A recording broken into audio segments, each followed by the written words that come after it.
Radhika, Dr. Gunjan, Dr. UN Singh, Professor Rakesh Kumar ji, Major PK Sharma, Dr. Sumit Narula, Rear Admiral Pandey ji. A very good morning to all. Good morning, Rear Admiral Pandey sir. Very good morning to you. Pandey sir is heading our HR and he knows how to select the very best with the credentials of quality and impactful research alongside with great qualifications.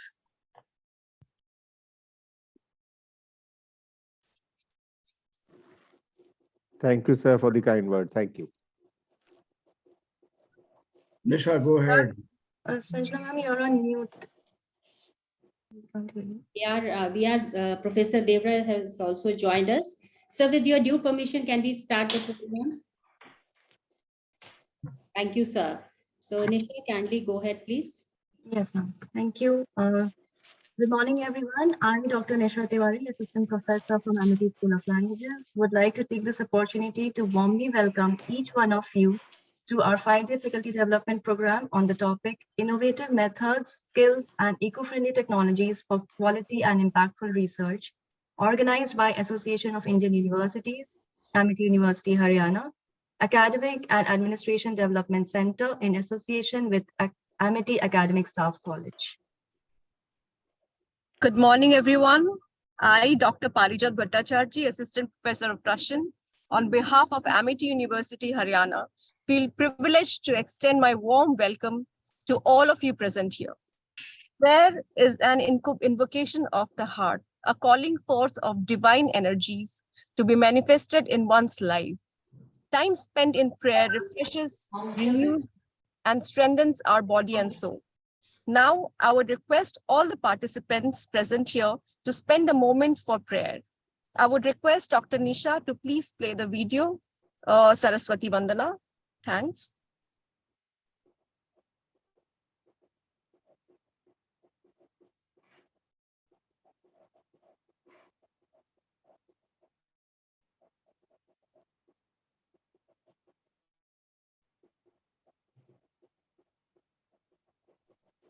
We cannot hear the video. Ma'am, please reshare your video and check on share sound button also. You can see share sound button and left corner. Reshare your video. Ma'am. Okay. When you click on share screen button, you can see share sound in left corner. Right, got it. Kurutvam kalyanam arogyam dhanasampadah Shubham kurutvam kalyanam arogyam dhanasampadah Shatru buddhi vinashaya Deepajyotir namostute Deepajyotir namostute Shubham kurutvam kalyanam arogyam dhanasampadah Shubham kurutvam kalyanam arogyam dhanasampadah.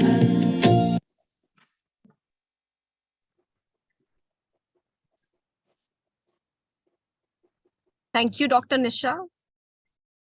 Dr. Sanjana Vij, Program Director, Academic Staff College and Head of Center of Excellence in Innovation in Education. She has been organizing a lot of relevant academic programs for the students and faculty members. She has a broad experience in organizing various FDPs, including this one. May I now invite Dr. Sanjana Vij to give the welcome address. Thank you, Dr. Parijat and Dr. Nisha. A very good morning to each and everyone. W. Edward Deming, an American professor, has rightly said that research shows that the climate of an organization influences an individual's contribution far more than individuals himself. Very good morning to each and everyone to this 5 days faculty development program on the topic Innovative Methods, Skills, and Eco-Friendly Technologies for the Quality and Impactful Research, jointly organized by Amity University, Haryana, Gurugram, and Association of Indian Universities. This FDP is under Academic and Administrative Development Center, which is a pioneer initiative of Association of Indian University and Amity University, Haryana, Gurugram, directed towards training and capacity building of faculty members and administrative functionaries of universities for dealing with hybrid blending learning with focus on latest pedagogical reforms. So we are very thankful to Association of Indian University for giving us this opportunity. Research plays an important role in the society that inspires and opens up many opportunities in the country. And hence there is a need for sustainable growth for research in the education sector as well as in the industry. So in order to promote development and growth in the country, India is committed to strengthen the research environment among faculties, and this program is a right step in the same direction. This FDP is scheduled keeping in mind the faculty's professional growth, as they will learn the best practices of writing quality and impactful research papers. The faculty will also learn about innovative methods and skills through which one can publish the paper in various reputed national and international journals. The aim of this event is to cultivate a quality research-based approach among faculty members to see the effective change in the teaching, in their classrooms, in their universities, and in the society at large. Amity University, Haryana would like to extend a very warm welcome to one and all present here for this 5 days program. And we are truly honored and welcome our guest of honor, Professor Shyam Menon, Honorable Vice Chancellor, BML Gunjal University, respected Professor Pankaj Mittal, Secretary General, Association of Indian Universities, New Delhi, Dr. Narahari Shastri, Director, CSIR, Northeast Institute of Science and Technology, Assam, and Professor Sandeep Sanchete, Honorable Vice Chancellor, Marwari University. They will be joining very soon with us. Our chief guest, Professor Manas Kumar Mandal, Distinguished Visiting Professor of IIT, Indian Institute of Technology, Kharagpur, and formerly a distinguished scientist and Director General, Life Sciences in DRDO, India, is also joining soon. We welcome Dr. Amit Rupani, Joint Director and Head Research Division, Association of Indian Universities. We are extremely grateful and honored to have with us our Honorable Vice Chancellor, Amity University, Haryana, Professor P.D. Sharma, and respected Pro-Vice Chancellor, Dr. Vikas Madhukar, Amity University, Haryana. We are also happy and welcome to our distinguished esteemed speakers for the 5 days program. Our esteemed speakers for this FDP are from renowned universities and organizations. We are so grateful to them, and many of them have joined today for the inaugural session as well. We have with us our eminent speakers for this faculty development program are Professor Dhananjay Joshi, Honorable Vice Chancellor, Delhi Teachers University, Professor Surinder Jaswal, Director, TIS, Mumbai, Professor Rakesh Kumar Khandal, President, Research and Development and Business Development, India Glycols Limited, Delhi, Dr. Sanjeev Bansal, Dean, Faculty of Management, Director, Head, Amity Business School, Amity, Noida, Professor Sumit Narula, Director, Journalism and Mass Communication, Amity University, Madhya Pradesh, Dr. Sagnik De, who is an Institute Chair Professor at IIT Technology, Delhi, Professor Suresh Kumar Garg, who is a Professor, Delhi Technological University, Dr. S. Venkata Mohan, who is a scientist in CSIR, Indian Institute of Chemical Technology, Hyderabad, Dr. Vargesh, System Analyst, who is from Center for the Study of Regional Development, School of Social Sciences, JNU, New Delhi, Dr. Ravinder Walia, Head of Department Production and Industrial Department, Punjab Engineering College, Chandigarh, Dr. Panda, Professor and Executive Director, Chitkara University, Dr. Anish Gupta, Zonal Head North IT Academies, I Nurture Education Solutions Private Limited.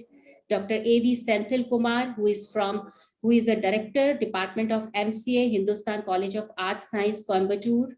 Professor Devra from Amity University, Haryana. Dr. Indu Shekhar, Dr. S.K. Jha, Dr. Ambika Devi, Dr. Anirban Das, Dr. Fatima, Dr. Ritu Sharma, Dr. Ujjaini, Dr. Monica, Dr. Rishi Manari from Amity University, Haryana.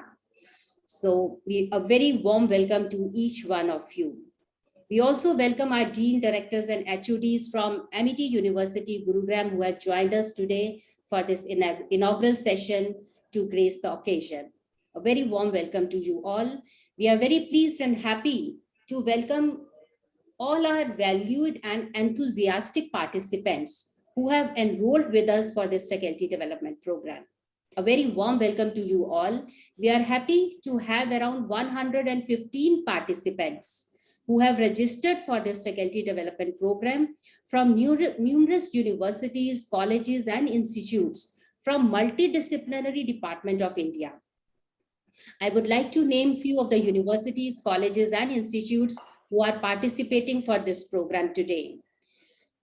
Vellore Institute of Technology, Tamil Nadu, Sidling School of Law and Governance, Jaipur National University, D.Y. Patil Agriculture and Technical University, Kolhapur, ICAR, Indian Institute of Oil Palm Research, Andhra Pradesh, Technocrat Institute of Technology, Bhopal, Cluster Innovation Center of Delhi, Guru Gobind Singh Indraprasth University, SGT University, APG Satya University, Chandigarh University, Mohali, Central University of Kashmir, Jammu and Kashmir, Lingyas Vidyapeeth, Faridabad, Singhant Institute, Pune, ICFAI University, Indus University, Gujarat, Mahatma Gandhi Central University, Bihar, RGS Institute of Management Studies, Bangalore, GD Goenka University, Gurugram, National PG College, Lucknow, Bharti Foundation, Satya, Anand College of Pharmacy, Uttar Pradesh,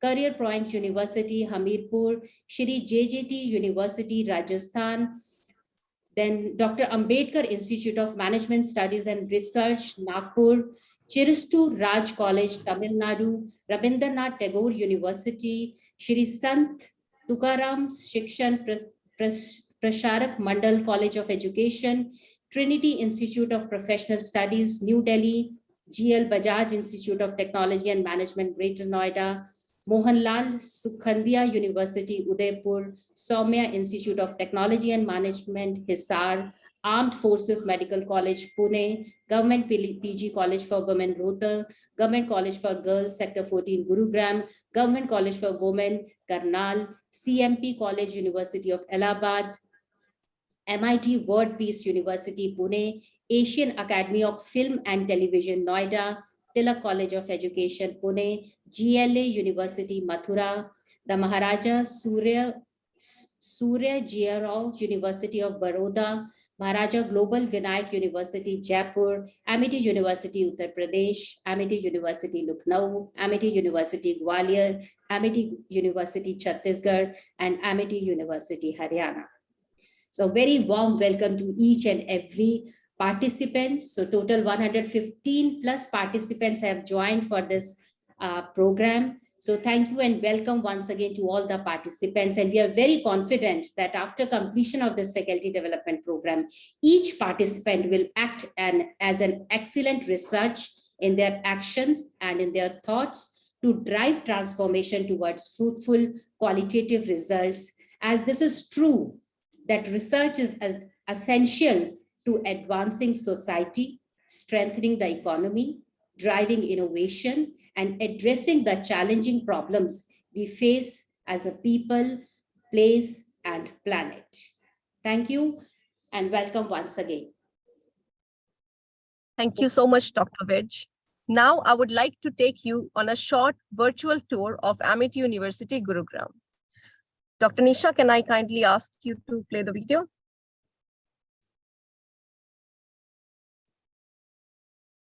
Amity University, Gurgaon established in 2010.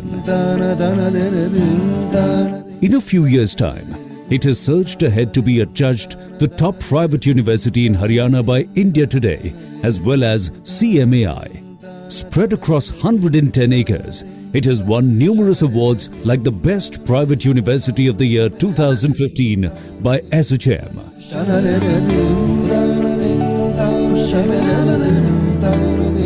Building on its foundation of academic excellence, Amity University Gurgaon has established diverse centers of excellence for breakthrough advancements like the Amity Center for BRICS Studies, Amity Center for Robotics, Amity Center for Nanotechnology, Amity Center for Stem Cell Research, Amity Center for Ocean Atmospheric Science and Technology, and many more. Constantly striving for excellence in all aspects, Amity University Gurgaon has entered into a collaborative program with Indian Institute of Tropical Meteorology, IITM Pune, established under the aegis of Safar Mapan for measuring and monitoring air quality.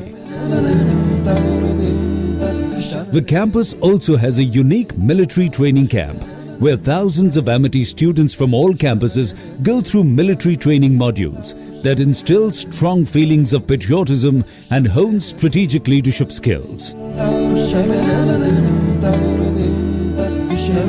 As part of a leading research-driven university, numerous innovations of Amity students have earned international and national recognition, such as solar-powered vehicles, the Amity Bionic Arm, and the Amity Humanoid.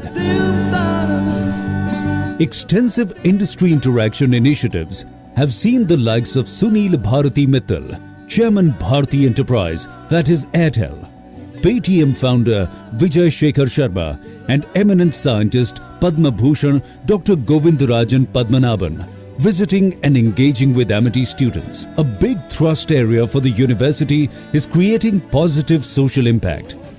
As part of the Amity mission to eradicate preventive blindness, Amity eye camps have provided free treatment and cataract surgery to over 12,000 Haryana villages. The 3-year-old annual Amity Gurgaon Marathon, which has seen participation from over 30,000 runners, besides making people health conscious, highlights various social issues. The Amity student community also actively participates in social initiatives like Udan to educate underprivileged children. Students are also driving cancer awareness camps. Swachhata Abhiyan inspired Clean the City drives, regular blood donation camps. Amity University Gurgaon is India's only university and Asia's second to be awarded the LEED USA Platinum certification, the highest standard worldwide for environmentally responsible design, construction and operations of existing buildings.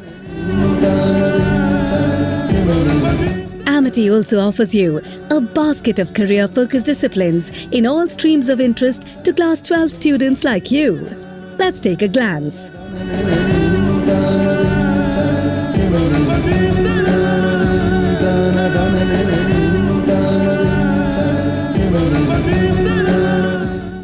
Now, let's take a glimpse of the pulsating campus life at Amity University Gurgaon that goes beyond academic excellence, which allows you to flourish as an individual by organizing and participating in diverse cultural events and competitions such as Youth Fest or being a part of Sangathan, the Inter-Amity Institution's sports meet that marks the birthday of Amity's founder-president.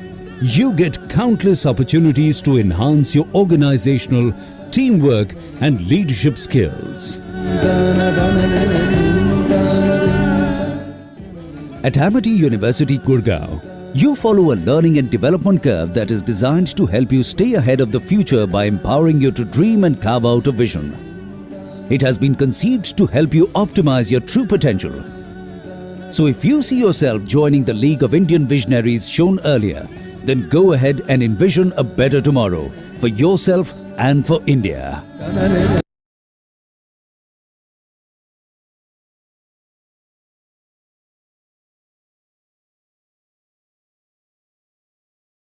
video. Let's proceed to our next speaker, Dr. Madhukar. Is currently the Pro Vice Chancellor, Amity Gurugram, Dean Faculty of Management Studies, Director, Amity Business School, and also heading the Amity Innovation Incubation, which is supported by the Ministry of Electronics and Information Technology under Mighty Tide 2.0. Dr. Madhukar specialized in finance and strategy and holds his doctorate in international finance from Kurukshetra University. He is also the managing editor of Amity Management Analyst, the prestigious biannual referee journal of Amity Business School, and is heading the Center for Financial Analytics. Dr. Madhukar has a rich and varied experience of more than 22 years in teaching, training, research, consultancy, and administration. A guide and a mentor, he leads with collaborative approach and possesses excellent multitasking skills. May I now invite Professor Dr. Vikas Madhukar to say a few words. Thank you so much, Dr. Parijat. Honorable Vice Chancellor, Professor Dr. P.B. Sharma ji, our chief guest, Professor Manas Kumar Mandal, our guest of honor, Professor Shyam Menon, Vice Chancellor of BML Munjal University, Dr. Amrendra Pani, Joint Director and Head Research Division, Association of Indian Universities, other eminent dignitary present here, the resource persons, deans, head of the institution, faculty members, research scholars, and all participants. A very good morning to all. On behalf of Amity University, Haryana, I once again delighted to extend a very warm welcome to all resource persons and participants to 5 days FDP on a very important topic, innovative methods, skills, and eco-friendly technology for quality and impactful research, organized by Amity Academic Staff College in association with Association of Indian Universities. Well, we all know that scientific research and innovation are essential for the progress of a nation. Countries such as United States, China, Russia, and Japan owe their success to a keen interest in research. And I'm happy to share that India's position in scientific publication has improved from 7th in 2010 to 3rd in 2020, with an output increase from around 61,000 publication in year 2010 to 150,000 publication in year 2020, as per the National Science Foundation Science and Engineering Indicator 2022 report published by United States. But there is a question mark on the quality and impact of Indian research. And it is a matter of great concern that Indian researchers, despite of large number of publications, are failed to deliver quality research output. Although a number of publications in India has increased, but what matters more is the impact and quality of publication, which is measured by the number of times an article is cited and referred to, in which India is lagging far behind. Therefore, despite an increase in publication, low citation impact, as indicated by citation per document, indicates a lack of quality in Indian research papers. If we look at United States and China together, they contribute around 50% of research and development in the world, where India contribute mere 2.7%. So you can see a huge gap between the meaningful research contribution made by our country, despite of having large number of research scholars. And as indicated by a government report, only 16% of total publication produced by Indian researchers features in top 10 journal globally. Whereas if we compare this to United Kingdom, the percentage is 37, and in US it is 36, Germany 33, and China 27, which clearly indicates a dire need to focus on quality of research in the country. I know there may be several reasons responsible for the poor quality of research, such as inadequate research infrastructure, lack of research funding, overall government spending on promoting research and development, lack of incentive for teachers for doing research, lack of students' contribution in research, as in Indian higher education system, there is not much focus on involving student in contributing to research, poor quality of PhD programs in the country, and lack of adequate research skill set among researchers are the few reasons. But I think it is most appropriate to mention two important points here now, keeping in mind the topic of this 5 days FDP and the target audience. My first point is overall quality of PhD program in the country, and second is publication by Indian researcher in predatory and clone journal. If we look at the Indian higher education sector, which is one of the biggest in the world with about 1100 universities, 42,000 colleges and 12,000 standalone institutions. And it is surprised to know that only 2.7% of total 51,000 universities and institutions, only 2.7% of them offer PhD program, and 35% of colleges run postgraduate level program. If we look at the statistics of researcher in India, India has some 255 researcher per million inhabitant, even as the country produces on an average 40,000 PhD annually, as compared to the United States, which has over 4,300 researcher per million inhabitant and produces 68,000 PhD. The ASHI report of 2019 revealed that the number of PhD degree awarded has increased by 60% in the last 5 years, of course, which seems to be high, but still we are far behind in producing the quality research output. So there is one big question coming out from the statistics about the quality of our PhD program. So do we really need to improve the quality of our PhD program? Especially if we look at the regulatory guidelines. Recently, the University Grant Commission has removed the mandatory requirement of publication for the research scholar for submission of PhD thesis, and I really do not know to what extent it is going to positively contribute in improving the quality of publication of the country, or it is going to have an adverse impact on the publication. The second point is also quite important, which is related with the publishing in predatory and cloned journal. Now, these journals, they do not adhere to the quality standard, and many of them uses the fake title similar to the reputed journal. And these journals offer to quickly publish research finding, typically at a very lower cost, but do not provide the required quality control, such as peer reviewed and all. Largely unknown a decade ago, there are now an estimated 8,000 predatory journals, which are collectively publishing more than 4 lakh research studies every year.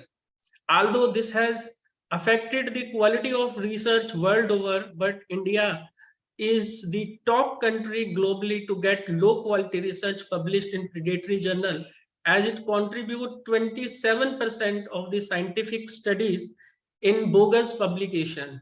So we have kept a detailed session in this FDP on identifying predatory and clone journal. I think this session is kept on day 5, where my colleague Dr. Sumit Narula, who is heading the Center for Identifying Predatory and Clone Journal in our MT University, Madhya Pradesh, Gwalior campus, is probably going to take you on this session and going to explain that how to identify this predatory and clone journal.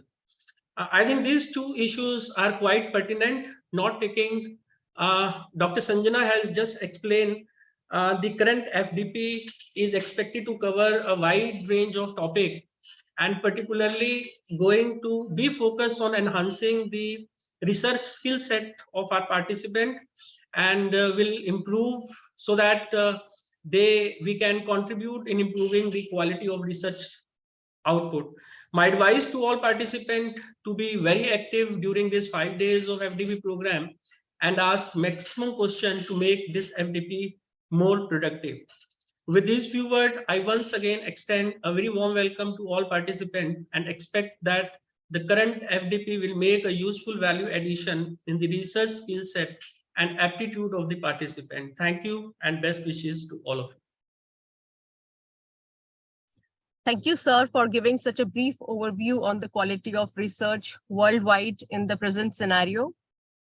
Now, I would call upon our next speaker, a reputed academician, Professor Dr. P.B. Sharma, currently the Vice Chancellor of Amity University, Gurugram, has been the founder Vice Chancellor of Delhi Technological University. Professor Sharma is a former professor of IIT Delhi, founder Vice Chancellor of Rajiv Gandhi Technology University, former President of Engineering Science Division of Indian Science Congress, former Chairman of Indian Society of Mechanical Engineers, and Vice Chairman of World Confederation of Productivity Sciences, India section. A doctorate from the University of Birmingham, UK, Professor Dr. Sharma, during his professional career spanning over 44 years, has made a distinguished contribution to the advancement of frontiers of knowledge in the areas of aero engineering technology, power plant engineering, and innovation management. Professor Dr. P.B. Sharma is a man of vision, an institution builder, and a breakthrough leader with great leadership qualities. He is known for his relentless pursuit of relevance-driven excellence and for promotion of world-quality education, research, innovation, and entrepreneurship. May I now invite Professor Dr. P.B. Sharma to enlighten us with his kind words. Thank you, Madam Bhattacharya ji. And thank you, Dr. Vikas Madhukar, for laying the scene so well, acknowledging the problem at hand, and also suggesting some solutions. And thank you, Dr. Sanjana, for putting us all together under the banner of Association of Indian Universities sponsored high impact faculty development program, looking at the quality and impact of research that we carry out in our universities and institutions of higher learning, including colleges, as well as the affiliated institutions. Ladies and gentlemen, what a great privilege and honor it is for Amity University, Haryana, to have the privilege of organizing such an important program sponsored by Association of Indian Universities, by our very dear and respected Honorable Secretary General of AIU, Professor Dr. Pankaj Mittal ji, and our very dear friend and well-wisher from AIU, the Joint Director, Dr. Amarind Pani ji, for giving us this privilege to have such a galaxy of experts drawn from all over India. My former Honorable Vice Chancellor colleague, Professor Rakesh Khandalji, who is currently heading, in fact, an important R&D corporate, Glycol, as the president of R&D here, our Honorable Vice Chancellor of Manjal University, who has been the founder Vice Chancellor of Ambedkar University, Professor Shyam Menon is here. We have Professor Manas Mandal ji as our chief guest of the day. We have Professor Sancheti, the Honorable Vice Chancellor of SRM University earlier, former Director of NIT, and currently the Honorable Vice Chancellor of Marwar University. We have our own very distinguished Professor Narhari Shastri ji, who is joining us all the way from Assam. What a great privilege, and such a galaxy of participants drawn from all over India. The list which was read out by Dr. Sanjana Vij, we are truly proud and privileged to have each one of you this morning. Ladies and gentlemen, the cause of research and innovation is very dear to each one of us who are connected to this program. And I'm sure this is one of the major agenda which Association of Indian Universities would like to pursue from the point of view of building and creating India of our dream. We all are aware that the call for Atmanirbhar Bharat had been given by our Honorable Prime Minister, Sri Modi ji, and our government has created a highly positive environment to foster research and innovation to build India of our dream and also lead the world in certain areas. We are also conscious that we have made great progress in terms of research and innovations, though the quality still remains as one of the important focus area. It's very important for us to realize that as a nation which has started walking on the pathways of modern research and development, maybe after establishment of the central universities and thereafter the IITs, we have caught up with the world very well. And I think the years to come, they belong to India, in my opinion. We are in good times, I can say this, and the great times have already arrived for India. If you look at what can be done from the portals of our universities, if we focus our attention to what we call the collaborative research, collaborating with our great institutions within the country and also with the world-class universities abroad, focusing into the areas that are relevant to our own country and keeping quality and relevance and impact of our research in front of us, we can do wonders in the years to come. I'm not worried so much about the publications. Publications are important. They certainly been us good ground for getting ratings for our university. But what is important is, are we able to focus our attention and spend every single penny of the valued money of our government as well as of the corporate on research that matters for India? I want to create advantage India out of the investment that we make in research and development. And what could be a better actually guidance than coming from our own government, where at the inauguration of the Science Congress, our own Prime Minister has given a call for redefining the meaning and purpose of R&D. R&D is not just research and development as it used to be understood in the past. He was very clear in his mind that research for development is something that we require today. And if you wish to focus on research for development, it would be absolutely essential for us to understand that the meaning and purpose of research is not merely to multiply the publications or to produce more PhDs, or for that reason to look at how much investment that we make per capita in research. It would be important for us to understand that research becomes research for development when we translate our efforts of research and our outcome of research into something which can be utilized by the society, by the nation, by the industry to transform the lives of the people of our own country here, and for that reason, the humanity at large. And therefore, in the years to come, India is sitting on the gold mine of opportunity, in my opinion, for research and innovations of high quality, so long as we focus our attention on what we need to do in research for our own country. Take, for example, the call for circular economy given by our own country. There is a great deal of research which is required to make circular economy a real success in terms of its cost effectiveness, in terms of the quality standards, in terms of translating, in fact, our dream of zero waste engineering, zero defect engineering, translating the entire waste into the wealth of the nation, and in fact, engaging ourselves seriously in areas which are important for a nation like ours. Solar energy is important, hydrogen is important, producing hydrogen from solar root is important. It would also be important for us to understand that we need to achieve the target of zero emissions compliance in the next 10 or 15 years for our country. It would be absolutely essential for us to focus our attention to the processing, developing new research layers to understand how we can, in fact, process the entire wastewater and translate this into something like a new water, which can be reutilized for a variety of purposes.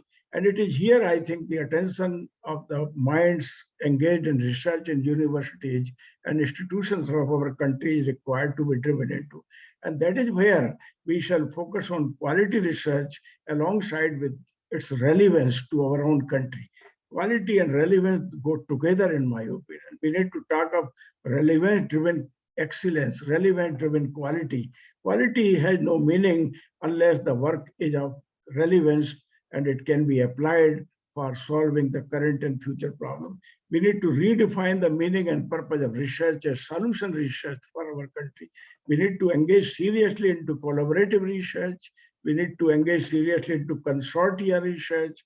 We need to keep the interdisciplinary and transdepartmental focus in front of each one of us while we conceive a research project, draw the objectives of that project. We must carefully work out the outcome of research well before we make a beginning, and we should necessarily keep the end in mind before formulating our research proposals for funding. The government of India, I'm sure, had a whole lot of money to fund research, but it is looking for quality research proposals. I'm indeed very happy to say that an entire Amity University system, including here at my Amity University, Gurugram, we have taken a firm resolve under the visionary guidance and leadership of our Honorable Founder President that every single research proposal must define clearly the objectives of the research, but also the outcome of that research. And therefore, the focus on outcome has to be seen in terms of improving the quality and purpose of research. And it is this focus on outcome that is leading, in fact, Amity University into the area of intellectual property development, into the area of focusing on interdisciplinary and transdepartmental research for development for our country.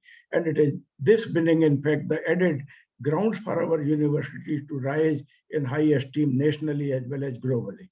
So it's very important for us to understand how we can really carry out the high quality and high impact research in our university. Let me finish by saying that most of the time people cry for more money, better infrastructure facilities and so on. But really speaking, if you really ask me, I've been president of AIU, I have no reason to, nothing to hide and say that research requires more than money, it requires the mind. It requires the mindset. It requires an attitude by which you engage seriously into unveiling, not just scratching the surface, but delving deep into the meaning and purpose of what you do to dig out that vital Kohinoor molecules and so on, which are hidden inside the layers of research. This could be scientific research, this could be technological research, it could be social science research, it could be research targeted to understanding the new needs of leadership, it could be research that will be unveiling a much greater understanding of our developmental models that we currently use, and it will also unveil new meaning and purpose of leadership of tomorrow. And therefore, I think we need to go much deeper in terms of our understanding of the meaning and purpose of research. Let me finish by expressing my profound gratitude to Association of Indian Universities, to its worthy Honorable President, to its Honorable Vice President, its Honorable Secretary General, Dr. Pankaj Mittalji, and to the Research and Development Division of AIU, which I'm sure is gaining much greater importance under the current leadership of our AIU and getting a great support from the institutions and universities which are partner of AIU in making, in fact, advancement in this direction. I finish by reminding you what we have said in our prayers. In our prayers, by lighting the lamp of light and praying to Goddess Saraswati, we said, Shubham karoti kalyanam. Shubham karoti kalyanam arogyam dhan sampada. And therefore, let you keep the objective of research as creating, in fact, kalyanam. That means sabka saath, sabka vikas. And do not forget that arogyam, which means good health, is absolutely necessary for each one of us in order to remain excited and engaged up to 100 years of our life. And therefore, the focus of our research should be on creating a healthy humanity. Dhan sampada, of course, prosperity is important, but we need prosperity without inequality. We need prosperity with inclusive development. We require prosperity that could be enjoyed by one and all. Prosperity that makes rich richer, but it does not make poor poorer. It, in fact, a prosperity where rich remain rich, but poor are no poor. It is that kind of future for which research and development is required. I leave you with these thoughts, with my expression of gratitude to each one of you, especially to the learned speakers, which Dr. Sanjana has so carefully chosen from around the country. and the participants which are coming from all over India and joining this program. We are so much delighted, and we wish to express our profound gratitude to AIU and to each one of you for sparing your valuable time. Thank you, Professor Shyam Menon ji, Honorable Vice Chancellor. Thank you, Professor Khandal, Honorable former Vice Chancellor. Thank you, Dr. Sancheti, currently the Honorable Vice Chancellor of Marwar University. Thank you, Dr. Narhari, and much bigger thank to Professor Manas Mandal ji as our chief guest, sharing with us his rich and profound wisdom of how to carry out highly meaningful, impactful, and quality research for development of India and for making the humanity proud of the contribution that we make from our university.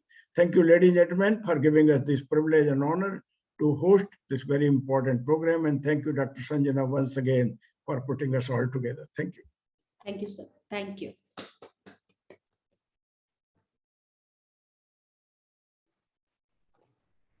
Thank you, sir, for enlightening us with your wise words and sharing your valuable insights with us on research and innovation, on collaborative research, and what we need to do for high quality and high impact research for our own country. Now, I would like to introduce our next speaker, our guest of honor, Dr. Mrs. Pankaj Mittal, Secretary General, Association of Indian Universities. She has an experience of more than 3 decades in higher education and policy planning and management of higher education. Dr. Mittal was appointed by the government of Haryana as the first regular Vice Chancellor of Bhagat Phool Singh Mahila Vishwavidyalaya, the first rural women university of North India in 2008. She introduced a series of innovative practices and reforms as the Vice Chancellor of the only rural residential multi-faculty women's state university of the country, which imparts education to 7,000 girls from KG till PhD level in a holistic manner. She was also the proud recipient of Fulbright Nehru Scholarship Grant for Educational Administrators, the President Award for Digital Initiatives in Higher Education, Kimpro Gold Standard Award for Higher Excellence, Honoris Causa from Karnataka Women University, Subhashini Devi Award for Community Engagement. Dr. Mittal has been a member of various high-powered committees and professional bodies, including Program Advisory Board and HRM Network Steering Committee on HRM of Association of Commonwealth Universities, London, Peer Review Committee for University and College Teachers in Haryana, Kerala State Council for Higher Education, Rehabilitation Council of India, Haryana State Council for Higher Education. And now, may I now invite Dr. Pankaj Mittal, our guest of honor, to deliver her speech. We are so proud and privileged to have Dr. Pankaj Mittal ji joining us. And thank you for giving us the privilege of organizing this great program on behalf of AIU. Warm welcome to you, Madam Pankaj. Okay, thank you. Thank you to Professor P.V. Sharma, sir. And thanks not only for the generous introduction by Dr. Nisha Tiwari, thanks to Sanjana for having me on board, and thanks for having this program on behalf of AIU. Because as you would be knowing, AIU has started 10 such centers.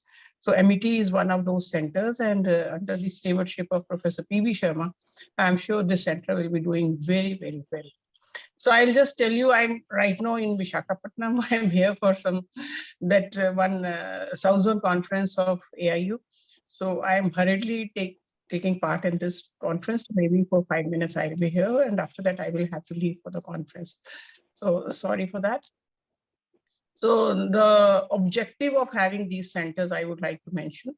So what happened was, like during COVID, we saw that all of a sudden when the universities and colleges were closed, and the online education was something which was resorted to by everybody, including teachers and the students.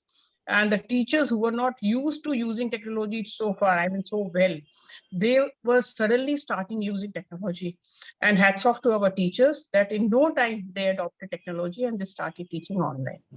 But then there's a difference between teaching online and teaching online effectively. So we wanted that our teachers should be knowing how to teach online effectively, how to use various technologies which are available for the betterment of the teaching learning process, how to assess and evaluate using the technology, how to do better research using technology. So therefore, these 10 centers we have established to do the capacity building of our faculty members on the use of technology for various aspects, be it teaching, learning, be it research, be it assessment and evaluation. The purpose is that you all know that in future, the future of education especially is totally different from what it is today.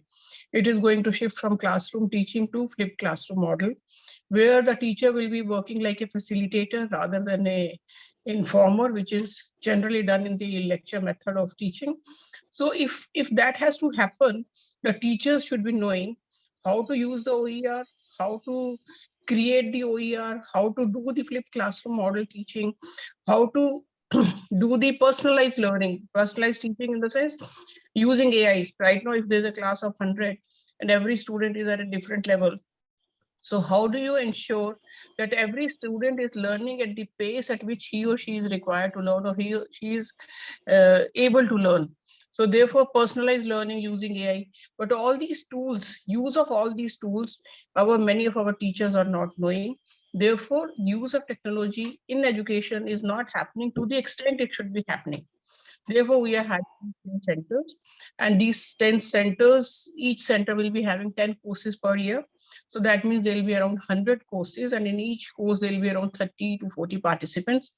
So those many 3,000 to 4,000 teachers will be trained every year through these centers. And looking at the say performance of these centers, we can be adding more centers also, so that like once we learn from these centers, we can be adding more centers, so that the capacity building of the teachers is there. Because if we want to implement NEP, the NEP will be implemented only through the dedication and through the efforts of the leaders of the higher education institutions and the faculty members. So both are very, very required. For the leaders of the higher education institutions, we are trying to have roundtables of the vice chancellors. But for the faculty as well as the administrative staff, it is AADC, academic and administrative staff of the universities. So even for the administrative staff, like how to use the technology in administration, in governance, in examinations, in finance. So all these aspects we are trying to cover through these centers. So this particular center, first course is on research, like how to use technology to promote research, maybe for reviewing the literature or many, many more purposes. Now the research is also getting very, very techno-friendly. So how all these, in all these areas, the technology has to be used, that is the main purpose. And many a times, many of our participants, they ask, would this certificate, the certificate which we get through these centers, will that be eligible for, say, some career advancement, like the orientation and refresher courses of UGC are required for the career advancement purposes? So our take on that was, we do not want that teachers or the administrators should join these courses for getting promotions. We want them to come to these centers only if they want to have a good learning, if they really want to learn, if they want to move forward. Therefore, we are not right now approaching anybody for sort of approving the certification or validating the certification to be equivalent for promotions. Right now, our focus is only on learning. So only those people should come who really want to learn. So that is the purpose, that these centers should be very good learning spaces for the teachers who really want to learn, not for getting promotions. So that was a take on us. So I will once again, Dr. Pani is also there. Dr. Pani is looking at this center. I mean, he's supervising these centers from the AIU side. I will thank Dr. P.V. Sharma for taking over this responsibility. Whatever work he does very well. So this center will be very good. Dr. Sanjana is again the head of this particular program. So Dr. Sanjana will be doing a very good work and will do justice to this program. So thanks to everybody. Thanks to all the speakers, and thanks for having me here. Thank you very much. Thank you. Thank you. Thank you, Dr. Mittal. We would surely be making technology use, making our teaching more effective, our research more impactful, but we are also engaged in embedding ethics and morality in technology, so that technology is of conscience tomorrow work wonders for the entire humanity. And we are targeting our research for development, focusing on IPR, patenting, and outcome. And we are highly enthusiastic in Amity. In fact, we have a directorate of outcome. I don't think many universities would bother about directorate of outcome, but we have directorate of outcome. Every single event and program and project is assessed for the outcome and followed further. So this is the Amity philosophy. So wish to strengthen your hands and resolve in AIU to Thank you. Thank you very much. more meaningful, more impactful, and of high quality. Thank you. Thank you so much, Dr. Pankaj Mittal, for joining today's program despite of your busy schedule. Thank you so much. Thanks. Thanks a lot. Thank you, Sanjay. Thank you, ma'am. Now I would like to introduce our next speaker, Dr. Amrendra Pani, Deputy Director and Head, Research Division, Association of Indian Universities, New Delhi. He holds a doctoral degree in education from Punjab University, Chandigarh, and is a specialist in the area of research methodology in education. He has worked in some of the apex level agencies in education like NCERT, AIU, and in some of the premier and reputed academic institutions like Punjab University and IGNOU. As a Deputy Director and Head of Research and Policy Division of AIU, Dr. Pani is charged with responsibility of initiating, supervising, and conducting research projects, designing student-centric programs, coordination and monitoring, organizing seminars, workshops, and training programs, and bringing out publications on various emerging issues in higher education. May I now invite Dr. Pani to deliver his speech. Thanks, Dr. Nisa. Very good morning, everybody. Honorable Dr. Pankaj Mittal, Madam, respectable Secretary General of AIU, Professor P.B. Sharma, Sir, former President of Association of Indian Universities and the present Vice Chancellor of our partnering organization, Amity University, Haryana, Gurgaon, Haryana.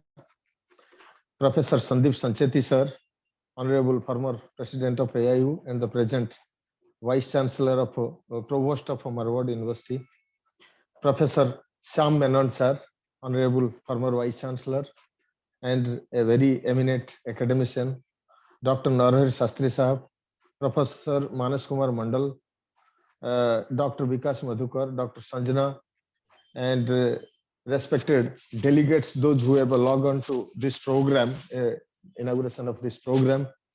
Let me assure you, first of all, let me extend you a very warm welcome to this innovative program for faculty development. In fact, the genesis or the idea behind establishing such centers have been very succinctly put by Madam Dr. Mittal. And I don't need to, in fact, I had 2 points to discuss here. Number one, the genesis or root idea for establishing these centers of academic and administrative development centers of AIU in various universities, the purpose, mandate, objective, and the process format in which we will go through we'll undertake the programs. So everything has been very clearly and succinctly explained by our Secretary General. I would be discussing a little bit about the theme of this first faculty development program organized by our partnering organization, Amity University, Gurgaon, by conveying our gratitude to Professor P.B. Sharma, conveying our gratitude to Dr. Sanjana Bij for massively taking up the preparations. It was not that easy to conduct such a nice program, pulling many people, especially the eminent speakers, what I can see as the resource person. I feel privileged to speak in this August forum. Ladies and gentlemen, the topic today we are going to discuss for the next 5 days is innovative methods, skills, and eco-friendly technologies for quality and impactful research. I believe I go with this statement first, that research must inspire some change. The purpose, the meaning, objective, what for research, why research, everything since morning, with his passing reference, with his tacit explicit reference, Professor P.B. Sharma sir has been giving. We have been discussing a little bit. Even Dr. Madhukar also spoke something on publication. That is, of course, one of the component, rather the akhiri component, the culminating component of a research program, research study, or research project.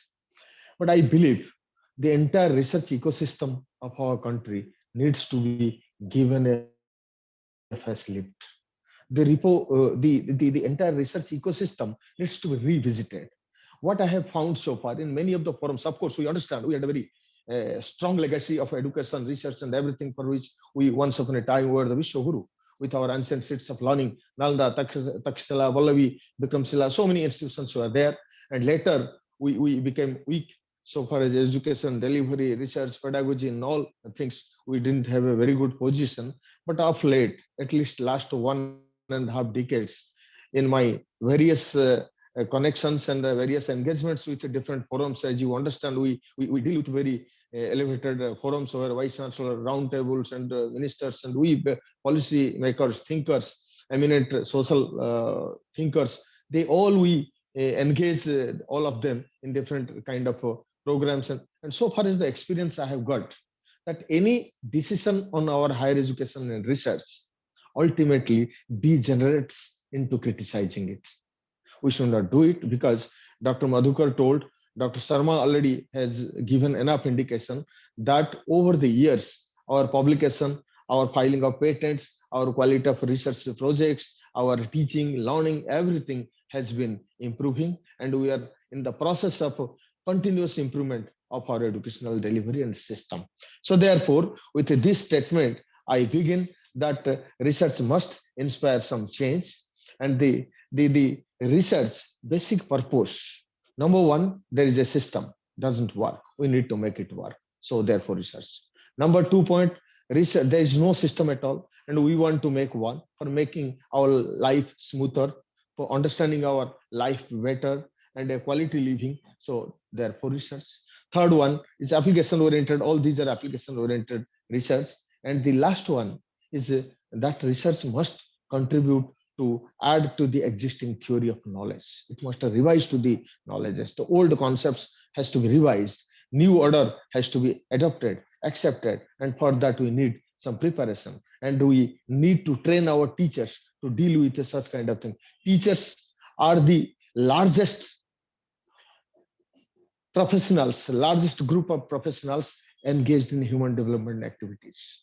So therefore, during the pandemic, as our Dr. Mittal, our Secretary General, Madam, has put succinctly, we conducted, suddenly there was pandemic, the schools, colleges, universities, all educational institutions were forced to close down, remain under lockdown, and we didn't have any other alternative option but to go for online education. It was, of course, a forced choice on us, but we had to go for it to minimize the academic loss of the students. And we did fairly well also. But when we conducted this survey, the research to understand, to measure, to gauge how prepared our teachers are to go for online education, teaching, learning, and all these activities, we found that this area needs some attention, and we need to train our teachers by equipping them adequate skills to deal with the technology aspect of education. And technology has massively changed the education sector. Every sector has been changed.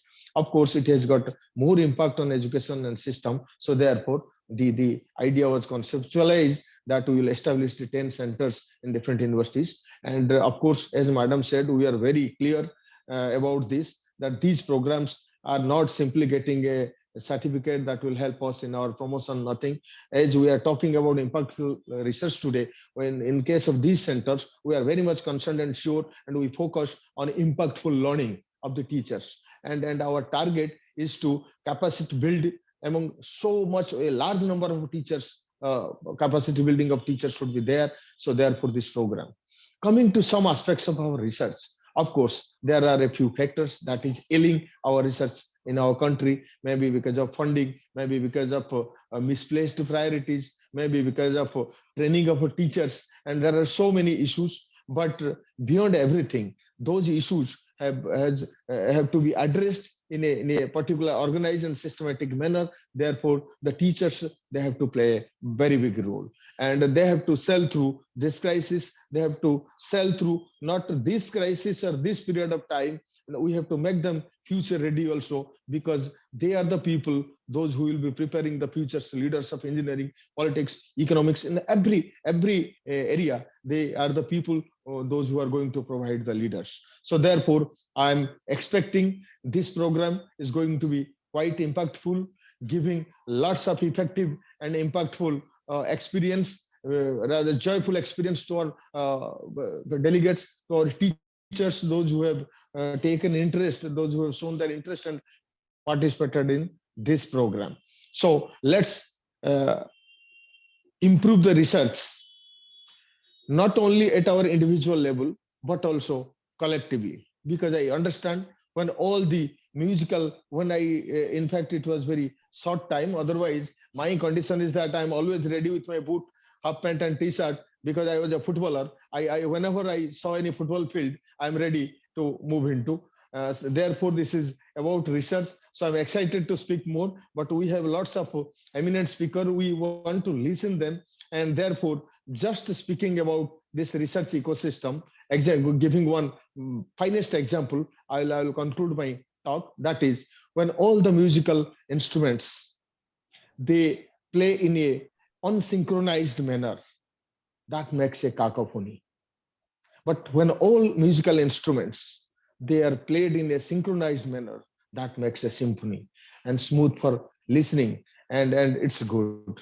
So therefore, in a research ecosystem, it is not only the policy planners, policy funding, and coming to the grassroots level, all actors of the ecosystem, all agents of ecosystem, they needs to be systematically connected, they needs to interact with each other, and there should be the training of the teachers, I think, should be one of the most important factor to deal with many of the crucial issues in producing impactful research products. So having said so, and once again thanking all of you, especially to MIT University Haryana, Professor P.B. Sharma sir, Dr. Ranjana, Dr. Sanjana, our Honorable Secretary General Madam, and my colleagues, Dr. Usha, Dr. Sandeep, those who have really given me good support to facilitate the things, and the team of MIT University, and all the participants, resource persons, we convey our gratitude. Thank you so much. And I would like to conclude my talk here. Bahut bahut dhanyawad.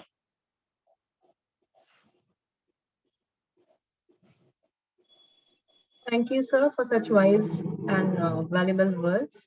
Now I would like to introduce our next speaker, Professor Shyam Menon, Vice Chancellor, BML Manjal University. He's a distinguished practitioner of institutional development and renewal at higher education. He was professor at the University of Delhi, Vice Chancellor of Dr. B.R. Ambedkar University, Dean, Faculty of Education, Proctor of the University of Delhi, Director, School of Education, IGNOU, and Professor at the Central Institute of Educational Technology, NCRT. His work has mainly been in curriculum studies, higher education, and teacher education. He has been on the advisory board of several reputed international journals. He is at present the chairman of the Commission for Reforms in Higher Education, constituted by the Government of Kerala. May I now invite Professor Shyam Menon, our guest of honor, to deliver his speech. Warm welcome to you, Professor Menon. Thank you so much for your valuable time. Thank you, Professor Sharma. Good morning. It's such a privilege and honor to have been invited by my old esteemed colleague and friend, Professor Sharma, Professor P.B. Sharma, with whom I've had more than 25 years of association. And it's an honor for me to have accepted the invitation to come here. And I also thank Dr. Sanjana for being persistent with her invitation and a request that I should be here. And I'm so happy I'm here. Let me begin by congratulating Association of Indian Universities and the MIT Haryana for having jointly presented this particular faculty development program on research. I do think that the faculty development programs are an opportunity for practitioners of higher education to step aside from their day-to-day activities, day-to-day teaching and research, and to be able to look back at their own practice from a distance. And more than whatever they may pick up from resource persons like myself in the FDP, they actually would gain engaging with themselves from the peer. Then nothing is more educative than peer learning in faculty development programs. Having attended faculty development programs, having conducted faculty development programs, I do think that that's the peer learning is the most important component of all faculty development programs. I'm sure this 5-year program is also going to be of immensely beneficial to all of them.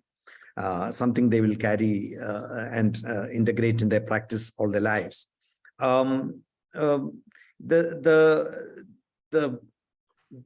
The priority that Association of Indian Universities have now attaching to faculty development program all over the country, and having created these centers and having a cascade kind of an approach in ensuring that every faculty member in this large and expansive higher education system in our country is benefiting out of this new insights.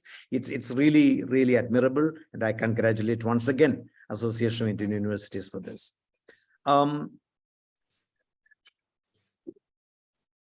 See, Dr. Pani in a way said what I, and I'll sort of, will you just hold on for a minute, please?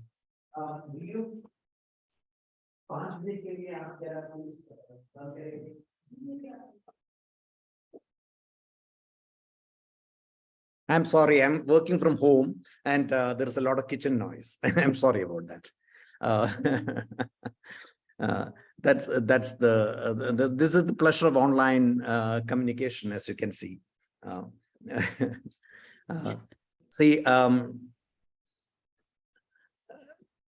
as Dr. Pani said, the ecosystem of research is more important than isolated standalone research. Creating an ecosystem all around in the higher education is of utmost importance. Research is no longer just confined to PhD and project level research. Research has to percolate into every component, every cell at the cellular level of the higher education process. The cell of higher education process is a classroom. It's at the classroom level as well. The research has to percolate into. That means research has to become an integral component, an integral dimension of curricula right from the undergraduate level. The National Education Policy 2020 is actually envisaging that particular thing, that possibility of integrating, weaving research into the curriculum. So what we are trying to create here through higher education is not just a esoteric standalone elite group of researchers, as opposed to a large number of a massive ambience of teaching that goes on. And on the contrary, I think it is actually percolation of the research spirit into every aspect of higher education. That's what's being envisaged here.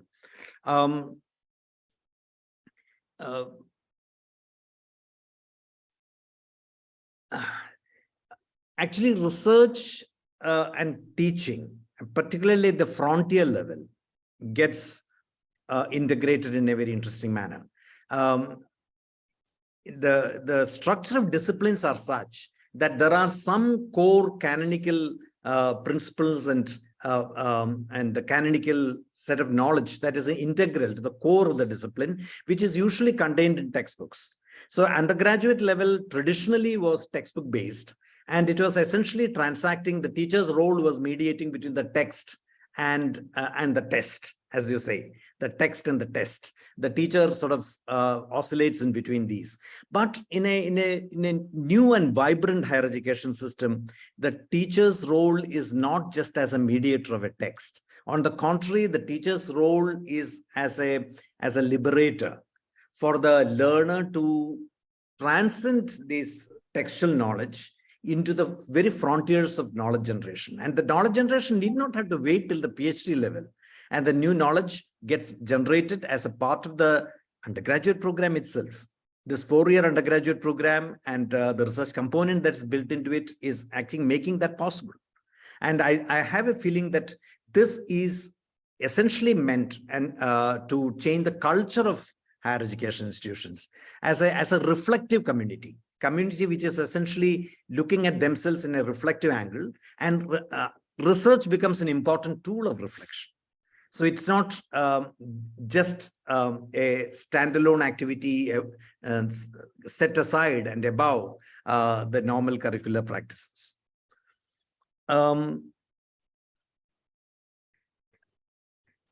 Two things I would like to say, and I'll stop.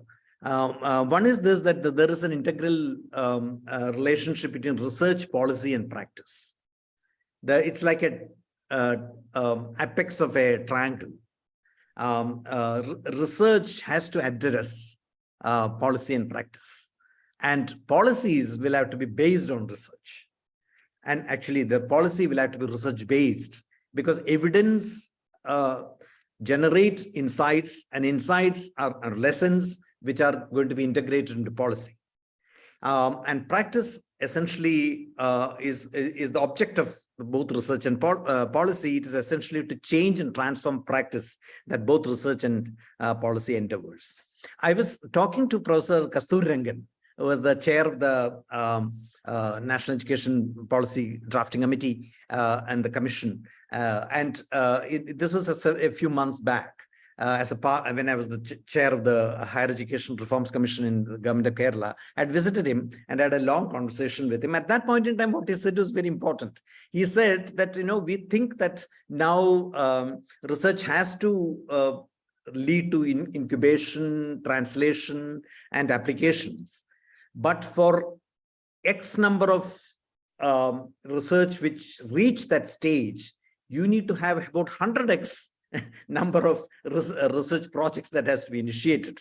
And that means that there has to be an abundance of research endeavors that has to come from the system. Then only a small subset of that would get percolated into the levels of application and translation and so on and so forth.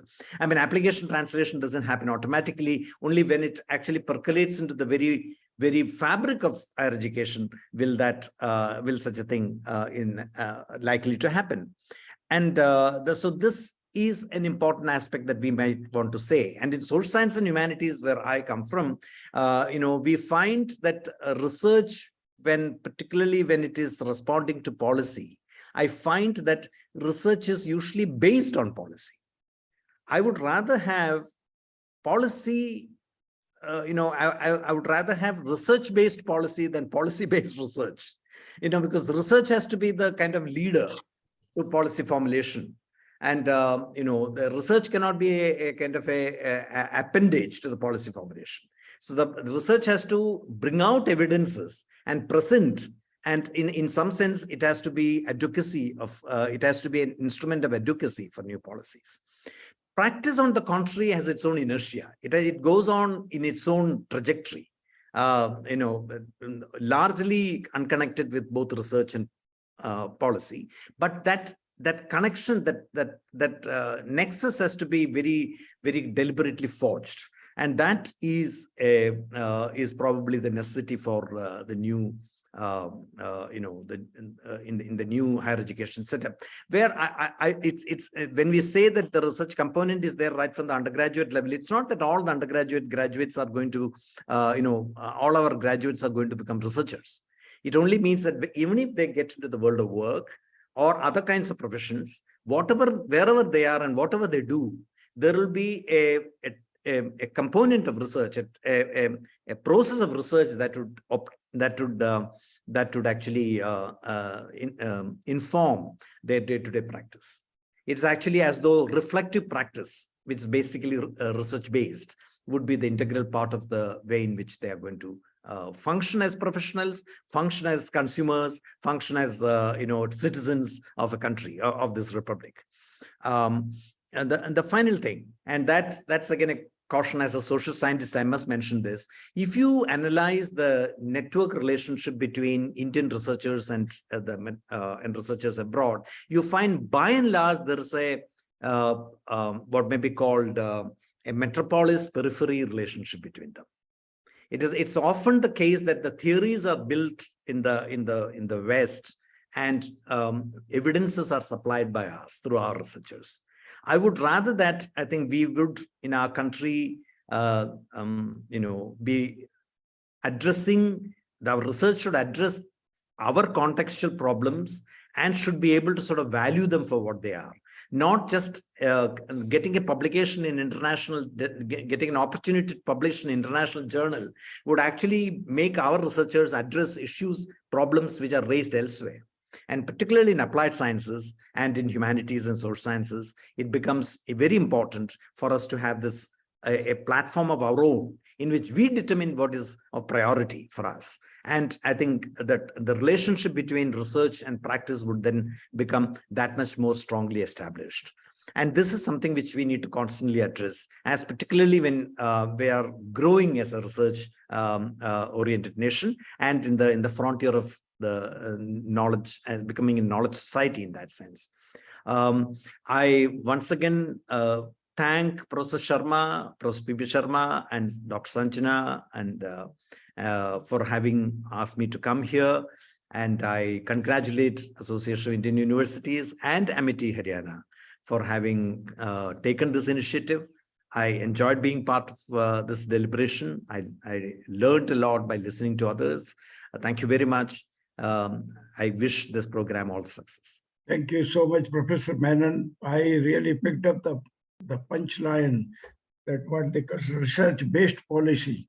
We require research-based policies for our country, and research really teaches a lot to us. Only recently we came to know that 56% of the direct plus indirect taxes are being contributed by middle as well as poor class. Now, this would have not understood if there was no research carried out for tomorrow's policy formulation for how to tax the people of the country. If we collect 56% from the lower middle class and poor class, then I think it's very important for us to think of governance for the people. Absolutely. Their well-being and their welfare has to be one of the topmost agenda of the government. So yes, research should lead to policy rather than policy research. You are right, absolutely right. And I thank you so much indeed for invoking this commitment. I also picked up the point that research is for all, but it is not only for doing PhD or to become a doctor. You should be doing research no matter what level of hierarchy or what level of society you are. Everybody need to. So research for all, just like AI for all, IT for all, we would say research for all must be the mantra after this faculty development program. And last but not the least, integrate research to education. Research and education must go together from the classrooms to outside the classroom to the labs and from lab to the industry and society. Thank you so much for giving us this privilege. Thank you so much, Professor Menon, for being with us today and sharing the most important punchline, that research for all. Thank you, Honorable Vice Chancellor, Professor Shyam Menon and Professor P.B. Sharma. Thank you so much. I see Professor Sandeep Sancheti, Honorable Vice Chancellor of Harvard University, former Vice Chancellor of SRM University, and Director of so many NITs to being with us, and past President of AIU. Thank you so much for joining. Thank you, sir. Thank you, sir. Yes, over to Dr. Nish. Thank you, sir, for such a valuable talk. Now I would like to introduce our next speaker, Dr. Narahari Shastri. He's currently working as a director of CSIR Northeast Institute of Science and Technology, Jorhat. Dr. Shastri has made fundamental contributions in the area of computational and theoretical chemistry, software database development for drug discovery, computer-aided drug design, and many more.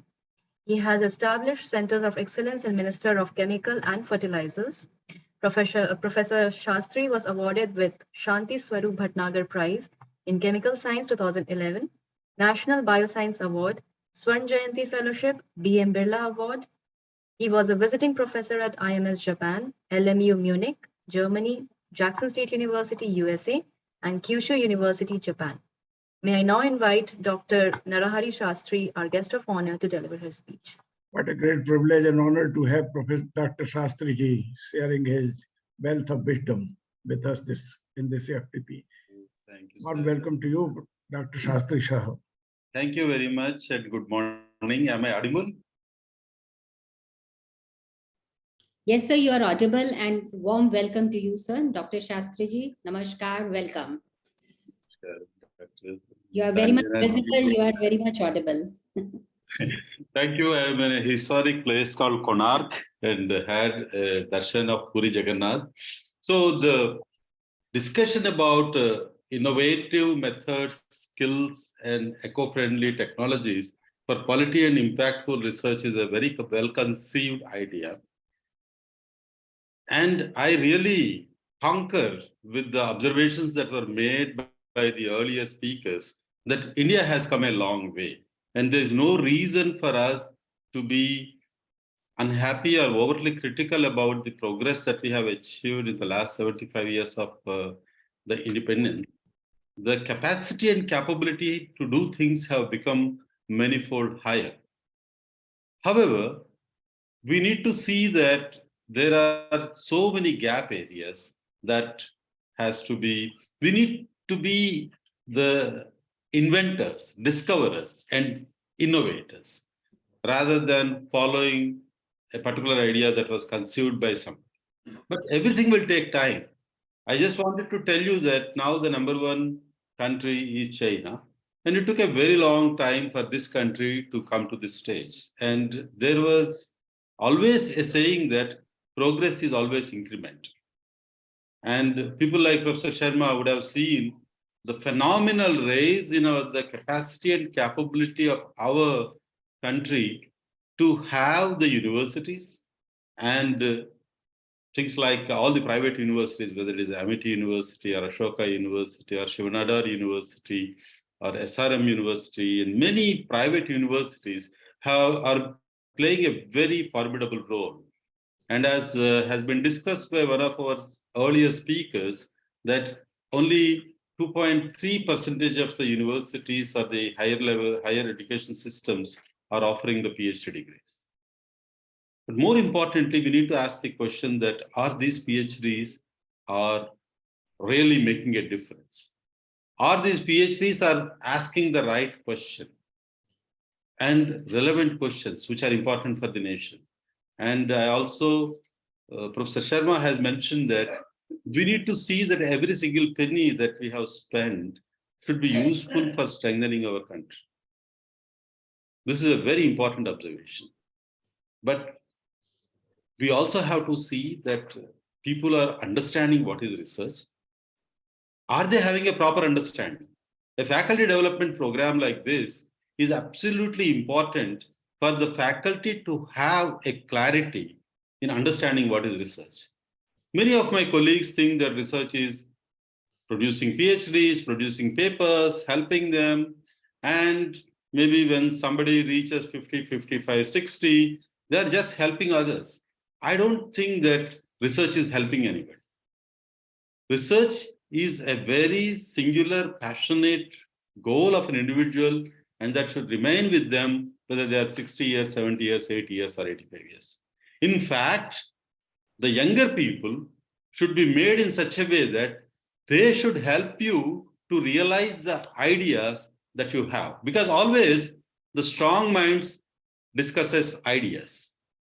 The mediocre minds, as it was said more than 3,000 years before, discusses events. And very weak minds will discuss the individuals.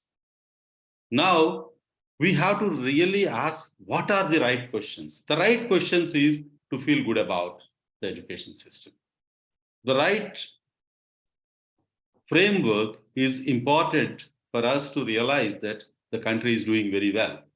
Many of us have witnessed the catastrophic situation from a financial point of view in 1990, when the country has a foreign exchange reserves which is below $1 billion. This is what is the exact situation that is going on in our neighboring country, Pakistan. While we are in a much better situation, we need to realize that. And India is in the forefront of the space technology, because it is able to conduct the Chandrayaan so very well with a fraction of the cost that a foreign country does. And something fantastic has happened for Indian science in COVID. When the COVID struck, the whole of the country failed to produce a single ventilator. And we understood the problems that are there with the supply chain. While we talk about India as a generic capital, pharma capital, when the supply chain cut from China, we are able to see a glaring gap and thereby also see the opportunities that we have in filling that gap. We need to have every reason to be proud that the way India has tackled the COVID is phenomenal. The vaccines that we produced are the best, the safest, and pioneering. And the rapidity with which we have achieved this is something remarkable. We need to realize that. And democracy is strictly intact. In India, we can speak, which may not be very much possible in many other countries, the so-called #1 country in China. And when we are talking about, there are countries which are producing policies based on the data. That is the right way to go. As I wanted to take the simile of my earlier speaker, that data-based policy making. But now there are some countries, autocratic countries, which are having policy-based data fixing. We understood that the democracy that is there, the capacity and capability that is there in our country is really great. Some weeks back, one of my European friends has called me and congratulated that finally you became #1. I asked, because he's a witty guy, pun intended. He says that finally you became #1 in terms of population. I don't know. I said that sure, that's not bad. Because earlier we have some wrong ideas. We were born with the concept that population is bad for the country. It is important to realize that we need to have the capacity to harness the immense human resource capital that we have. Because when we were young, we had problem for clothes, we had problem for food, we have problem for everything. Now, as I see, the country has become a lot more self-sufficient. And we have to realize that there are questions that we have to ask, that people say that you have to go for solar panels, solar energy. Fossil fuels are not going to last. But what is the data that we have? The coal that we have will be sufficient for a minimum of 120 years. We should know what we are talking about. And the fossil fuel that is there in several countries, they're hiding that, and the way in which the politics that are there in the Middle East, primarily US will never have a problem with the petroleum because the shale gas reserves are so high and they're not using it. While we try to talk about the green energy, it looks a little bit easy to convince a naive person, but somebody who has a lot of experience will understand that the type of waste that these solar panels produce and how do we deal with them is a challenge in itself. So one of the ways is the wind energy, where a country like Netherlands harvests 15 to 20, 25% of its energy comes from the wind. Can we do it in India? Yeah, there are possibilities, but definitely I feel that this green hydrogen will be a really, really good way to take things to the next stage. An invention or a breakthrough will make some of the current thinking redundant. We have to realize the problems that we have in our country, but we have to focus on the strengths that we have. We need to realize that how fantastic is our great country and the resources that we have, the human resource that we have, the political stability that we have, the financial stability that we have, the biological diversity that we have, the ecological diversity that we have, the linguistic diversity and the cultural heritage that we have had to be put to the full use. And we should not be really worried about whether a particular aspect comes from the traditional knowledge, whether it's a Chinese medicine or whether it is from South America or from modern medicine or Ayurveda or Vedas, science is science. We cannot have too many preconceived notions. Someone will try to say that, okay, Vaisheshika Sutras are there, this is there, and we need to really relook at them. And Charaka Samhita and Shishya Samhita has to be relooked at. The chemistry, there are 96,000 slokas which describe the various chemicals in the vast majority of the heritage texts that we have.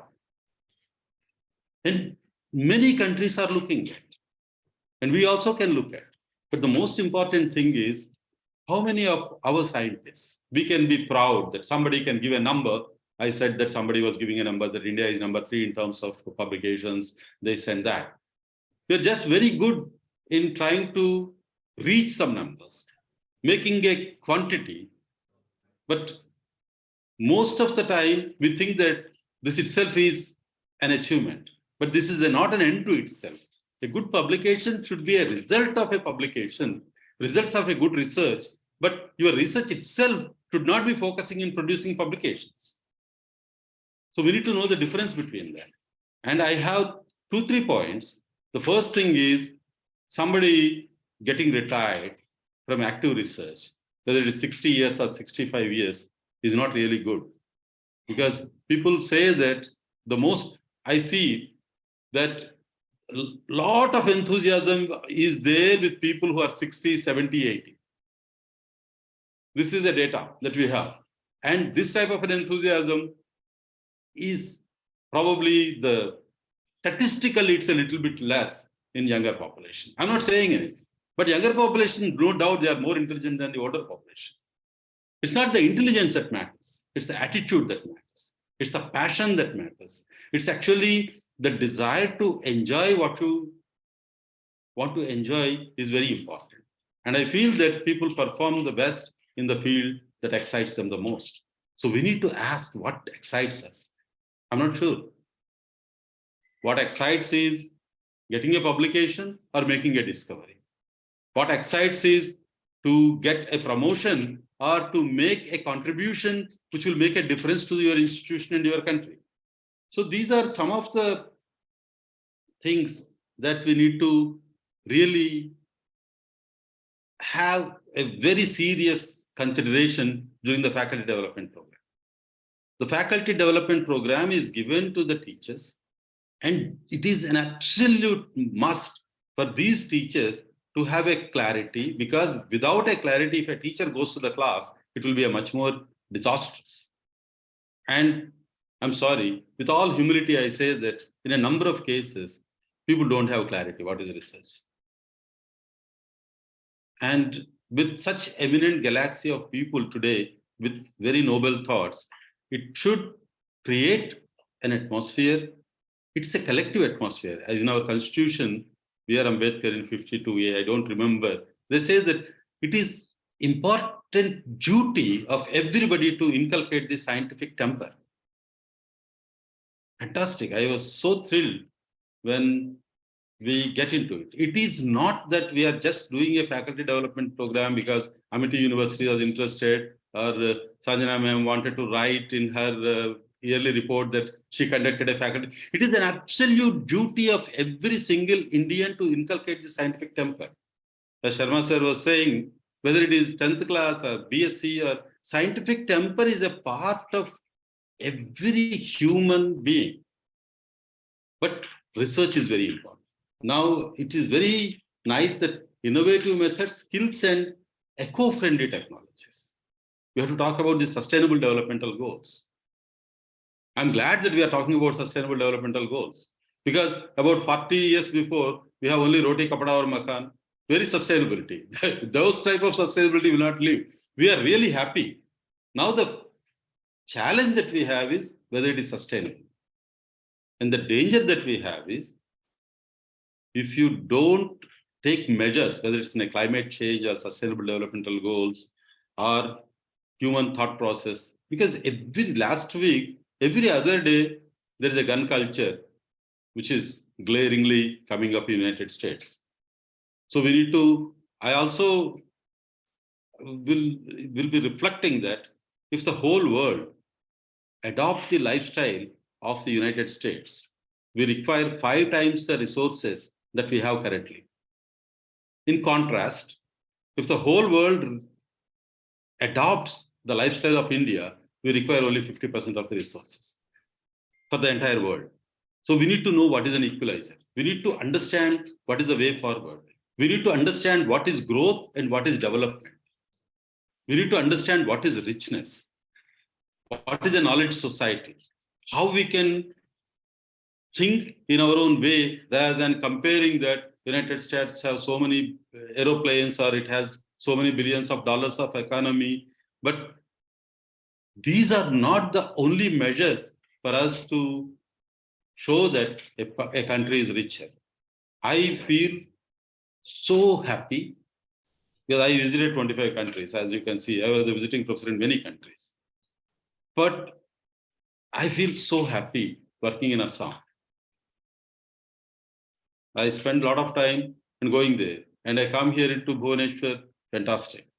There is a lot of spirit that is there in India, and it is a responsibility of all of us academically to see that knowledge matters to India. And in that process, we have to give a lot of importance to faculty development programs. And I'm very much impressed by the lineup of speakers that are there and the efforts that Amity University and Sharmaji and Sanjana are making in this. And I'm very much thankful to make me a partner in that. I'm sorry that I have to leave now. Thanks a lot for giving me an opportunity. It's really great. Thank you very much. Dr. Narahari, truly we are grateful to you for giving us the privilege of having you soon after the darshan of Lord Jagannath and for your words of wisdom. So much delighted to hear from you that research has to be pursued with a passion, with a commitment, with a resolve, and it must continue as our habit right up to the last breath of our life. Research is not for getting a doctorate or making a great publication or for career pursuit. It has to be targeted toward the well-being and welfare of the society at large, for building a great nation in our own lifetime by our own contributions that we make in research and development. And we need to redefine, of course, the meaning of development now that we have understood that sustainability not only matters, sustainability is also a great business now. And therefore, sustainability must be pursued at all levels of our technology innovation and path-breaking research, scientific research that we carry out. And it needs to be connected to the people. Let me finish by saying that in Amity University, sir, we are pursuing our research and innovation not only just with a mission, but with a passion. This is what the punchline coming from the top bosses of Amity University, that research and innovation must be a passion. And this passion should care for none other than ourselves, so that the highest level of integrity of research, its quality, and its relevance could be assured. Thank you so much for giving us the privilege of having you, Dr. Narahari. We look forward to many more such sessions so that we can spend more quality time in your company and learn how to really move forward with courage, confidence, and with passion. Thank you so much. Thank you. Thank you, sir. It is really a very nice jewel in the crown of the higher education system of India. And let you get all the strength to give it back to the nation. Thank you very much. Thank you so much for your support and thank you so much for your guidance. Thank you. Thank you so much, Professor Shastri, for being with us today on this important platform. And we are so happy after listening your inspiring words. And we have picked up few points as well, that research is an individual, it should be an individual, passionate goal. And attitude, passion, and desire is very important to do any kind of research. So we have to decide that whether we are doing the research to make a difference in the society, or just we want to do a research only for getting promotions or just to finding our journals. Thank you so much for your inspiring words. Thank you, sir. Thank you. Thank you, sir, for your valuable insights. Now I would like to introduce our next speaker, Professor Dr. Sandeep Sancheti. He holds a highly dignified position as the Provost Vice Chancellor of Marwari University, Rajkot, and has more than 34 years of experience in the field of higher education in the domain of teaching, research, and administration. Dr. Sancheti has been one of the longest serving Vice Chancellor of the country. He's also serving many professional bodies like SPIF-McKay, FICCI, CII, EPSI, NAC, Atal Innovation Mission, among others in different capacities. In addition, he holds a strong position in prestigious institutions of UGC, AICTE, and AIU, and has been a part of Indian delegations abroad. Being a well-known educationist and technocrat of international repute, Dr. Sancheti has been a true inspiration to thousands of young minds. His immense contribution to higher education has got him to hold the most designated positions in numerous putative educational institutions. May I now invite Professor Dr. Sandeep Sancheti, our guest of honor, to deliver his speech. Warm welcome and a great privilege to have you, Professor Sancheti ji. Doctor Vandana, आपने तो कमाल कर दिया। आज इतने बड़े बड़े लोगों को आपने बुलाया है और वो दिल से बोल रहे हैं, मन से बोल रहे हैं और पूरी समर्पण भावना के साथ अपने विचारों को हमारे सामने रख रहे हैं। इससे अच्छी बात हमारे पार्टिसिपेंट्स को, जो कि पूरे हिंदुस्तान से आज जुड़े हुए हैं, और क्या हो सकती है। Professor Sancheti, what a great privilege to have you with us. Thank you, sir. Thank you for your kind invitation. Professor Mandal साहब हमसे जुड़े हुए हैं शुरू से, हमारे चीफ गेस्ट हैं, वो ध्यान से हमारी बातों को सुन रहे हैं। I know how important the time of professor Mandal is, but we are so grateful to him for giving us the privilege of having him right from the beginning. Professor Sancheti, over to you, to your words of wisdom. Thank you, sir. Thank you, Professor P.B. Sharma, sir. Great to join this new initiative which AIU and MET has taken together. I'm very thankful to you, to Professor Pankaj Mittal, also to Dr. Sanjana and Dr. Nisha for hosting me and giving me this opportunity. I also welcome my former colleagues from AIU and all distinguished leaders of the academic world who are addressing or likely to address this FDP. We always learn when we become part of such initiatives. I think that's the biggest benefit we have, and that's what probably research is also linked to, that you keep your mind open, keep learning something new, probably keep unlearning something which is not wanted. And I'm very happy that this FDP on research is taking shape to mold young faculty members primarily into the research domain. So I'd like to raise a point or two before I start giving my inputs here. Number one, I would like to say that research is something knowing the unknown, or sometimes possibly you can call it hitting in dark. And therefore, research is perceived to be a little difficult thing. Research is certainly, people sometimes are wary of that. Should we do research? Can we do research? Are we capable of research? Is it important for us or not? I think those are the questions which people will have to answer, address before getting into the research. So research is something knowing the unknown, and therefore these trainings, FDPs, will be very, very important for all of us. Now, when it comes to our faculty, I was also one of the young faculty many years back, and I must say that I had a fear of research. Probably I didn't know much about the research, that whether it is needed or not.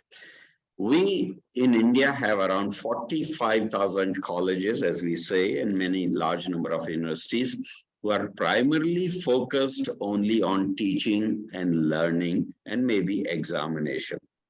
When it comes to that, they are focused only on a limited cycle of what we call the higher learning. I would call it limited because either we accumulate the information or we disseminate the information when we go to the class. I think that is a primary function a teacher does in these institutions.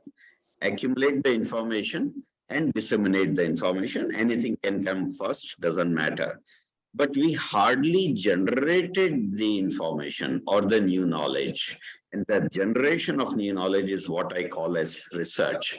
And therefore, a complete cycle of an academic activity for a teacher should be generation of information, assimilation of information, and dissemination of information.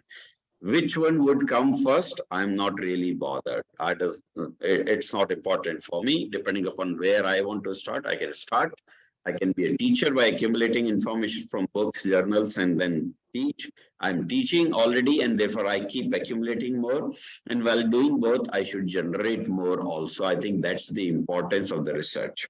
So all of us, whether we are doing PhD or we have done PhD or we are 40 years or 60 years, does not matter. Research has to be an integral part of our academic journey, particularly for FDP, for the faculty, and particularly for all the young students who are there, that they should also have a research bent of teaching, learning, or bent of mind.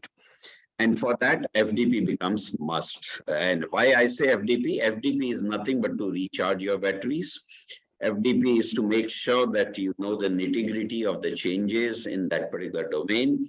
And FDPs generally can be classified into 3 to 4 categories. Number one could be that you enhance your subject knowledge. Fine, we do many such FDPs.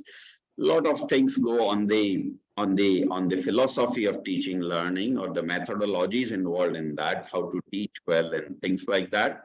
Even that is possible, and a lot of us do undertake those kind of, which is what we call on pedagogy. The third possibly could be on the technology these days, because after COVID, we require a lot of technology, and therefore a lot of awareness on how to use the technology. People undertake those FDPs also, that how to use various methods and things like that. But the fourth one, and most important for me, would be that one should do the FDP on research also. And every third or fourth FDP one does should be on research, because research will keep you charged. Research will give you innovation, and innovation then lead to various other things which the country wants to go ahead. If today we call some of the countries as advanced countries, they have primarily thrived on research only. In our case, the mindset was not so much on research, and that was a challenge.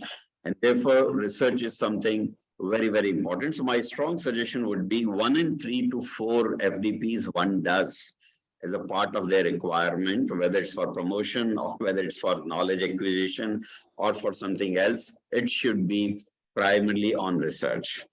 I would also, listening to some of the talks given earlier, I will not try to distinguish between who is more fit for research, who has more ideas. I would say that people who have uncluttered mind are the best in the research.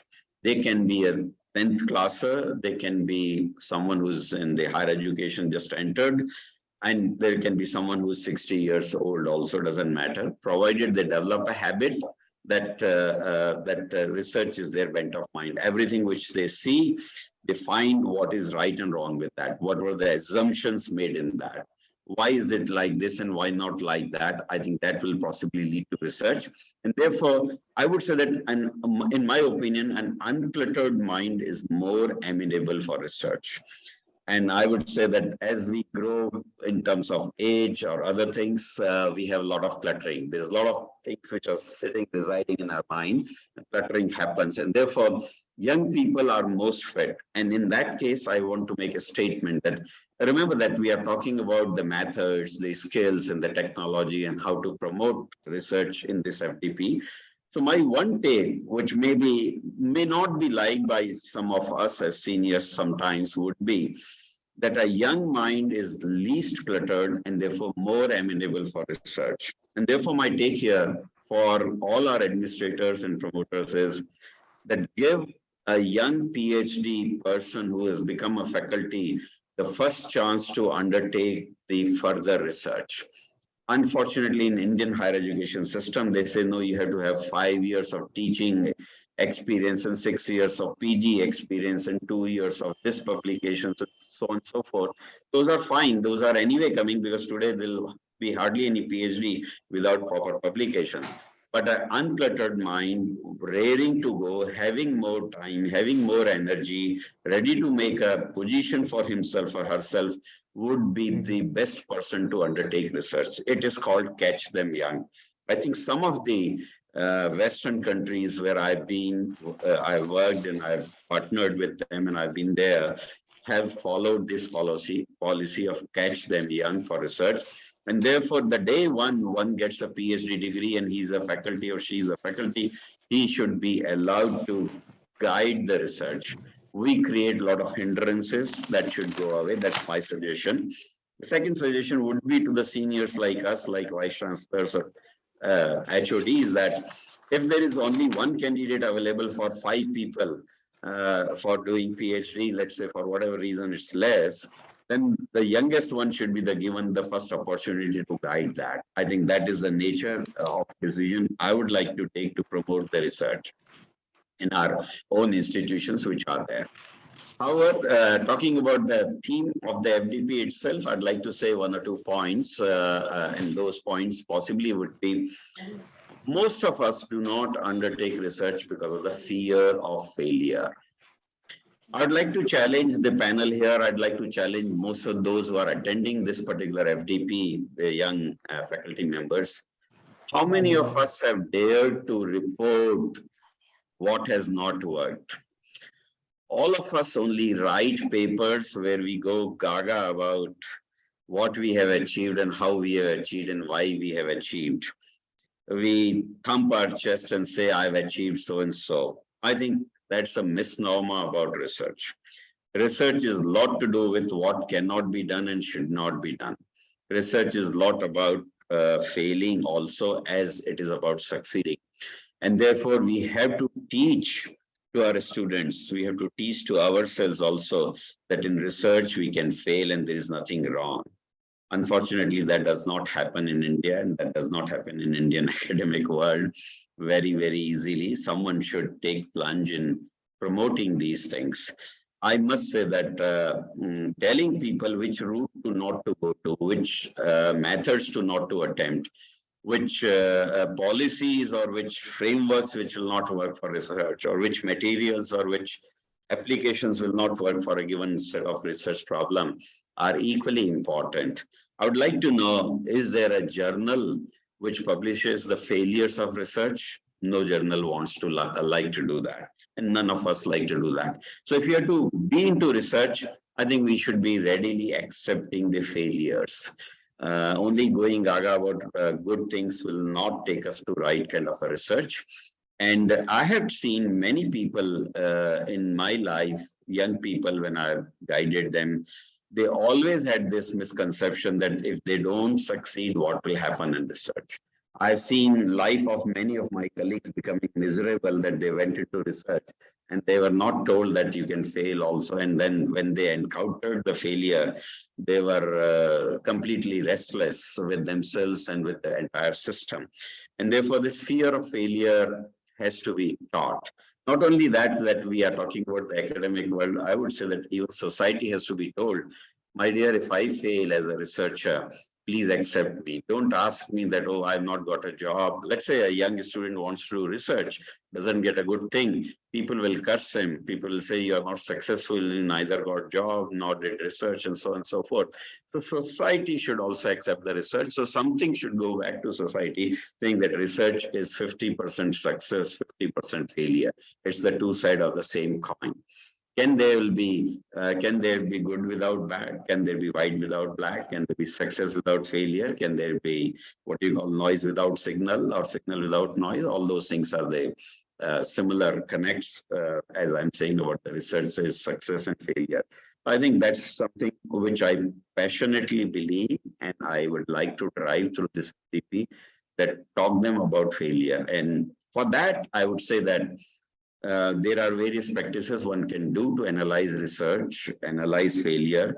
And one is the good practice of data recording. Many of us don't do these things. When I fail, something doesn't work, I simply discard. Record all those data. Who knows?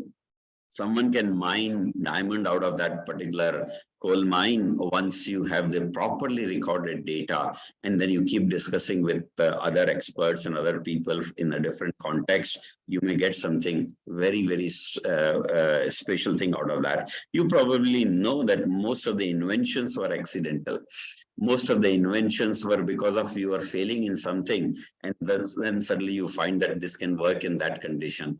And that is the nature of learning through the failures, I would say. A failure probably will teach you more than a first attempt success.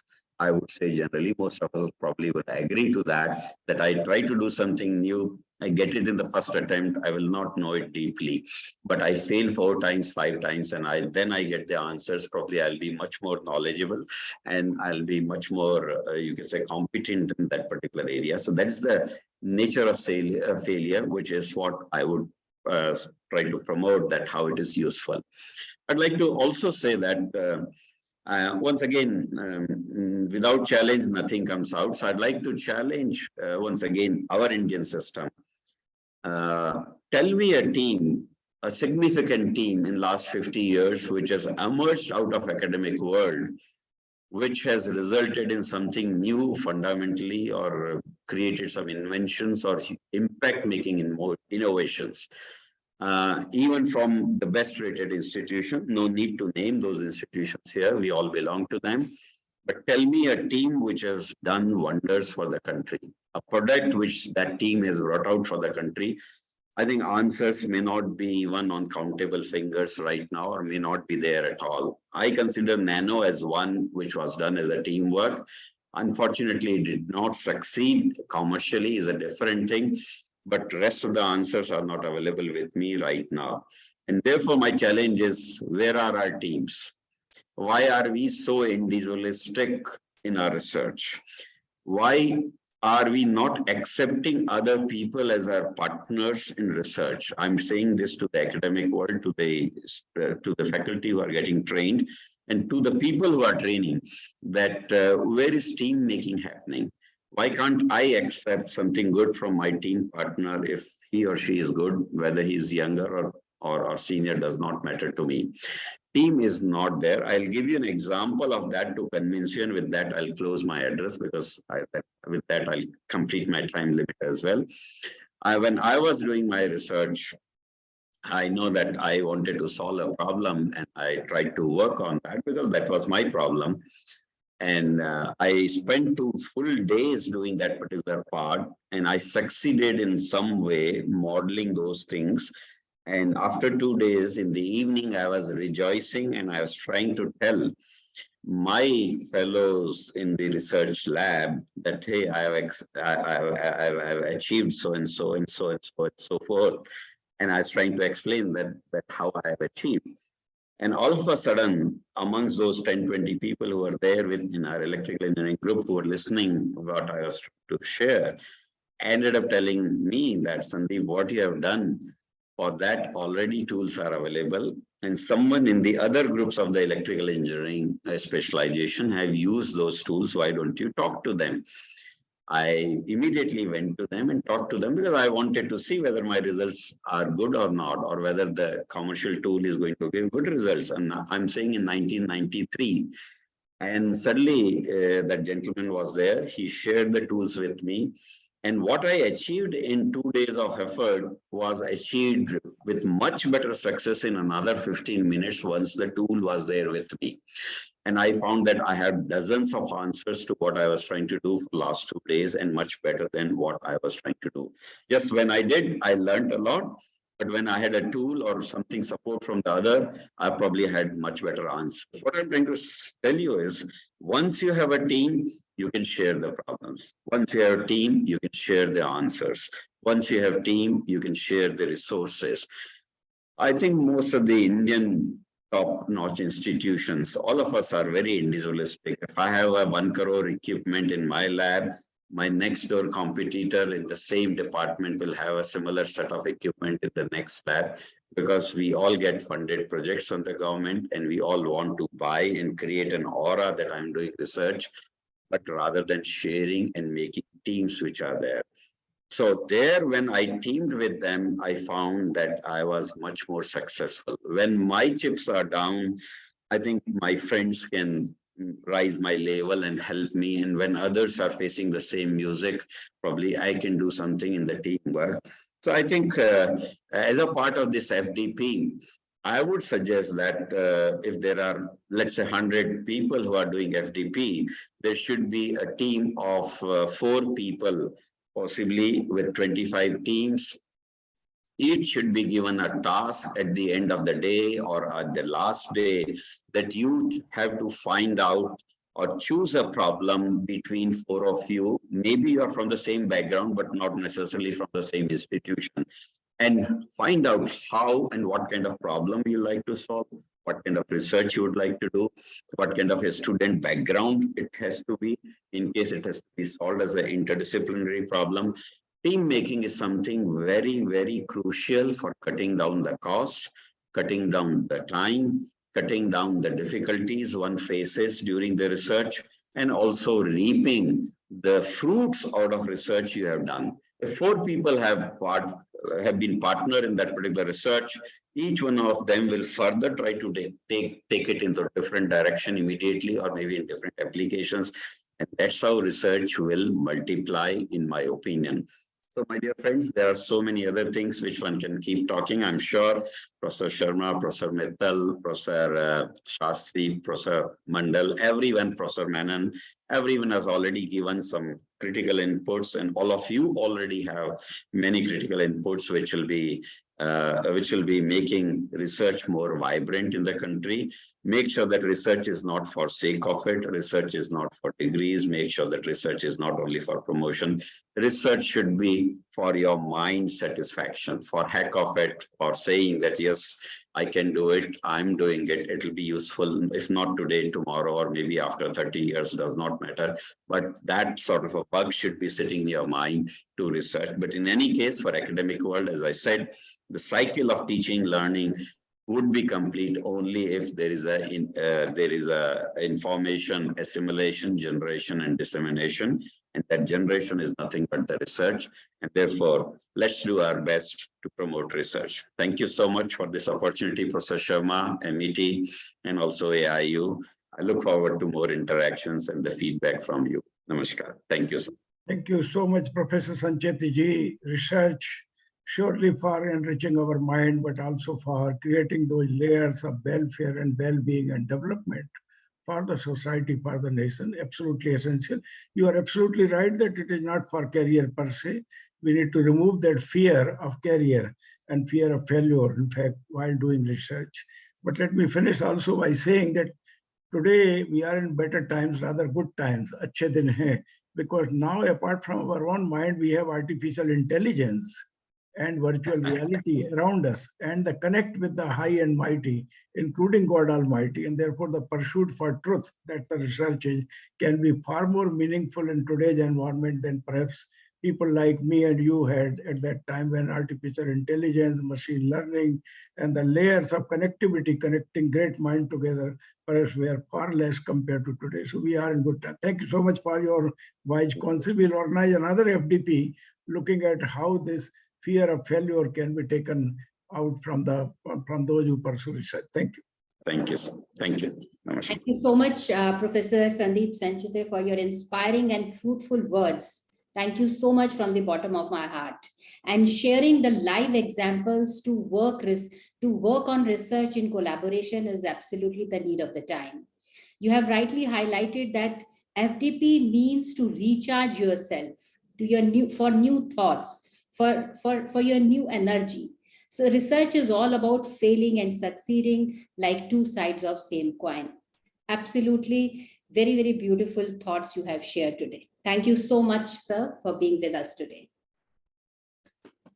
Over to you, Dr. Nisha. Thank you, sir, for your very inspiring words. Now I would like to introduce our next speaker, Dr. Manas K. Mandal.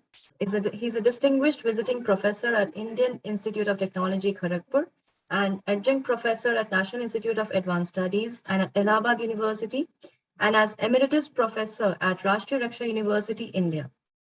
Formerly a distinguished scientist and Director General, Life Sciences in DRDO, India, Dr. Mandal specializes in the area of neuropsychology and cognitive sciences. He was elected as the Fellow of National Association of Psychology in India in 2012, and for his contribution to military psychology, he was given the Technology Leadership Award by the then Defense Minister of India in 2016. He was also given the Scientist of the Year Award by the Prime Minister of India in 2006. Dr. Mandal has to his credit 14 books, over 100 research papers in international journals of high repute, with 7,000 plus international citations of research work. May I now invite Dr. Manas Mandal, our chief guest, to deliver the inaugural speech. Warmest welcome, sir, and a great privilege to have you, Professor Mandal, with us. Very warm welcome to Professor Mandal. Professor Mandal, can you hear us?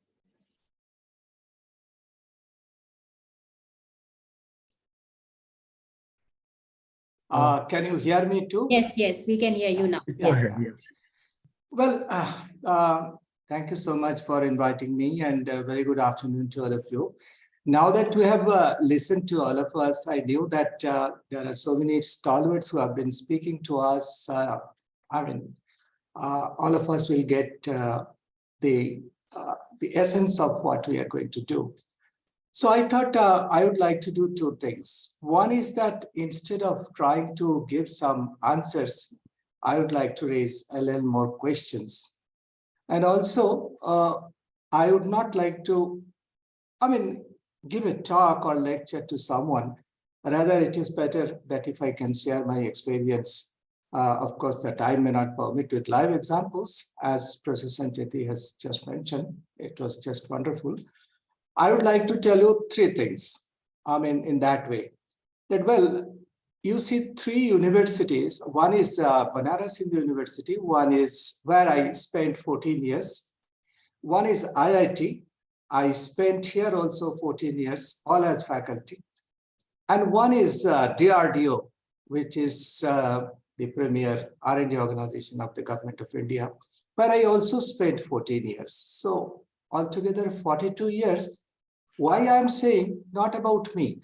I have seen how research is conducted in university system, how research is conducted in IIT system, and how research is conducted in DRDO R&D system.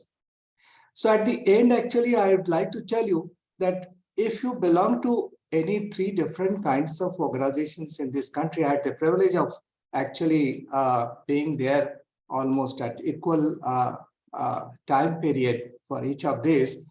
I would like to share you what I have noticed. And secondly, as I said, instead of giving some answers, my idea is to raise certain questions. So I'll actually put forward three kinds of frameworks. One is like the framework of our mind, which everybody spoke. I'll try to synopsize them or concise them. One is a framework for research, and one is a framework for innovation, all within 10 minutes. So this projection through slide becomes better for people to grasp what I wanted to convey as part of my experience rather than my advice. The first one is, of course, is about the framework of mind. That is, as many of us has said, that is very important to understand that why I am interested in doing research. Do I want my identity, or do I want my integrity with the team, as Professor Sancheti has just mentioned? What is very important? If I'm pursuing identity, probably I'll take a long time. If I've got integrity with the research publication, database, with my people, probably things will be much better. Many of us said attitude and aptitude as well. Research is more about an attitude, because it's not compulsory for someone to do research and live their life. So aptitude may be important, but it's important that we give a temporal priority of our attitude over aptitude. Likewise, innovation we have been talking about, intuition also has a role to play. I often say the difference between thinking and blinking. If we have a research mind, we not only innovate in our conscious mind, unconsciously and subconsciously we continue to think about it, and suddenly it pops up as an insight. I believe our brain is also, since I am in the field of neuroscience, our brain is organized in that way, both in terms of our conscious maneuver and our unconscious maneuver through intuition. So we must be having that frame of mind that we require both. Then comes agreement versus argument, that what is more important? Is research meant only for substantiation or nullification? Are we interested in nullifying an existing concept, or are we interested in agreeing with something is already there? So that challenge must be there. Are we doing a context-based research or a content-based research? Because someone already has said that, well, there's a theory always in America and the database comes from India. In fact, 75% of the theories are actually based on only 25% of the human population, which is in America and Western countries. So it's very important that we understand our context as well, apart from the content. But I make a difference about context, content, and intent. The intent is equally important. I have not mentioned about it, but I guess that's also equally important. And so many of us have also talked about mind and mindset. Mindset is nothing but having a quick answer for the problems that I have, because our brain cannot process all the information that we need to do on an everyday basis. So we create a mindset to give a quick decision making, and that probably compels us to think in a much more narrower fashion as compared to our mind, because we all have got a excellent mind. So research may be a choice, research may be a compulsion. We have to choose from. We have to decide whether we are interested in doing the right research or taking research in the right manner. So doing right project or doing the project right are two different right things. I mean, I learned as a researcher how to do a research, doing research right. But doing a right research is also equally important. Am I really pursuing something what interests me? Because many of us suffer from the confusion of interest, stability, and expectations. So am I really pursuing what is part of my interest, or am I pursuing something what is part of my ability only? So these are my questions for all of you who are actually pursuing this. If you can answer this, probably our research would be slightly better. Then I'll try to tell you the framework of research. Well, are we doing a passion-driven research or a purpose-driven research? Do I have a purpose or do I have a passion? Is it part of my interest or is it part of the demand?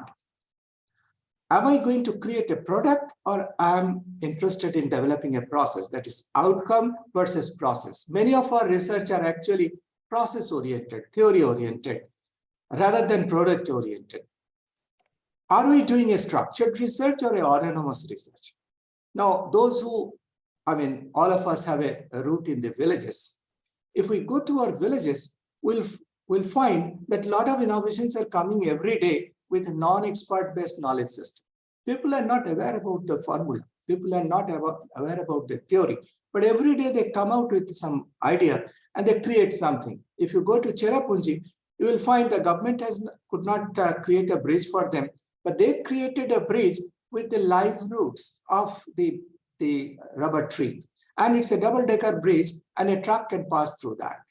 And they did it. They shaped the tree in such a manner it can be converted into a sort of bridge, because there are hundreds of river flows, river streams in Cherrapunji. So I find that a lot of autonomous researchers are going at a bottom-up approach. So most of us are actually trying to address research in a top-down approach. In a top-down approach, we have got fellowship, we have got a library, we have got instruments, we have got great minds around us. But what happens to our autonomous researchers? Can't we make use of them? 90% of our innovative ideas are coming from villages as well. So we need to create a good interface between a top-down approach and a bottom-up approach. So therefore, the importance of doing a basic research and a translational research is equally important. If I can translate my thought process into a product or even a process or fill the gap, that would be much better rather than only trying to address a theoretical point of view. For that, I believe what someone has also said, that we need to go beyond our discipline. It needs to be transdisciplinary. When I talk about interdisciplinary, it means 2-3 disciplines come together and join hand to do a research. When it is a transdisciplinary research, it becomes purely problem-centric, problem-focused, solution-oriented, and it creates its own methodology. Therefore, it's important that much of our research at the higher level needs to be transdisciplinary. Finally, it needs to be also seen whether we are doing a customary research, what West have been doing, or we are also focusing on non-traditional research. By non-traditional research, I mean to say that we need to do adaptive methodology. Let us not all the time follow what is written there in the book. We can adapt our own, develop our own methodology, that adaptive methodology which is value-driven rather than solution-driven. That's also is important framework for research. Well, the framework of engagement is also very important. I have actually jotted down 7 steps. We have to identify where we are doing research. Are we doing a blue sky research, no knowledge to new knowledge? Are we doing a pure basic research, new knowledge to theory building? Are we doing a directed basic research, theory to principles of application? Are we doing applied research, application of principles to discovery of solution? Are we doing experimental development research, solution to prototype development? Are we doing translational research, prototype to practice, bench to bedside? Or are we doing end user integration research? From bedside, for example, I've developed a medicine. I go back to bench if the medicine doesn't work properly. So what I said in the very first slide, the blue sky research and pure basic research are done in the university system, as I have witnessed. But then I have witnessed IIT system research, where directed basic research and applied researches are more often done. Then I spent about 15 years also in R&D system, and I found experimental developmental research and translational researches are mostly done in R&D system, because their idea is to develop the prototype, not only production level prototype, also to actually, not only the tabletop prototype, also to the production level prototype. So when we come to the industry, there is a gap between what we translate from prototype to practice to end user integration. So I would, given an opportunity, since now I am about to retire, so I don't take any more scholars, but I would have gone for end user integration research, because today we have got abundance of technologies. Feasibility of available technology has become much more important rather than creating a new technology. So that's the way we try to understand what would be our framework of engagement. We can't start doing blue sky research and end into end user integration research. We have to decide at what layer and level we have been trying to do that. I'll take 2 more minutes to finally tell you the framework of innovation. Now, for me, innovation, anything that I do not copy is innovation. Anything that I do not copy. But that probably is too big to explain. What do I mean by that? I also make a difference between innovation and intuition. As I said, thinking versus blinking. But there are 4 rules where innovations are possible. One is possible, no knowledge to new knowledge. That's one kind of innovation, and some of us has already mentioned about it. One is about the challenge the existing knowledge. Yes, someone also has reported about that, because I presume that people will, the scholars, the stalwarts will definitely talk about it. How many of us are actually challenging the existing knowledge? The third is that if I can't do anything, neither no knowledge to new knowledge or to challenge the existing knowledge, I can accept the existing knowledge, but do I have a surprise element to make? That also can become a good innovative point. And if I still can't make it, am I capable of facing failure and bring a change in my thought process? Change is a gift of time. And every time I fail, we find that there is a learning experience. So many of us in research believe that luck is a big factor to get a good result. But I think preparedness plus opportunity put together is luck. We are prepared, no opportunity, no luck. We are not prepared, lot of opportunity, there is no luck. But if we are prepared, still no opportunity, at least we will not repeat for that. So with all this, I would like to thank you all for giving me this opportunity to talk. Thank you so much.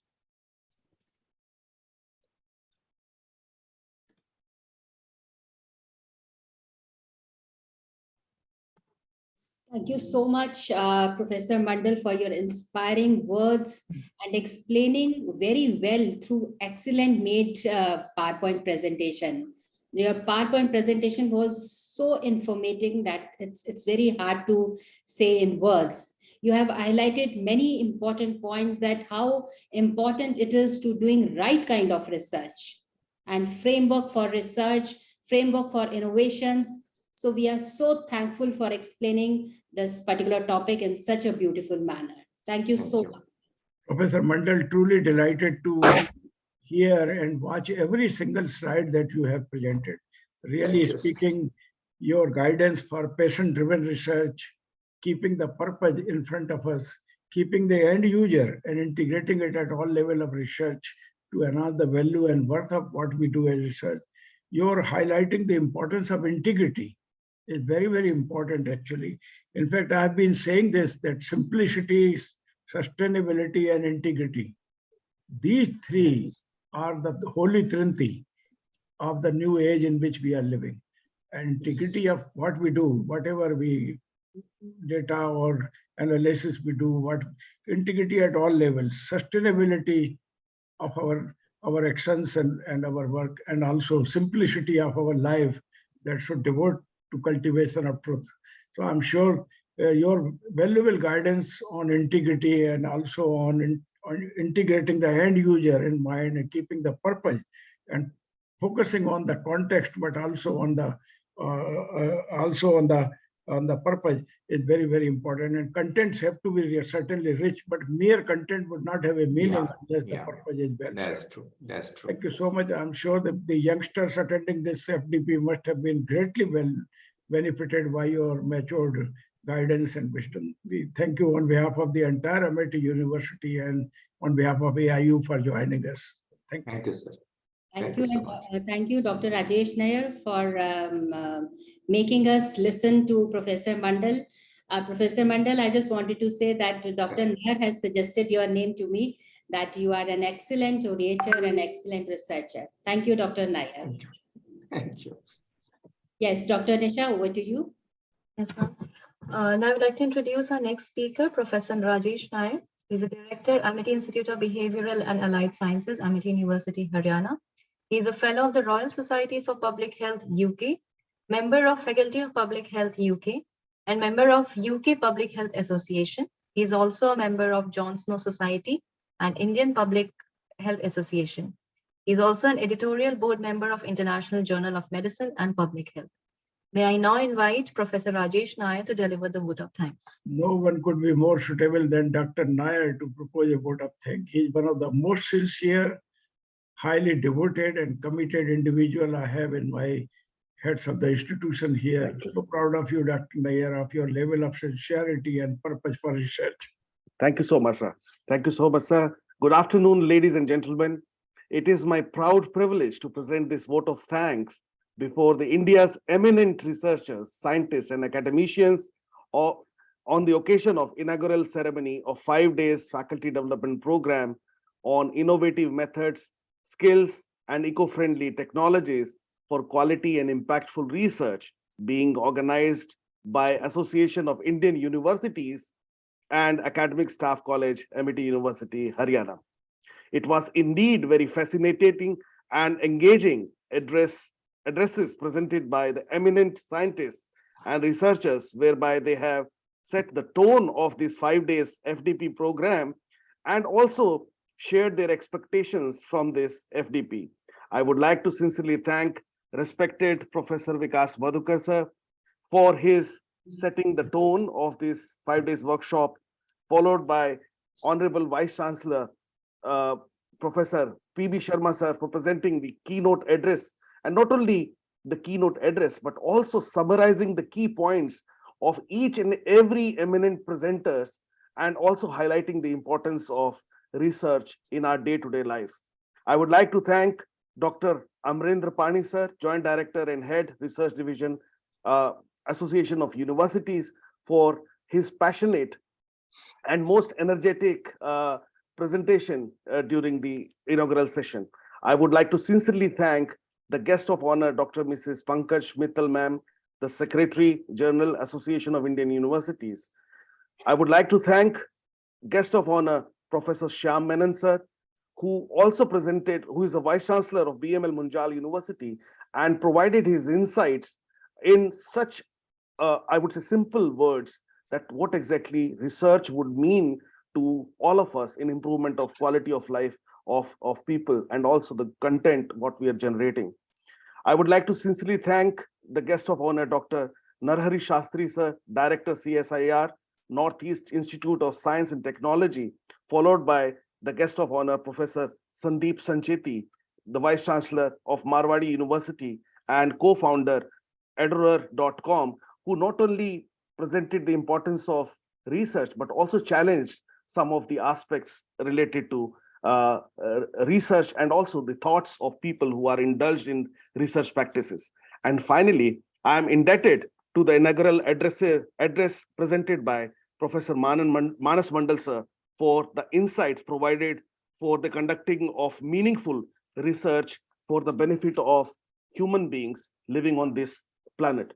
I would like to sincerely thank the Secretariat of Association of Indian Universities and the Academic Staff College, Amity University, Haryana, and IT Department, AUH, and also anybody and everybody whom I could not thank at this point in time. Finally, I would like to sincerely thank Dr. Sanjana Vij, Program Director, Academic Staff College, and senior management of AUH for providing me this great opportunity of thanking all luminaries of scientific research in India. Finally, again, I would like to thank the participants for joining this learning cycle of 5 days FDP program. I wish them the best in this great learning. Thank you all. Namaskar.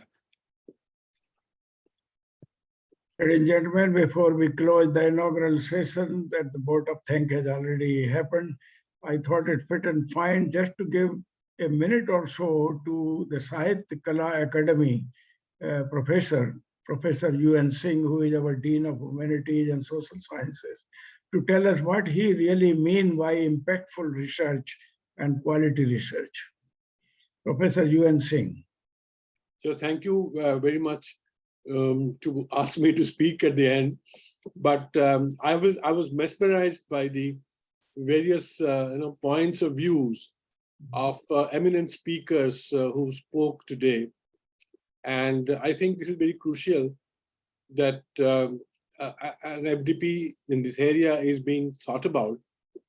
The research for me is like thinking of a problem. I mean, I remember when I was floating a concept called sunflower syndrome in sociolinguistics.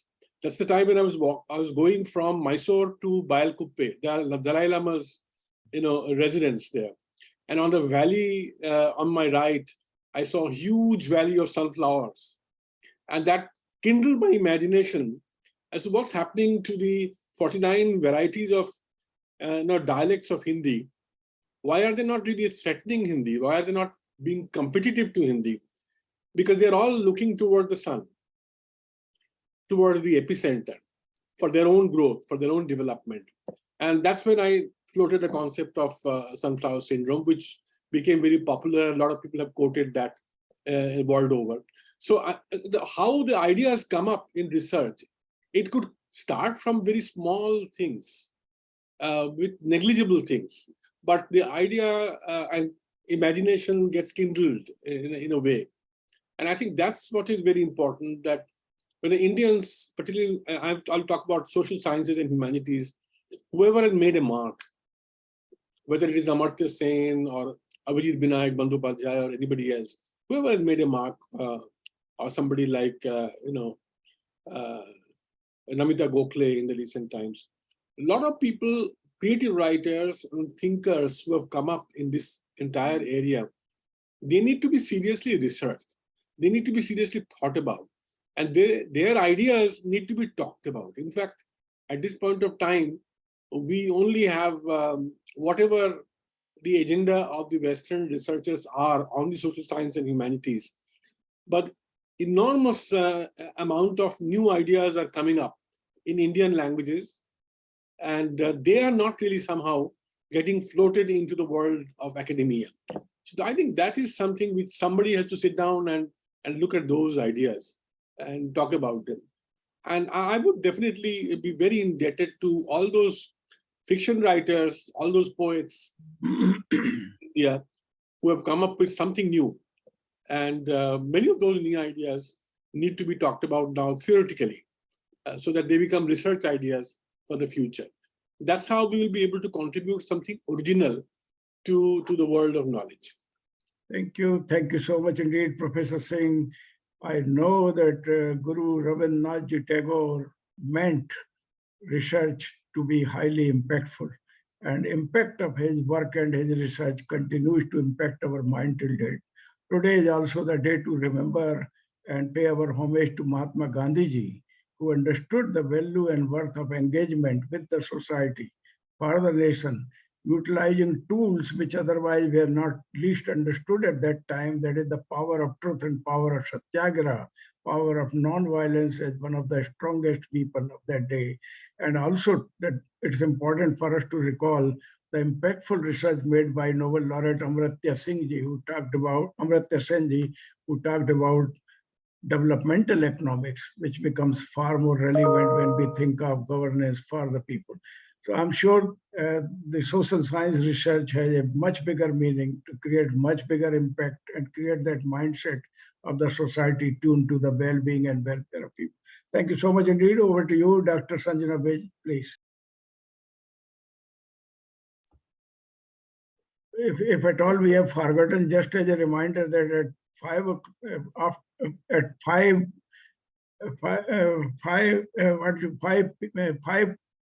5:18, which means after 5 p.m., 18th minute, Mahatma Gandhi was shot dead today. And we all will be paying our homage and tribute to the great leader of our nation who showed us the path of non-violence to be the strongest weapon as against the guns and missiles and even power of atom bomb.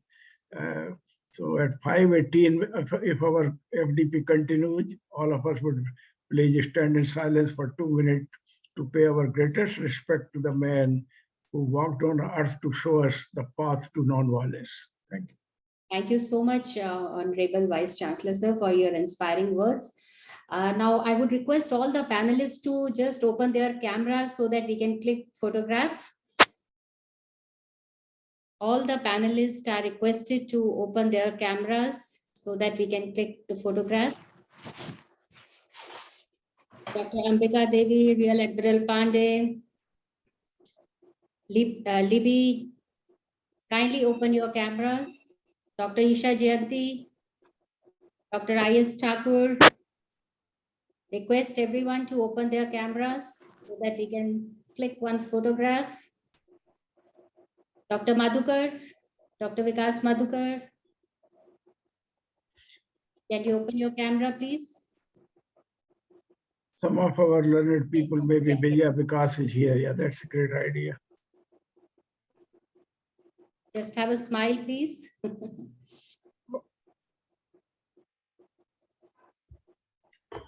All the good ones have a smile to make the Buddha smile. Thank you so much. Thank you so much. So now we are ending with our this inaugural session, and we have one technical session before lunch break. So we would like to go ahead with that.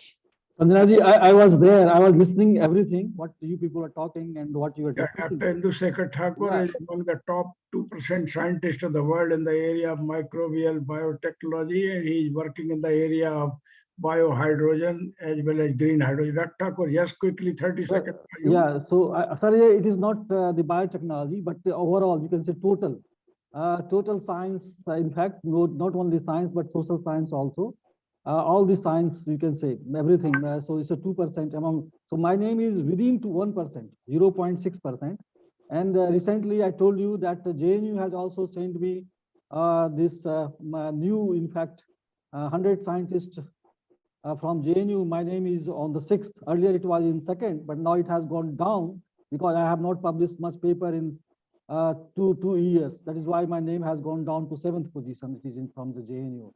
Chinta mat kariye. Unfortunately, JNU is known for all kind of noises that we hear, but it has made a great contribution to the body of science and social science research, I'm sure, and it created great minds of people rolling out of JNU. But let these great minds be more visible than the noise and rattling noise that we hear every day. So what I'm going to do that on 2nd, in fact, afternoon, my speech is there, my lecture is there, in fact. Where I'm going to tell you about that, how to publish papers in very good journals and high citation, high impact factors and all these things with my research work, that how I published it, that I'm going to tell you about all these things. So this is what exactly I'm going to do on the 2nd afternoon. So this is from my side. We look forward to your highly inspiring session. Yes, sure. Yeah.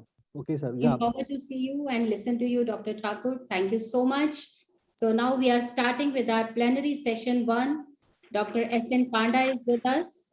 Dr. Risha, kindly go ahead with, please. Thank you, ma'am. I would like to introduce our first speaker. He is Professor Surya Narayan Panda. He has done his doctorate in computer science from Kurukshetra University, Haryana, and he is presently working as professor and executive director at Chitkara University, Punjab. He is a trained assessor of NAC Bangalore, an impanel consultant for Indian universities by AIU, principal investigator of 6 major projects funded by Ministry of Science and Technology, Government of India, and project head of 13 consultancy projects. He has more than 30 years of teaching experience, administrative and research experience, and has filed 96 patents. He got Millennium Alliance Award from FICCI and Ministry of Science and Technology, Government of India in 2017. May I now invite Professor Surya Narayan Panda to kindly start the session. Dr. Panda, grateful to you for your quality time for us. Thank you so much indeed for connecting to this very important. Thank you so much, sir. Dr. Panda, for being with us here. Sorry that today inaugural function has taken a little more time and you will get a little less time, but no problem. We will definitely take benefit from your lecture. Thank you, sir, and go Thank ahead. you so much, ma'am. Thank you so much. And I'm thankful to Professor P.V. Sharma and Dr. Amrinder Pani.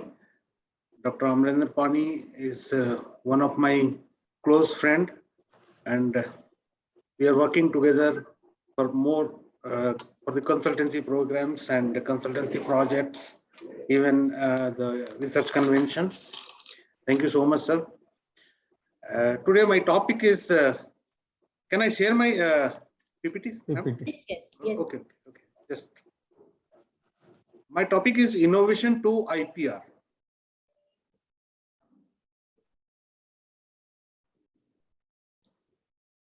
Madam, can you give me the permission to share? Okay. Yes. I got.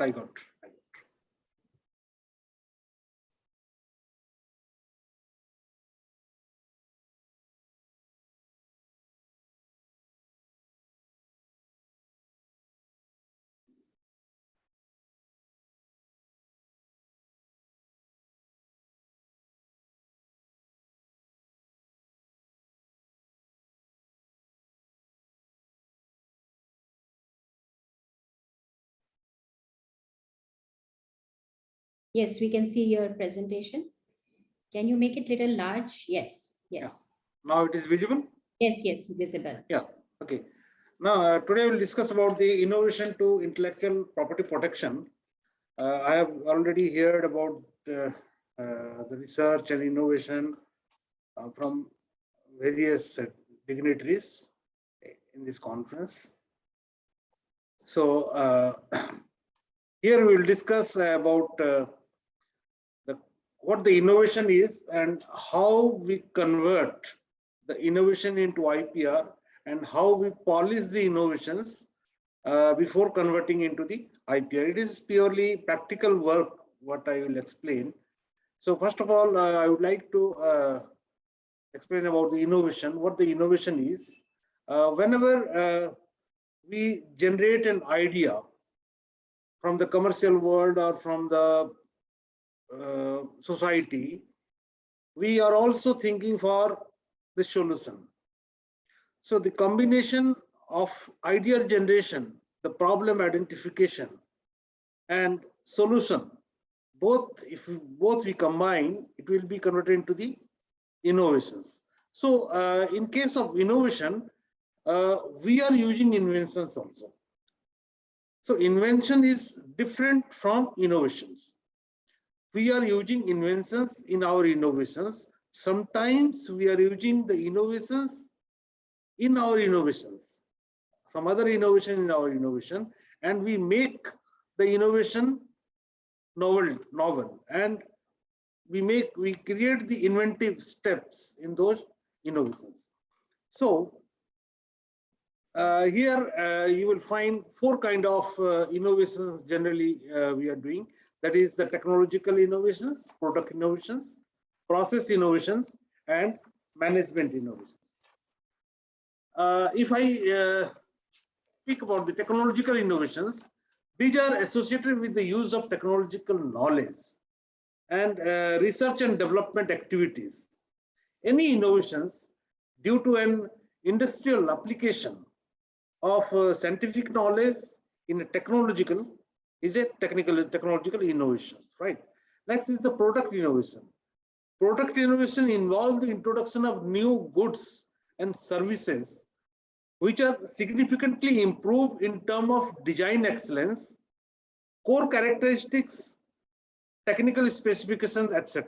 This is the definition of product innovations. Another one is process innovation. Process innovation is the introduction of new or significantly improved production processes involving new way of producing the goods and services that maximize the speed, services, quality, simplicity, and waste reductions, etc. This is called the process innovations. Another one is management innovation. It is essentially means the implementation of new management practices and the innovation way of doing things in dramatically transforming and improving the effectiveness of management function. That is called management innovation. So these four type of innovations we will find whenever we do the research and convert the research into the innovation. Whenever we innovate something, it will just reach to a particular height. After that, the new innovation kill the old innovation and take the place of old innovation. In the same case, I'll explain in detail when we will discuss about the Gartner's chart. Here, if I give any example, suppose Kodak film. Kodak rise up to a particular height, but when the digital picture or digital video technique came to the market, the disruption occurred, and Kodak, they have not updated themselves and they have gone, and the digital digital video system took the place. So similarly, the particular innovation has a specific age. In a particular age, another innovation, the new innovation, disrupt and kill the previous innovation. So if I distinguish between the invention and innovation, like X-ray. X-ray is an invention, but by using X-ray, if we develop a machine to detect the image of the bones, that is an innovation. Similarly, if I will use the X-ray and develop a machine to detect the content of a luggage, then it is an innovation. So sometimes we are using the inventions in innovation. And these are the innovation like X-ray, light sensitivity of silver compound, semiconductor. These all are inventions, and you will find the innovations like photography, camera, radio, magnetic tape, etc. I have to wind up, madam. I have to wind up within 1:15. Okay. Yes, sir. Yes. Okay, so I have to speed up. So how we polish our innovations? See, whenever we generate a particular idea, we think for the solution. So I can give this example. We generate the idea and we float the idea to many brains. Suppose I am a teacher, I am teaching in a class, a BTech class.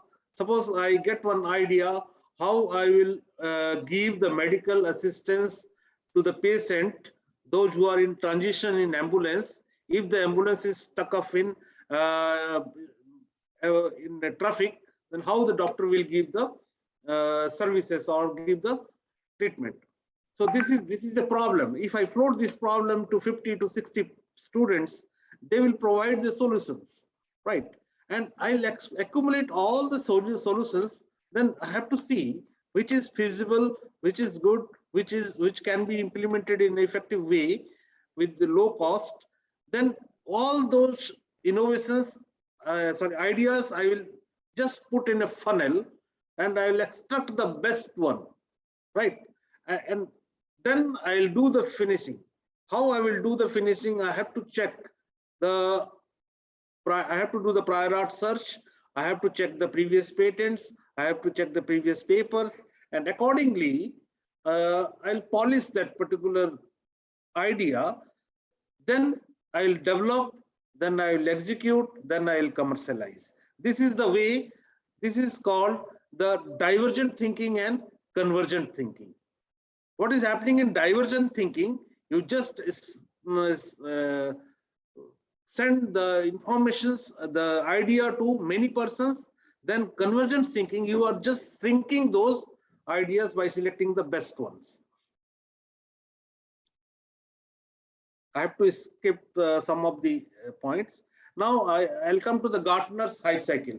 Whenever I innovate some idea, how I will make it inventive and how I will prove that it is a novel. If I wish to do the I want to put the inventive step, I have to see the latest technology available and the age of the technology. You can see this graph. You can see this graph. This is the Gartner hype cycle, right? Here you can see this is the old graph. You can see the new graph also, but it is a paid site. Now, if I want to see the solar system. Here you see the solar system. A small triangle is there. This triangle means more than 10 years. That means the advanced metering infrastructure.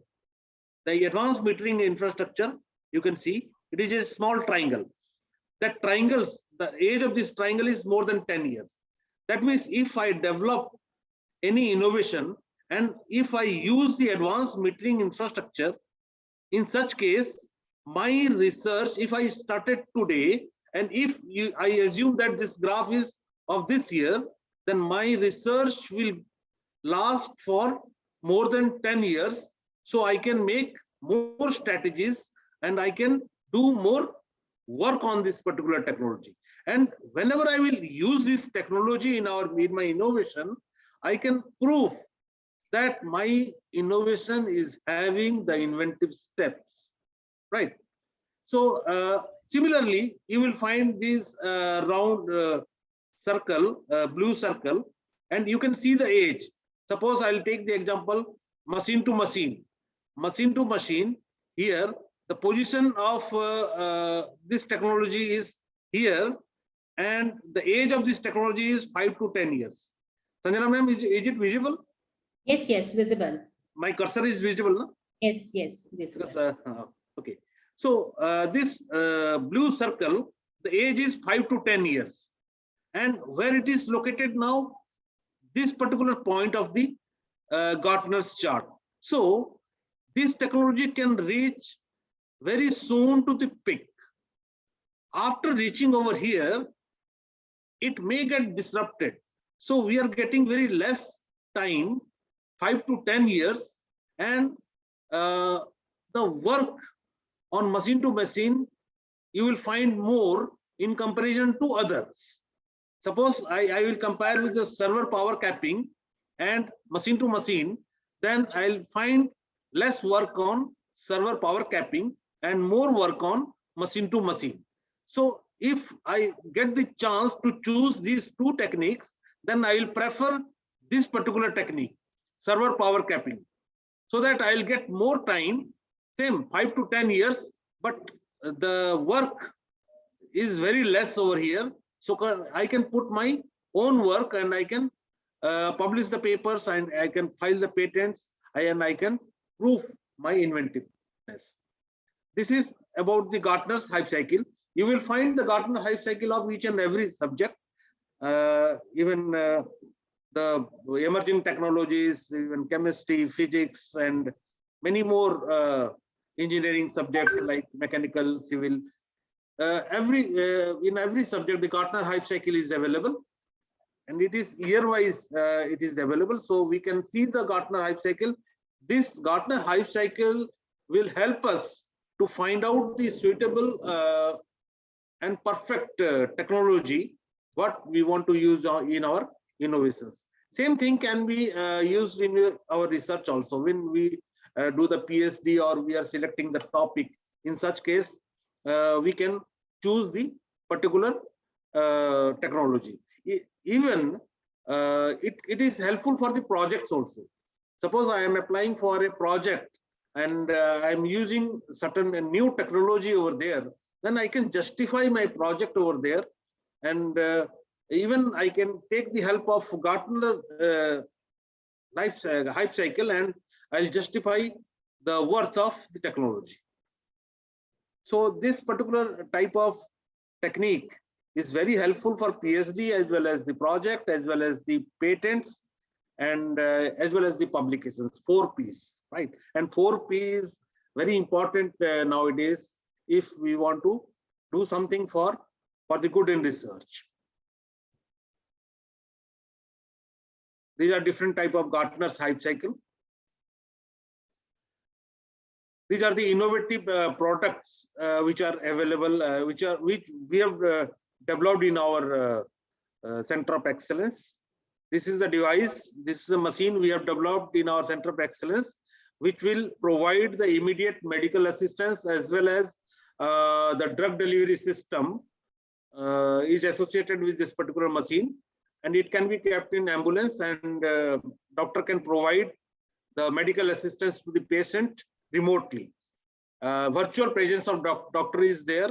Whenever the ambulance will pick the patient, they will connect the vital sign machines, vital sign devices with the body, and they will connect this machine with the doctor. Doctor will receive a video call, and from the doctor end, doctor can see the vital sign in real-time mode, vital sign of the patient.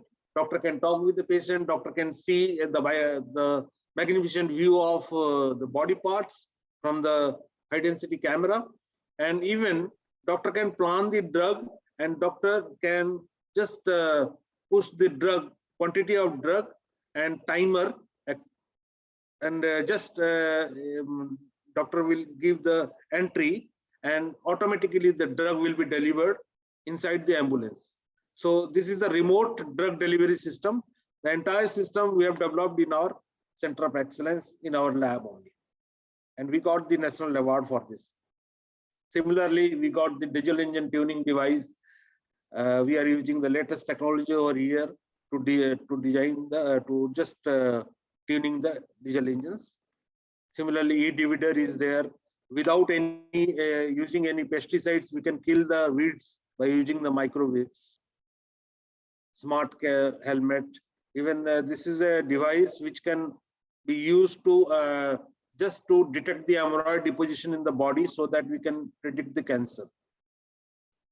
Google is our device. Here, by using this device, we can pinpoint the rain predictions. Suppose the IMD will give the rain prediction of a particular area, particular district, or particular block. But if the farmer will attach this particular device in his dish antenna, the farmer will get the information when the rain will fall in his land. The pinpoint rain prediction can be done by using this particular device, and it is very low cost, and it costs around 150 or 200 rupees, and it can be easily installed with the dish antenna and mapped with the Android system. So this is very helpful for the farmers. Similarly, we are working on these tattoo sensors. This is very helpful for the elderly and disabled persons, and we can just put this tattoo in body, and automatically it will transmit the ECG, temperature, and all vital signs to our Android phone as well as Wi-Fi. So it is very easy to handle, and it cannot be we cannot destroy it by putting the water or anything. It is very protective one, and it is very easy and portable and comfortably used So all by the patient. all these sensors are like thin films or what? I mean, they are without Thin fins? films are there, but we are not developing this particular technology over here, but we have a link with the Illinois University, USA. They are developing and they are giving this technology for the research. And we are doing research on this particular technology. Now we are not using any commercial, we are not sending for any commercial use for this technology, but we are doing the research, right? But once this particular technology will come to the market, it is very easy and comfortable for the elderly peoples. The reason I asked the question is, really speaking, we are moving into a new era where you will have such like sensors everywhere, not only on body. They could be on building, they could be in your car, they could be in whatever devices you are using. And that way the health monitoring of systems and gadgets and devices and people, of course, will become, they could even be put on the trees to understand what kind of insects, attacks, etc. are coming. So this is the future. They're the future, and we need to pay a lot of attention in our own country in development of such like path-breaking innovations. Yeah. Right. Actually, sir, sometimes when we do the research, we are unable to find the perfect sensors in India. So we have to depend upon the foreign countries. And so we have the tie-up with the foreign universities, and whatever they are developing, we are just start the research over here. But we are not getting the opportunity to develop the sensors because we don't have the such kind of infrastructure in our country. मुझे ऐसा लग रहा है कि we have neglected sensors as well as instrumentation. Right. We are procuring a whole lot of instrumentation from outside India and paying through our nose. But instrumentation holds the key for research. Moreover, sir, एक और problem ये है कि suppose if I get a particular sensor from a particular country, they are not giving for the research also. So that is a great problem for us. और किसी और country को देते हैं, हमें नहीं देते, तो वो थोड़ी सी लेकिन दूसरी तरफ अगर आप देखें, DST has funded lot of research on biosensors, and maximum number of publications in the world are coming from India on biosensors. But we need to translate that research into the real gains in terms of real development of the sensors. Right. And this is one of the video laryngoscope. And if you find the cost of this particular video laryngoscope is in Amazon, it is around 80 to 90,000 rupees. But we have developed this particular technology in our lab within 8,000 rupees. So this is the difference. This is the actually concept of the Make in India. Whenever we are making such kind of things in India, the cost will get reduced. Ultimately, the treatment cost will also get reduced, and anybody can use it. What would this do actually? Laryngoscope? This is a video laryngoscope. With the help of this device, we can do the intubation in when we give the anesthesia to the patient. Okay. After giving the anesthesia, we need to put on one tube in lungs. I got the point. For this, we are using this particular device, laryngoscope. Very good. Very good. Very well done, Chitkara. I think you did a great job. Thank you, sir. Thank you so much. Now the question is how we protect our innovations through the intellectual property right.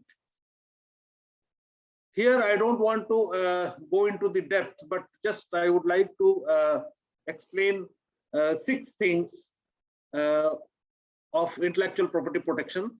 We have 6 kind of intellectual property protections are there: copyright, patent, trademark, industrial design, geographical indications, and trade secret. What the copyright is? Copyright means if I am developing any program, software, or if I am writing any poem, or I am writing any story, or I am just creating any movie or drama, such kind of literary things, these are falling under the copyright. And like these literary films, dramatic, musical, artist, sound recording, these all are falling under the copyright, and the age of the copyright is the life of the author plus 60 years. And you don't need any attorney, you can directly file the copyright. Another one is the patent. Patent is granted by the government to the patents for 20 years. So in patent, you can go for any product or any process or any methods, and you can file the patent. You can file the utility patent, or you can file the design patent also. I'll explain the design patent also. The age of the patent is 20 years from the date of filing, and after the 20 years, it is open. Whenever you are filing the patents, you have to justify the inventive steps and you have to justify the novelty of the patents. Then only you will be able to get the grant. And for getting grant, I think it takes more than 2 years to get the grant. Another one is the trademark. Trademark is like this. Whenever we are opening a particular company and we want to create a particular trademark, I want to register that particular trademark, we can do it. And once you register the trademark, that trademark cannot be copied by any other company. This is the design patent. If you change the shape and size of a particular commodity, particular item, then you can file the design patent. Suppose I'll change the concept of this smart portable toilet system or the wristband with the sanitary system, then I can file the design patent. So design patent must be applicable to the eye, and it should not be any vulgar or any unethical or unparliamentary thing. And the term of the design patent is 10 years and it can be extended up to 5 years. These are the small points we have to remember. Geographical indicators are like the Banaras ki sari or Nagpur ke santre or Agra ka petha. These are the product of a particular region, particular area, and it is registered with the geographical indicator. We cannot copy those things, and we cannot do the cloning or the duplications. Like Kolhapuri chappals, Kanjivaram saris, these are the geographical indication. These are the product of a particular area. Similarly, whenever you are filing a particular you are creating a product, you will file the patent, the utility patent. You can, if you see this mobile phone, if you write a manual of this mobile phone, you can go for the copyright. If you are just putting a trademark like Samsung, this Samsung trademark is already registered with the patent office. Similarly, the design of this particular phone can be registered under design patent, and the technological details within this particular product can be fall under patents. आपने तो हमारी आंखें खोल दी doctor पांडा साहब, बहुत ही अच्छा लगा देख करके आपका प्रेजेंटेशन. Such a great. बहुत शॉर्ट टाइम है तो मैं थोड़ा सा जल्दी You have done a great job. We can see. हमें तो बड़ा आज तक नहीं अंदाज था ये कि कोल्हापुरी चप्पल पेटेंट ट्रेडमार्क या पेटेंटेबल है, because carry the name of the. ये सारे ज्योग्राफिकल इंडिकेटर्स हैं सर, उस एरिया के लिए वो डिफाइंड है. अगर मैं चंडीगढ़ में उसको बना करके कोल्हापुरी चप्पल के नाम से बेचूं तो ये इलीगल है. मैं मेरे ऊपर लीगल एक्शन भी हो सकता है. Very nice. I think you have given us tremendous amount of insight. We are proud of you. Thank you, sir. Thank you so much. So sometimes the product is having the confidential information. Those confidential informations we can register with the trade secret. Suppose in Coca-Cola, Fanta, they have the trade secrets, and they also register the trade secrets with the patent office, and they protect their trade secret with the patent office. So whenever we do, we just innovate any idea or any design any product, we have to prove our novel and what is new in that particular idea or particular product. For that, we are doing the prior art search. Prior art search is nothing but just the review of literatures. We are searching different kind of patents. We see the claims and we compare their claims with our claims. Then we can find out the gaps and we prove our novel.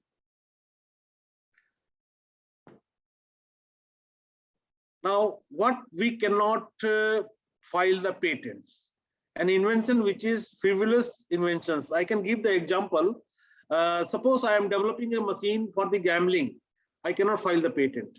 Suppose I am developing a machine for committing theft or burglar or house breaking or mass destruction. Such kind of machines, I cannot file the patents.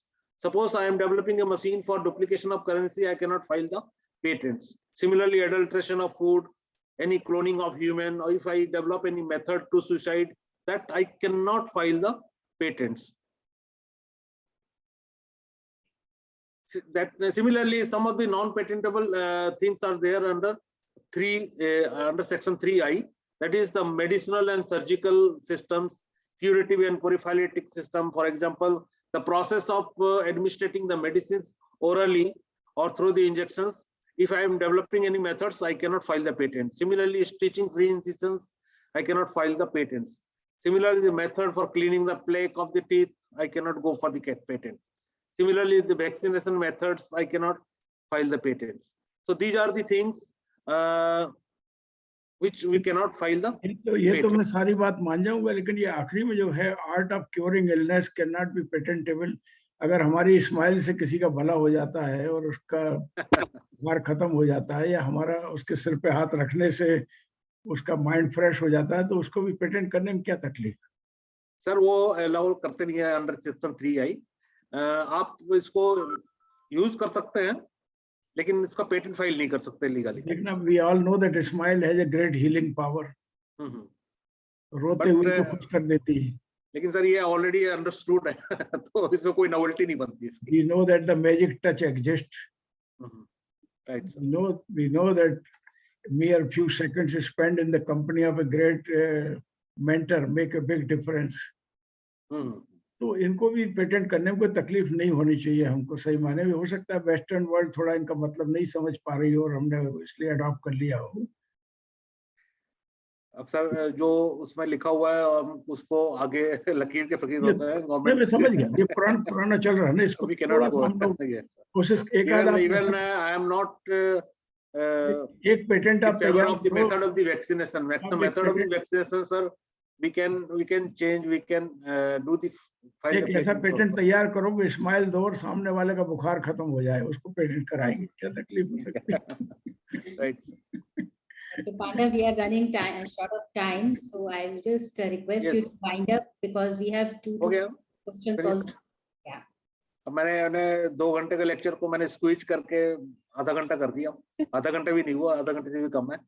So non-patentable inventions under section 3J में plants, animals, ये seeds के ऊपर कोई research होता है तो ये farmers rights act में भी हम इसको फाइल पेटेंट नहीं कर सकते. ठीक है. These are all about the patents and innovations. And this is my phone number and mail ID. If you have any kind of queries, you can ask, or if you have any kind of queries, you can ask right now. Thank you, Dr. Panda. And there is one question by Shreya Goswami. She is asking, can the decision to grant a patent be challenged? Yes, that can be done by the attorney.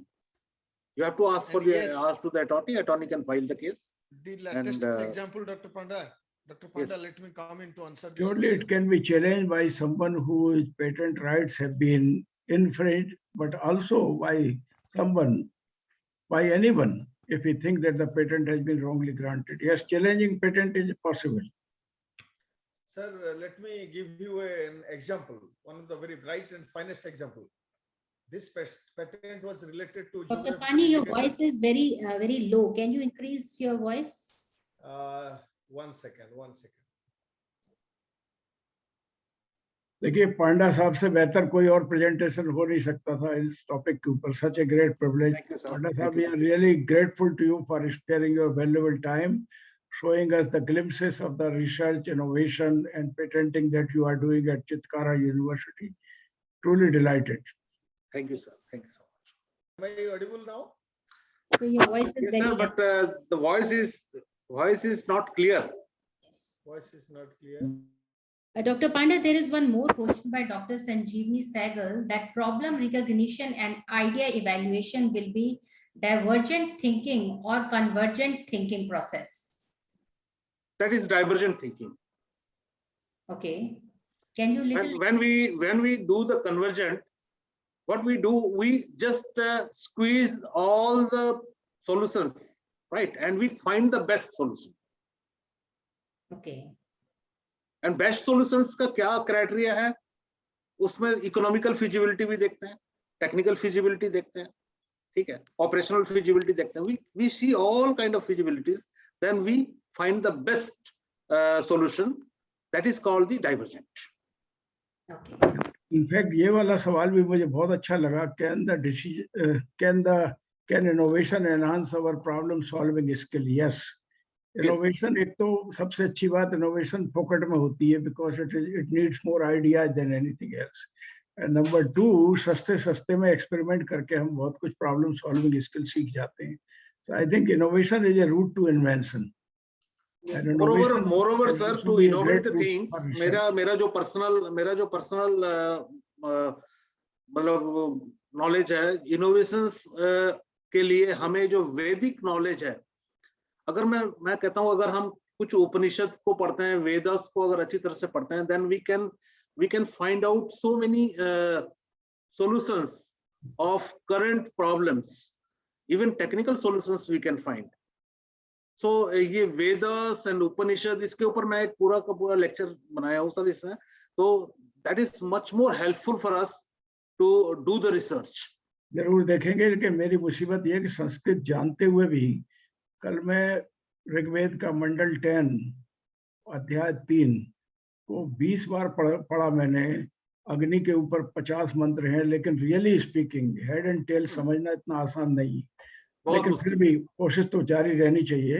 लेकिन तब तक इतना जरूर है कि हम innovation में engage करें अपने आप को, और इनोवेशन में जो नॉलेज की जरूरत हो वो नॉलेज सीखें. So rather than knowledge first and innovation second, नहीं, innovation first and knowledge thereafter, as much as you require to solve that problem. ये अप्रोच मेरे ख्याल से हिंदुस्तान के लिए बहुत फायदेमंद होगी, because we are now reaping rich benefits of innovation in terms of startups, and great many young minds are inspired towards innovation.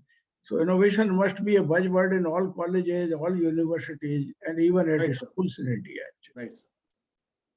क्योंकि सर कई बार मैं हैरान होता हूँ जब मैं देखता हूँ कि 7000 साल पहले भारद्वाज ऋषि ने सारे के सारे एयरक्राफ्ट्स के मशीन्स के डिटेल्स बना दिए थे. तो मतलब बड़ा हैरानी होती है 15000 साल पहले की योगा का सारा कुछ कॉन्सेप्ट क्लियर हो गया था.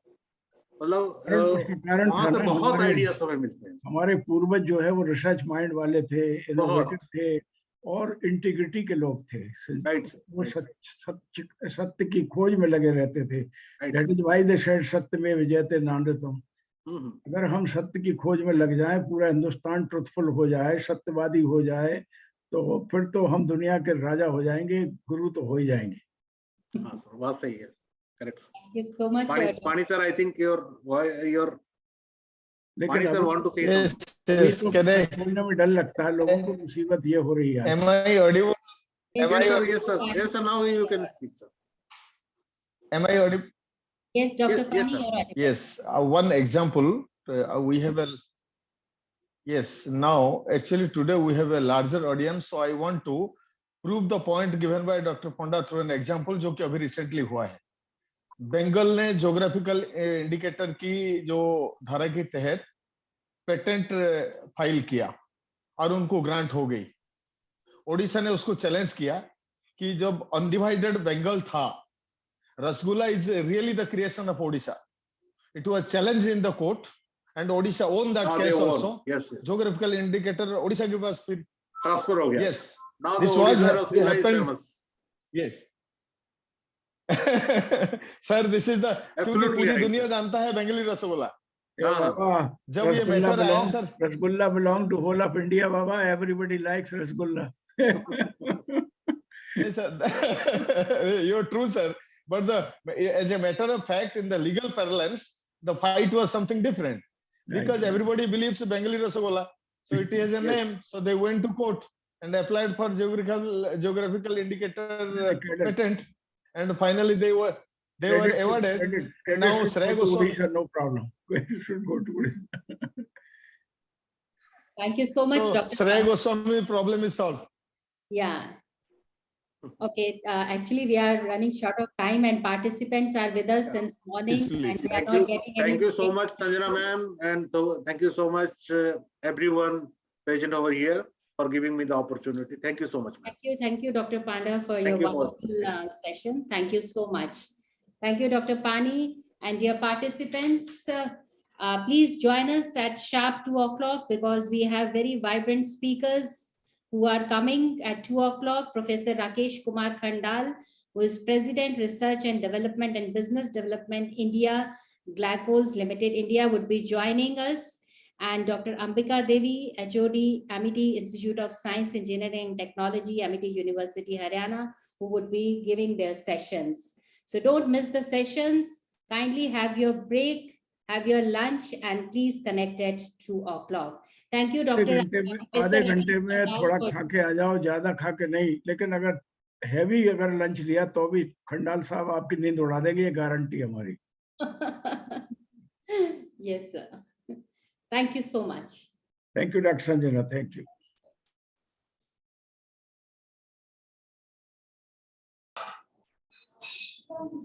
I hope you had your lunch. Today we have inaugural session. That's why break is short. I think tomorrow onwards it will be more smooth.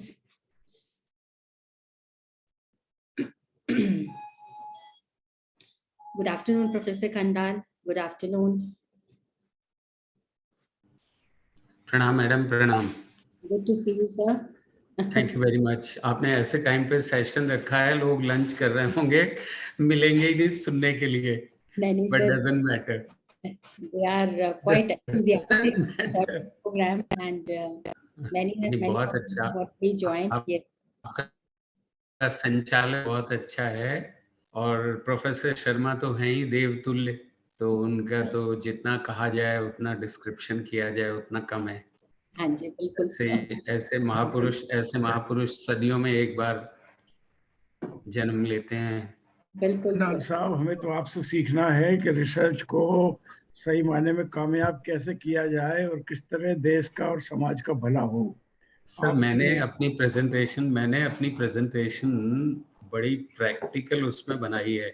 जी. आजकल मैं बहुत सोसाइटी में इतना इन्वॉल्व हो जाता हूँ.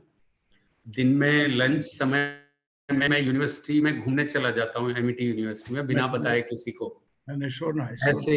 ऐसे ही एंटर कर जाता हूँ और ट्राई टू लर्न स्ट्रीट्स में क्या हो रहा है. और पेपरों में तो आजकल जैसे आता है वो आप देख ही रहे हो. जी. तो देश की ऐसी स्थिति है कि मन करता है पता नहीं अभी जुट जाए सब काम में और ठीक कर दें, सब कुछ ठीक कर दें. तो मैंने अपनी प्रेजेंटेशन इस समय बहुत बड़ी अपॉर्चुनिटी है हम लोगों के लिए, हिंदुस्तान में जो रहने वाले लोग हैं उनके लिए, रिसर्चर्स के लिए, एजुकेशनिस्ट के लिए, कि वास्तव में दिशा और दशा दोनों बदल करके दिखाएं. बिल्कुल sir. We have to change the course as well as of course achieve much bigger. हमारी दशा भी बदलनी चाहिए और हमारी दिशा बदलनी चाहिए. अगर हमने दिशा नहीं बदली तो शायद दशा नहीं बदलेगी, ऐसा भी हम मानते हैं. बिल्कुल सर. तो दशा और दिशा रिसर्च के माध्यम से, इनोवेशन के माध्यम से कैसे बदली जा सकती है, हम आपसे सीखना चाहते हैं. सर, मैं जितना मेरा अनुभव है मैं I would like to share, और बिल्कुल प्रैक्टिकल बातें करूंगा मैं अपनी प्रेजेंटेशन में. और कुछ भी ऐसा नहीं जो थ्योरी हो, जो हो रहा है वर्ल्ड स्तर पे, नेशनल स्तर पे, रीजनल स्तर पे, वो ही शेयर करूंगा. और क्या क्या अपॉर्चुनिटीज हैं. सबसे बड़ी बात जो हो रही है वो ये है कि चाइना +1 एक सबसे बड़ी नीति है बड़ी बड़ी कंट्रीज की. अभी तक पूरा विश्व जो है वो यूएस सेंट्रिक और यूरोप सेंट्रिक था. अब पूरा विश्व इंडिया सेंट्रिक हो गया. This is the century of the East, in fact. Absolutely, sir. This is the This is going to be the it is also the century of India. And better than China, because India अहिंसा की बात कर सकता है, China नहीं कर सकता. Yes, sir. India जन कल्याण की बात कर सकता है, चाइना नहीं कर सकता. इंडिया सत्य, अहिंसा और अपरिग्रह की बात एक साथ कर सकता है, जो कि चाइना नहीं कर सकता. इसलिए हिंदुस्तान को आगे आना बहुत जरूरी है. और मैं समझता हूँ this is the century where new meaning of aparigraha, which means sustainable consumption, sustainable living, sustainable thoughts, और साथ में सिंप्लिसिटी, सस्टेनेबिलिटी और सत्य के प्रति आग्रह, सत्याग्रह, इसकी आवश्यकता है. और हिंदुस्तान में ये तीनों चीजें हैं, बशर्ते कि इंडिया इस अपनी धरोहर का मतलब समझ जाए और अपनी दिशा बदले, और दिशा बदल करके पूरी दुनिया को आगे बढ़ने के लिए नया रास्ता सिखाए. ऐसा समय आने वाला है. इसलिए this the century of India, despite the fact that it is the century of the east. क्योंकि ईस्ट में जापान है, इंडिया है, चाइना है, कोरिया है, सिंगापुर है, बड़े जबरदस्त नेशन हैं और इनमें बहुत कुछ करके इन्होंने दिखाया है. अब इंडिया की बारी है. जी सर. इसलिए इंडिया सब पे भारी है. जी sir. Thank you, sir. So, with your permission, can we start the session now? Please do. Just one more minute. According to my clock, I'm just waiting for your century to happen. In the morning, you took us to almost 107. And now I'm seeing 62. Maybe some more people are about to join. Ask people to join as quickly as possible. So, yes, sir. I have got the message and they are joining soon, sir. Yes.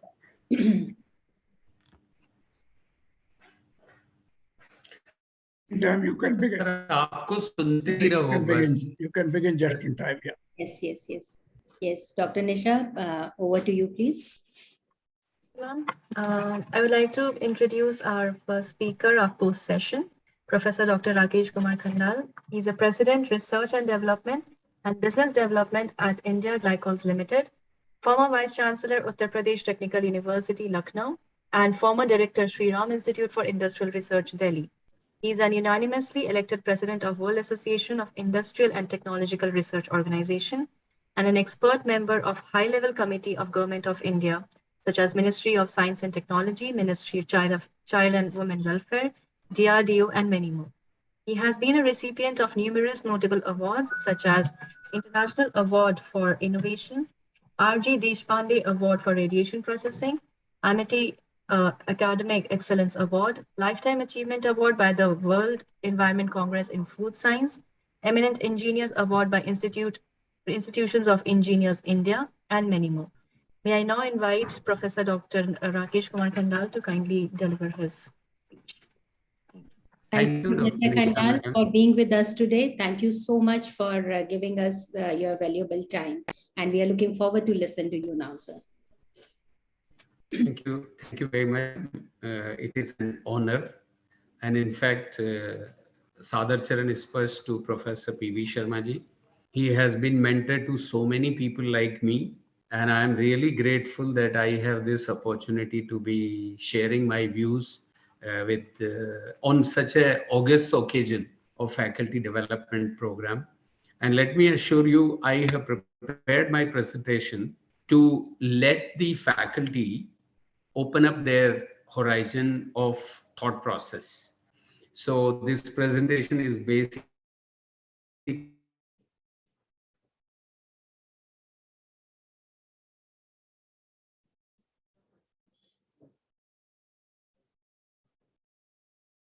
it has been wonderfully arranged. It has been wonderfully organized. Each and every speaker has been to the point, very appropriate to the theme of the faculty development program. And I'll try to be to the point as well in my presentation.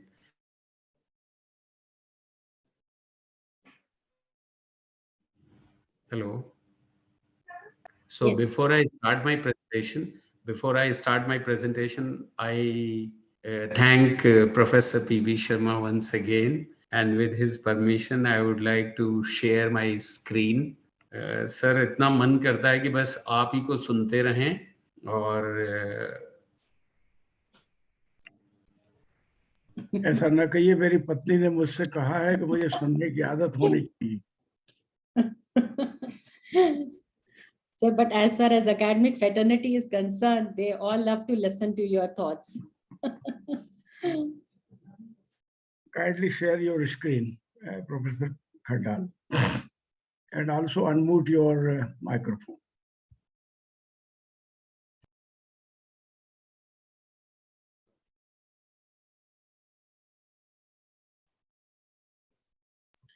खंडाल साहब, अभी screen share नहीं हो रहा है और आपका microphone mute में है, इसको अनम्यूट करिए।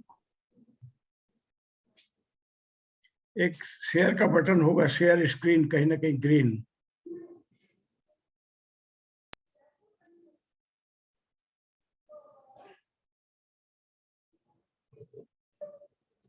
Sanjana, please support and guide. और ये जरा पता कर लें कि शेयरिंग के राइट्स में कमी तो नहीं है कहीं। No, sir. Sir have rights. खंडाल साहब, अगर आप मुझे सुन पा रहे हो तो एक तो अनम्यूट कर लो, और सर दूसरा अब मैं अनम्यूट हो गया, मेरे को म्यूट कर दिया था।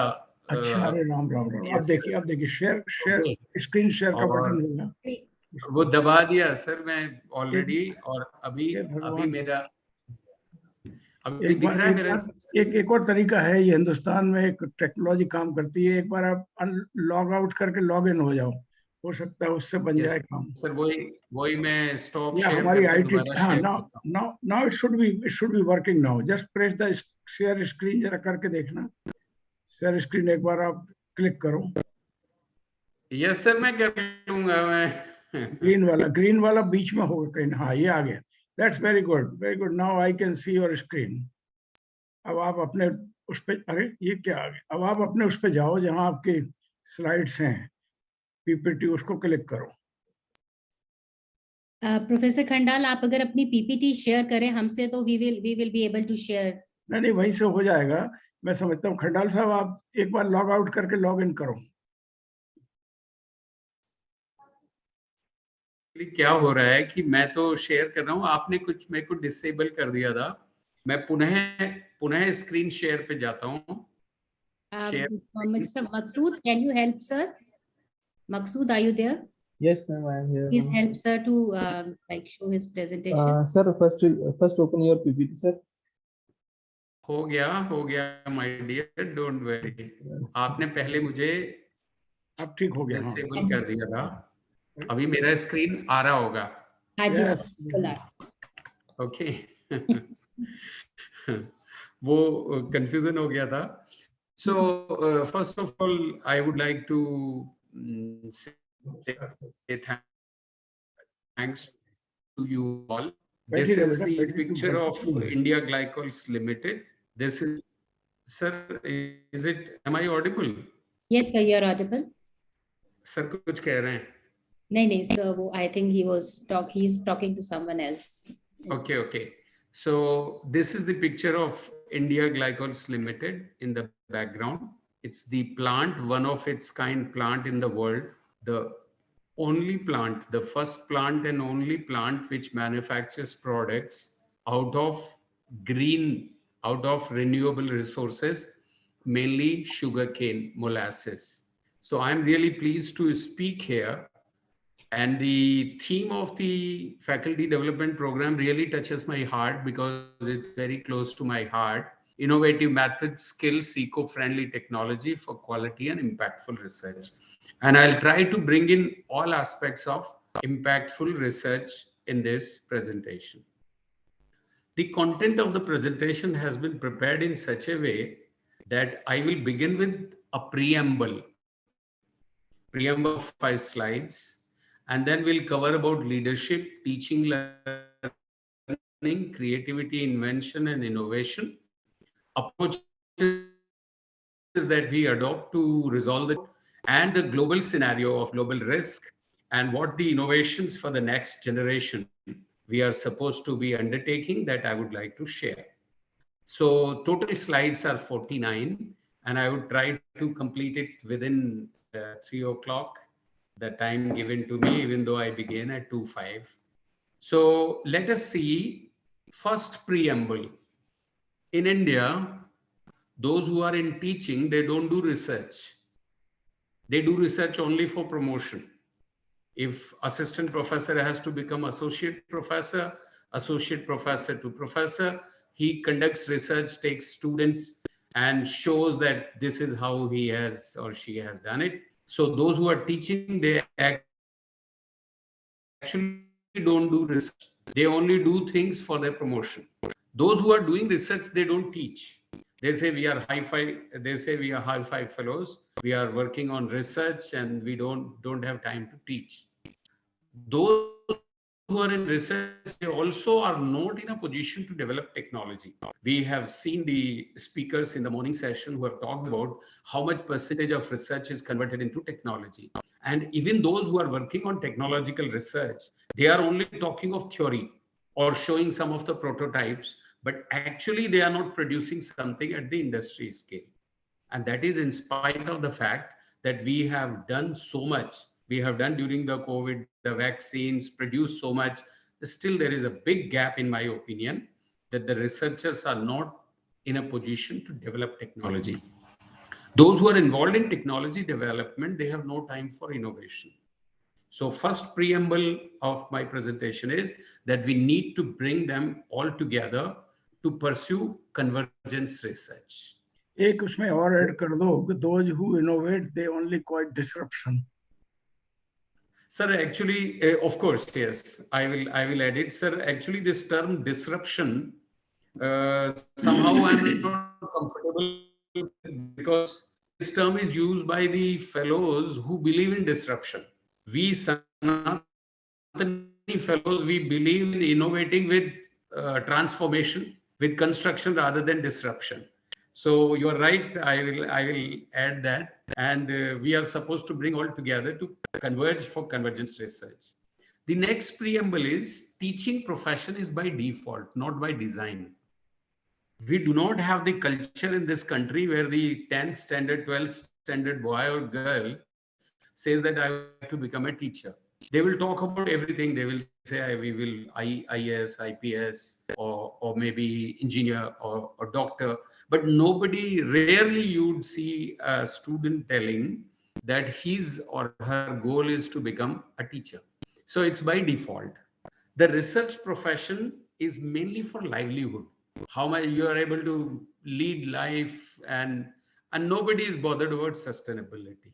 That is why in this country, not a single research institute. We have hundreds of research institutes, public funded. None of them are sustainable and self-sustainable.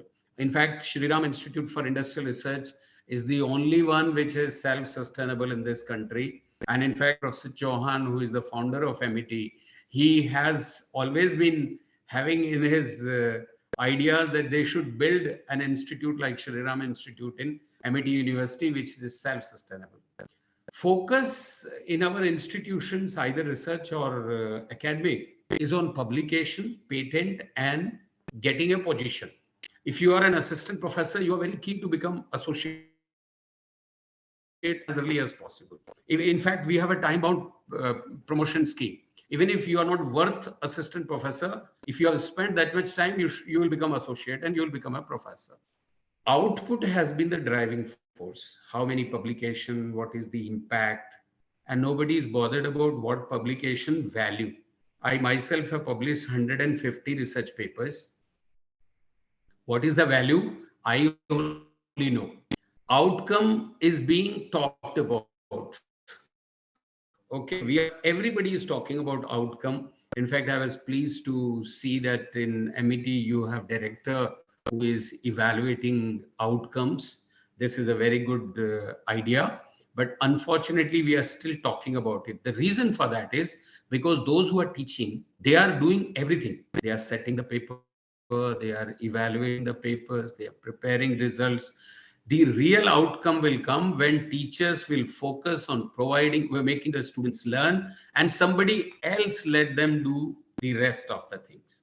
But actually today, the scenario is that teachers would like to do everything. They will do paper copy checking. They will go for invigilator other than what they are supposed to do. Unless this paradigm is changed transformationally, society and humanity will continue to suffer. And the biggest challenge for us is sustainability to self-sustainability. In fact, most of the institution heads, they don't even understand, or they are not taught to conceptualize and understand what is self-sustainability. Only university like MIT is a perfect example of sustainability. The other paradigm is the tale of two IITs. You see, we have only a very small fraction of students go for IITs. And unfortunately, IITs have done more damage than any other institution when it comes to quality of education in this country. This slide I'm going to show, and this is a very, very, very strong statement I'm making. This slide I'm showing that IITs also, they have grouped Group A and Group B. And in Group B, you have IIT Dhanbad, from where I did my PhD. I was at a very young age, I was the lecturer in Dhanbad. And at the age of 24 years, 5 months, when we used to teach in Indian School of Mines, Dhanbad, we never liked ourselves to be called as IIT. Today, it has become IIT. And when I read this article, which has come in Mint just 2 days ago, the ISM IITians are getting the jobs mostly in the range of up to 10 lakhs. Now, this is another thing which is really killing our education, where education means placement. And every one of us is talking placement, how much is your placement? So this is something which is really a preamble. I like you to have a look at it and rethink about it. Students in IIT, the training and placement man from IIT Roorkee says we are trying our level best to see more organizations come for placing our students. The next preamble is very, very heart-touching preamble. Just a few days ago, a billionaire, a big goldsmith, बहुत बड़ा industrialist परिवार अपनी 8 साल की बच्ची को वो साध्वी बनाने के लिए रेडी कर रहे हैं, बच्ची को। और इधर देखिए 15 साल का बच्चा, ये मेमोरी पावर में सबसे श्रेष्ठ है इंडिया में आज। 200 श्लोक, 300 श्लोक, 400 श्लोक या प्रश्न या कुछ भी ओपन, लाखों की जनसंख्या बैठी हो सामने और ये बोल देगा, and you can ask him to repeat, he will do it. ये एक सिनेरियो है।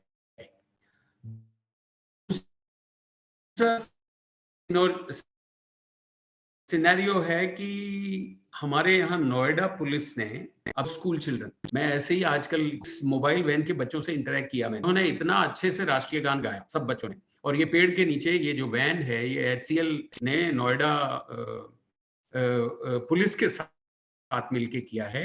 और ये यूनिवर्सिटी नोएडा के जस्ट पीछे है, घूमती रहती है ये वैन और वहाँ 100-200 बच्चे आते हैं और पढ़ते हैं। मैं फिर एक बहुत बड़े स्कूल के सामने ऐसे ही वॉक कर रहा था, खड़ा था। मैंने वहां से जब बच्चे निकले उनसे कहा राष्ट्रीय गान, तो मैंने राष्ट्रीय गान के लिए बोला तो वो बोलते हैं राष्ट्रीय गान क्या होता है। फिर मैंने बताया जन गण मन, तो वो गा नहीं पाए। ये एक सिनेरियो है, ये इंडिया का ही सिनेरियो है। अब ये नीचे ये सिनेरियो है जहां लड़कियां कह रही हैं कि हमें तो हिजाब पहनना है।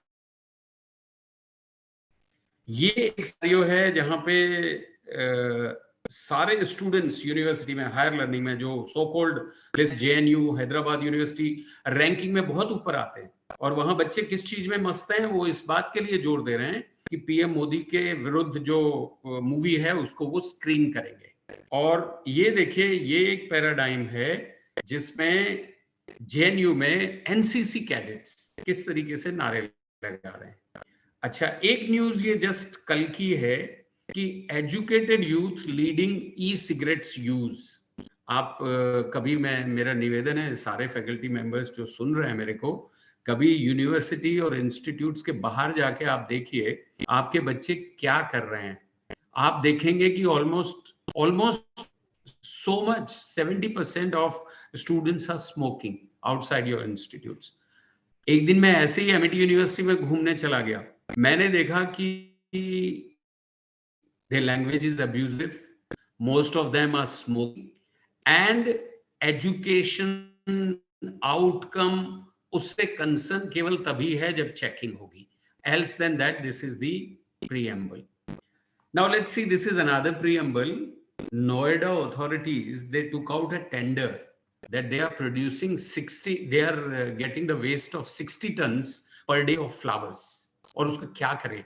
उन्होंने टेंडर निकाला और कोई नहीं आया कि उस फ्लावर्स का क्या कर सकते हैं. अच्छा, आप टीचर्स से बात करिए, साइंटिस्ट से बात करिए, they will tell you 10,000 things. They will say कि हमारा पेपर भी पब्लिश है, फूलों से तो हम ये बन सकते हैं, अगरबत्ती बन सकती है, फूलों का हम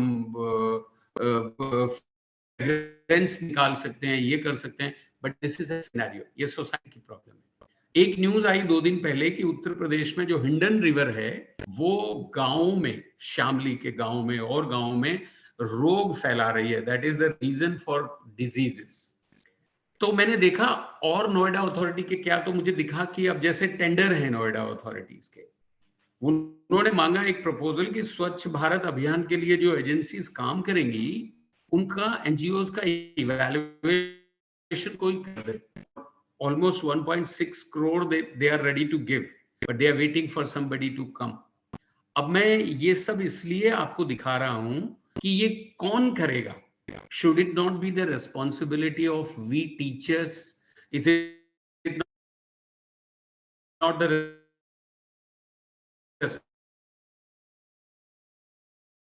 responsibility of research institute? हम लोग बोलते हैं रिसर्च, हम लोग लाइए डीएसटी से, अरे भाई ग्रांट क्या, आपके यहाँ अथॉरिटीज हैं, they are ready to pay you that much amount, as much amount as you want. Do these problems, solve these problems of the society. So this is just, I wanted to bring it as a preamble. Now next to that is your next door neighbor, China. Now this slide, in my opinion, is the hardcore central theme slide of my presentation. About 30 years ago, India and China were at the same level. This is the government of China. And these were public labs, public research labs. And this here is industry, and this is universities. So industry, universities, no connection. The government of China used to only feed to the research institutes. One fine morning, they took a decision that we will stop funding everyone which is public research institutes. So immediately then scenario became here. All of them, they started interacting with each other. They stopped the funding of all their central universities and state universities. They said, we will not pay you any grants. You are engineers, you are professors, you earn yourself, become self-sustainable. It's a fact. Nobody in India talks about it.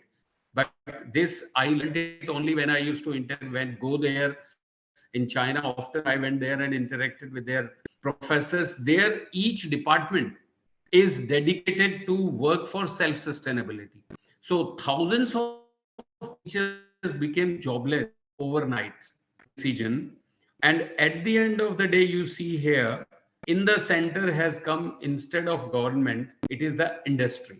And you see the maximum number of SMEs, MSMEs have grown in last 30 to 40 years in China, and India is nowhere closer to them. In fact, everything that China in terms of growth factor, wherever they are, India is 1/6 or 1/7. So this scenario, we have to bring it in India. The preamble things which I have shown, they were shown only to see that in India we have to bring in the same way. We have to be in the leadership situation we were 400 years ago. Look at this. In 1700, and this is not theory, this is actual, and this is not something which is not doable, and this is not something we will not do it. We'll certainly do it, but we need to really start resolving the problems of the society. 1700, India was number 1 in GDP, China was number 2. Today we are at 5th. Fifth, we are very happy, but remember, at fifth level also, we are only contributing to 3.5% of the GDP of the world. China is way ahead, 7 times, 8 times more than us. And US, of course, is further much above us. We are aiming to be number 3 by the year 2030. That's okay. And by the year 2100, they are targeting that India would be number 1 in the world at the same level where 500 years or 400 years it was. This leadership will happen only when we understand that our leaders adopt these dimensions and objectives of leadership. Our leaders have to be Samdarshi, Pardarshi, Durdarshi, Priyadarshi, Satyadarshi. They would nurture such a way that they would not snatch from anybody. In fact, just a while ago, Professor Sharma, when he was interjecting, he was repeatedly telling the great things, virtues of our civilization. So real leaders have to preserve resources, build ecosystems, and create teams to evade vulnerability. Just I told you the other day I went to MET University without anybody know that I'm walking. I walked almost about 2 hours. I saw this picture of this great man where it says all METians salute founder President Sir. In fact, I salute him for the simple reason that he's the icon of leadership. And all that I have shown to you, the challenge is person like him can make it happen. And we all must learn from him how he has been nurturing innovators. And in my opinion, he is the best innovator. He has taught to Indian policymakers how education is to be done. So I really thank him for the opportunity and for his blessings too. Now let's see, focus about teaching and learning. Why I say this is because I was sent by Government of India when I was Vice Chancellor UPTU to visit the top line institutes in US, and one of the universities president I had the chance to interact 1:1, and I asked him how you are at in the top 10, and so about it, we take best of the people, we have best of the teacher, we take best of the students. Then I said, look, best are always 5%, 10%. What about the 90%? They said that's not our concern. We want to be in the top. But the thing that I learned from him was that they have learning center. And in fact, ever since I've been there, whenever I have a chance to interact with the universities and institutes, I ask them to build learning centers rather than having teaching centers. Instead of having one-way transfer of the knowledge, let us make our institutes and universities as the learning centers. Now, look at how the Vedic ways of learning was. A student was always in focus. Today also student is in focus. But there is a difference. Today the students focus only from the point of view of the fees and filling seats. Student interaction was the focus in Vedic time. It is today also. But today it is more of competing with each other for getting a seat, because education in this country today is admission हो जाए एक बार, अच्छा admission हो गया तो एक बार exam देके कहीं सेलेक्ट हो जाए, उसके पश्चात भले से आप इंजीनियर हैं, आप इंजीनियरिंग सर्विसेज में सेलेक्ट हो गए, through out your life you keep handling files, you never do engineering, वो दूसरी बात है. लेकिन student interaction today is only for the purpose of competing with each other. Earlier it was different. Students drive teaching. That time it was students आपस में discuss होता और teaching was driven student and teacher was more as a coach, mentor and guide. Now look at this modern innovative ways of learning. ये जो modern innovative ways of learning है, ये सारे expert, आज के जो एक्सपर्ट हैं, वो सब इसकी बात करते हैं. वो बात करते हैं इंटरैक्टिव होना चाहिए, वर्चुअल रियलिटी होना चाहिए, एआई ब्लेंड होना चाहिए, 3D प्रिंटिंग, डिजाइन थिंकिंग, ये सब अच्छी अच्छी बातें हैं. But the real fact of life is that how much time a teacher is expanding the student. Today, the scenario is in the universities and institutes, course पूरा करना है, उतना ही interaction है बच्चों के साथ. I don't think the teachers, they remember even the names of all the students. उनको इससे कोई है भी नहीं. So in my opinion, I think this is a time when we should start making our universities as learning center, and this will be possible only and only when we bring students in focus, as it was in the Vedic ways. Each university should be like an academy, university come publishing center. For example, MET University should have its own publishing center, publish their own papers, publish their, not to go for international publication. I am very happy that UGC has taken a decision that publication is not necessary for quality of PhD. I am very happy that they have taken a decision that you are not supposed to publish in peer-reviewed journal of so-called this category or that category. Thousands of crores of rupees of government of India, of our students, are being drained outside India only for the purpose of getting a paper published in so and so high impact journal. The impact will come automatically if you are focusing on innovation. Let us build innovation center in university.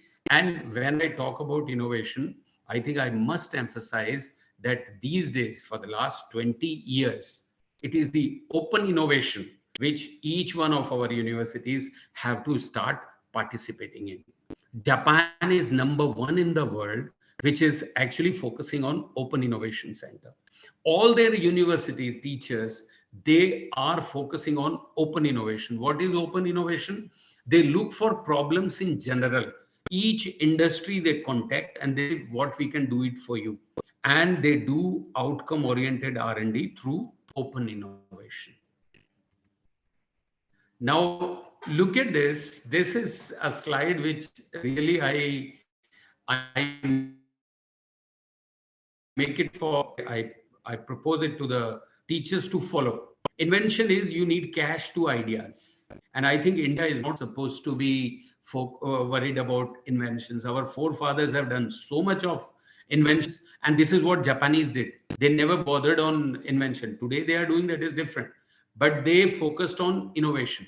You have ideas and generate cash rather than put cash and generate ideas. I have already shown you in the preamble, there is so much money available around you, nearby you, by the authorities, but you need to go for it. Instead of wasting your time to get grants from the government, you look for solving the problem, impact bhi hoga, quality of research bhi better hoga.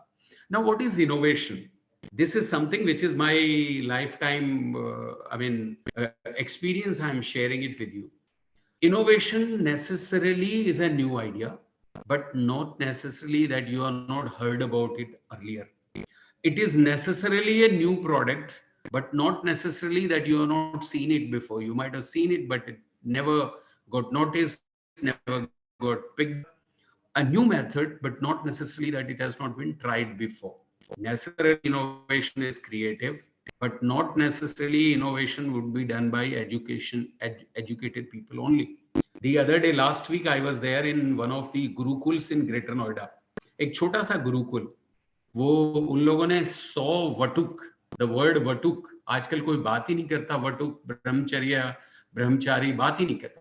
तो वहां पे एक महाराज जी जो उस गुरुकुल को चला रहे हैं, उनसे डिस्कशन हो रहा था. तो महाराज जी बोले कि क्या आपके दादा परदादा एजुकेटेड थे? एजुकेटेड नहीं थे, लेकिन वो ज्ञानी थे. तो वो क्रिएटिव थे, education driven. Certainly, it is not necessarily an innovation. It is novel, but not necessarily you need to have technology. Non-conventional, but not necessarily that it is unknown. It is innovation is unplanned necessarily, but not necessarily that you cannot plan it.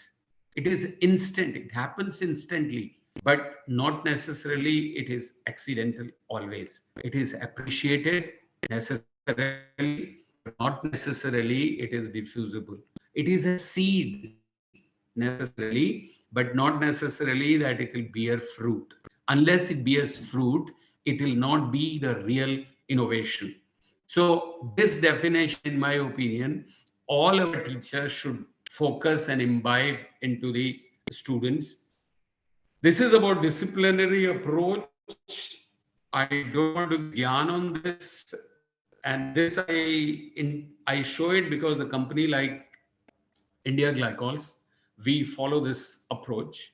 If you are doing research which is interdisciplinary, you have a viable solution.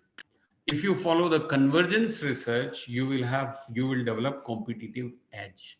Competitive edge is not just to beat your competition, but competitive edge is to remain always sustainable. So possibility to viability to profitability is the approach of research that we should follow. Now let's see how it is. In the convergence, I will only talk about convergence. The dimensions which are academic is one aspect, that is this pink color. But the dimensions which are societal, which is the Vedic way of doing research and Vedic way of coming out with. Can you imagine none of our Vedic discoveries are patented? We never bothered to patent. And we were the richest. And remember, those who are patented will soon be the poorest. The time will tell you this. So the convergence is when you have these societal aspects and open innovation. This portion is the open innovation portion, and this portion is the interdisciplinary and multidisciplinary expertise. So, and goal is to be achieved. The goal is achieved through convergence will be sustainable to self-sustainable.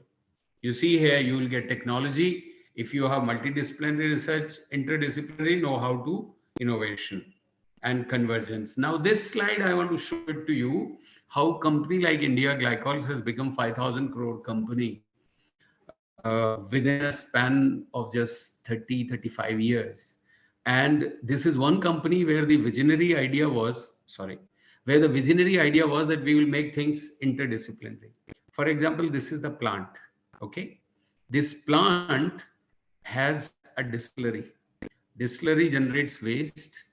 It goes to effluent treatment plant, generates biogas, which is burnt in boiler. From there, it is a steam and you generate power here. You have these boilers which are generating power. The distillery waste evaporator also is going to the boiler and generating power. Power is utilized in the plant.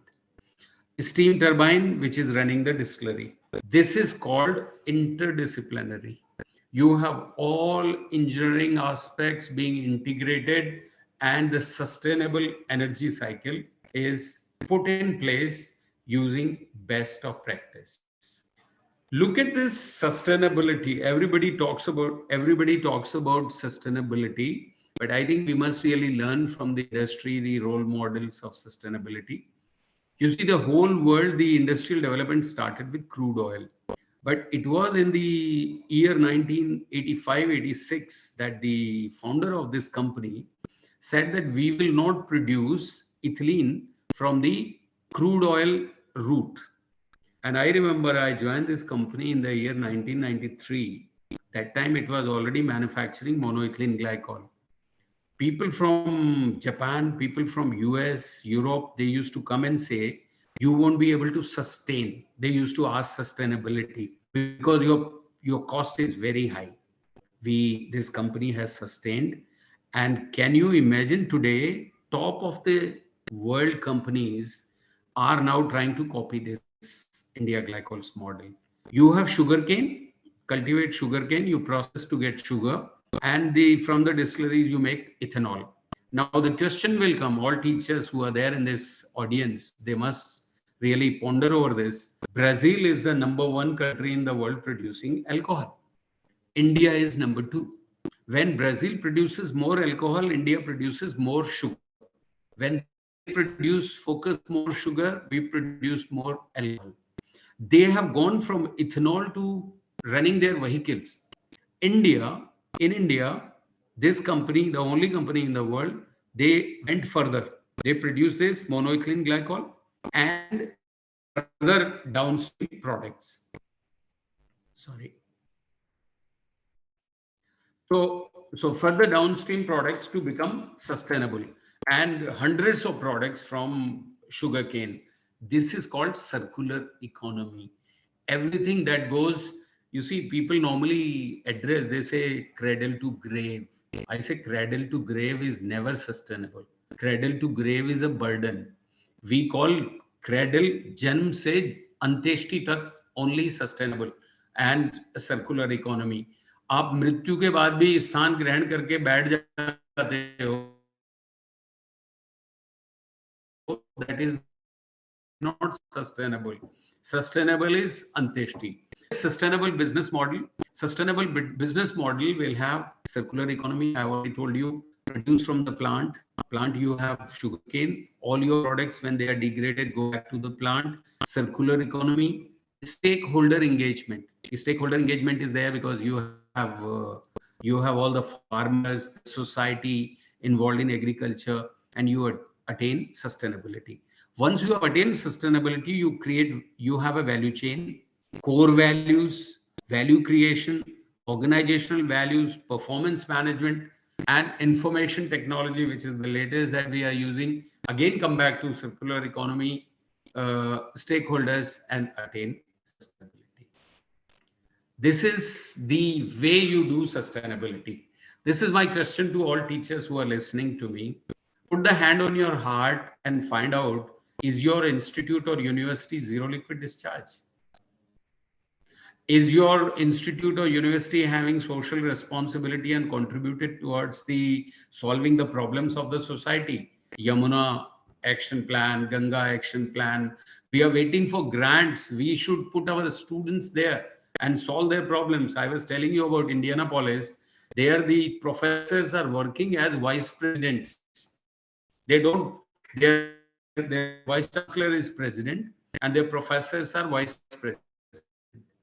They do, they bring projects, they work with the, that is a self-sustainable institute. I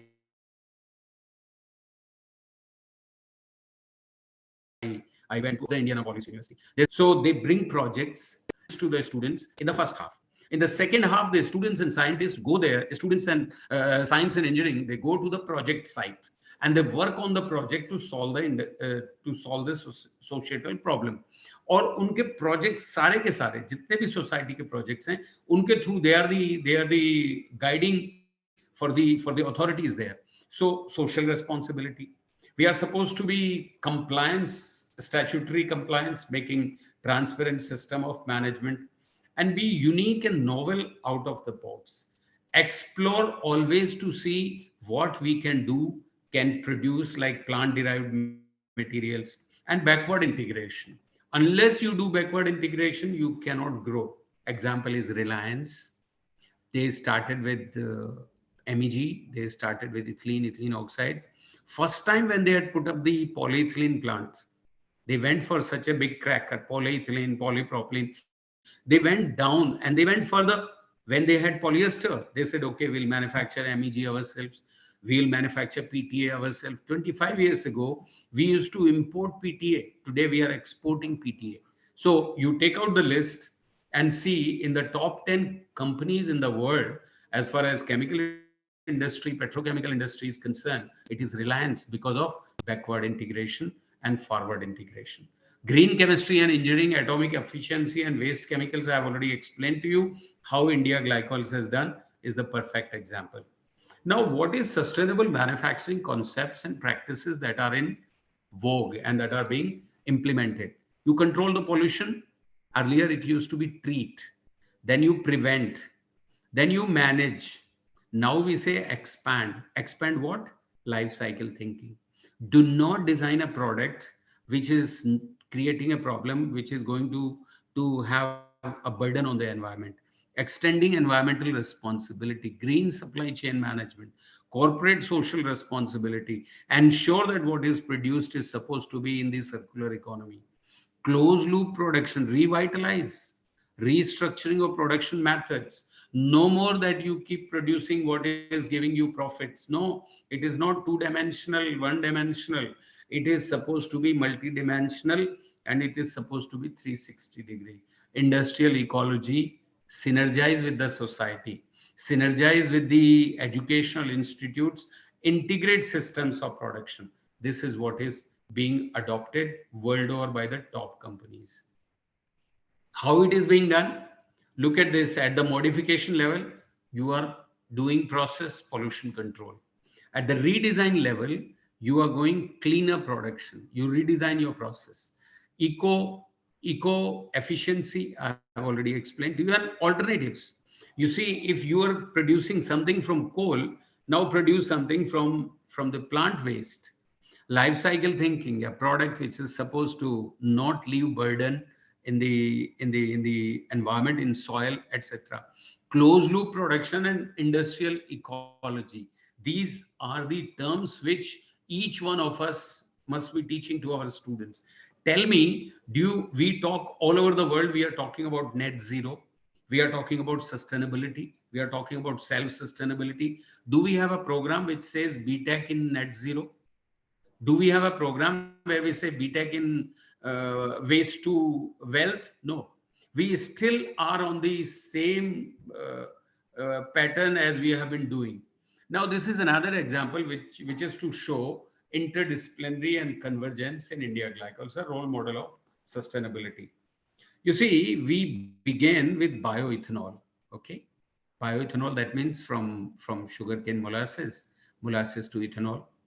I have already explained to you that from bioethanol, we produce pure ethanol. We produce biofuel, which goes into the vehicles. Biocarbon dioxide. We are the largest producer of CO2, which is going into Campa Cola or Coke, or that carbon dioxide, which is filled there, is coming from bioethanol there. But as I told you, we went into biospecialties for the first time in the world. Now, in order to do this, we had to set up ASU, that is air separation unit, because we needed nitrogen and we needed oxygen. Now, can you imagine, we are the leading producer of nitrogen and oxygen. When it was COVID, India Glycol supplied oxygen. It's a very societal service by the owners of the company. Oxygen to Uttarakhand, Delhi, and Uttar Pradesh.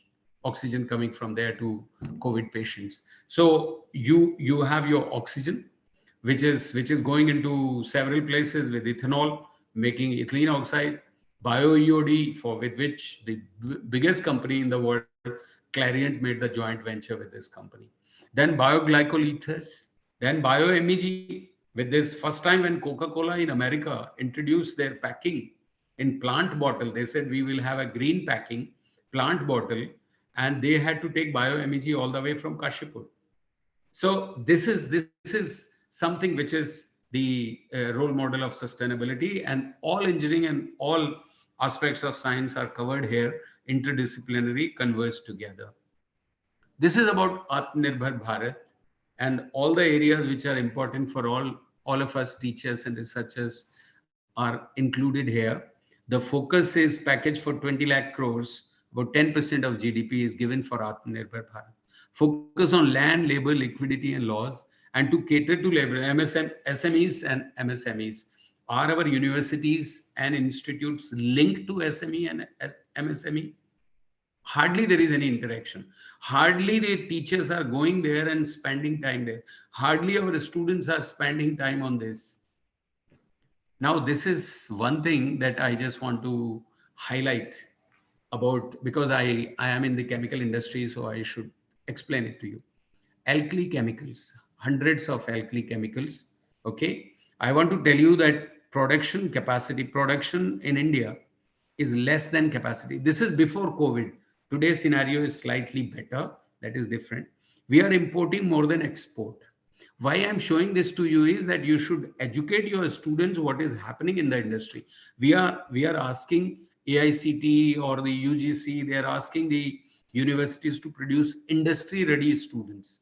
How will they be industry ready unless they understand the industry? In the same way, you see here the pesticides. In India, the production of pesticides is less than the capacity. That means we have installed capacity much, much higher. But the good thing in the pesticide industry is that we import much less than we export. Unlike the alkali chemicals, we import more than the export. And this is very, very important for all of us to learn. And this is what will generate the open innovation and funding of research, which are outcome oriented. Look at this chemical and petrochemicals, the same scenario. Production, we produce less than the capacity and we import more than the export. This scenario after COVID is different.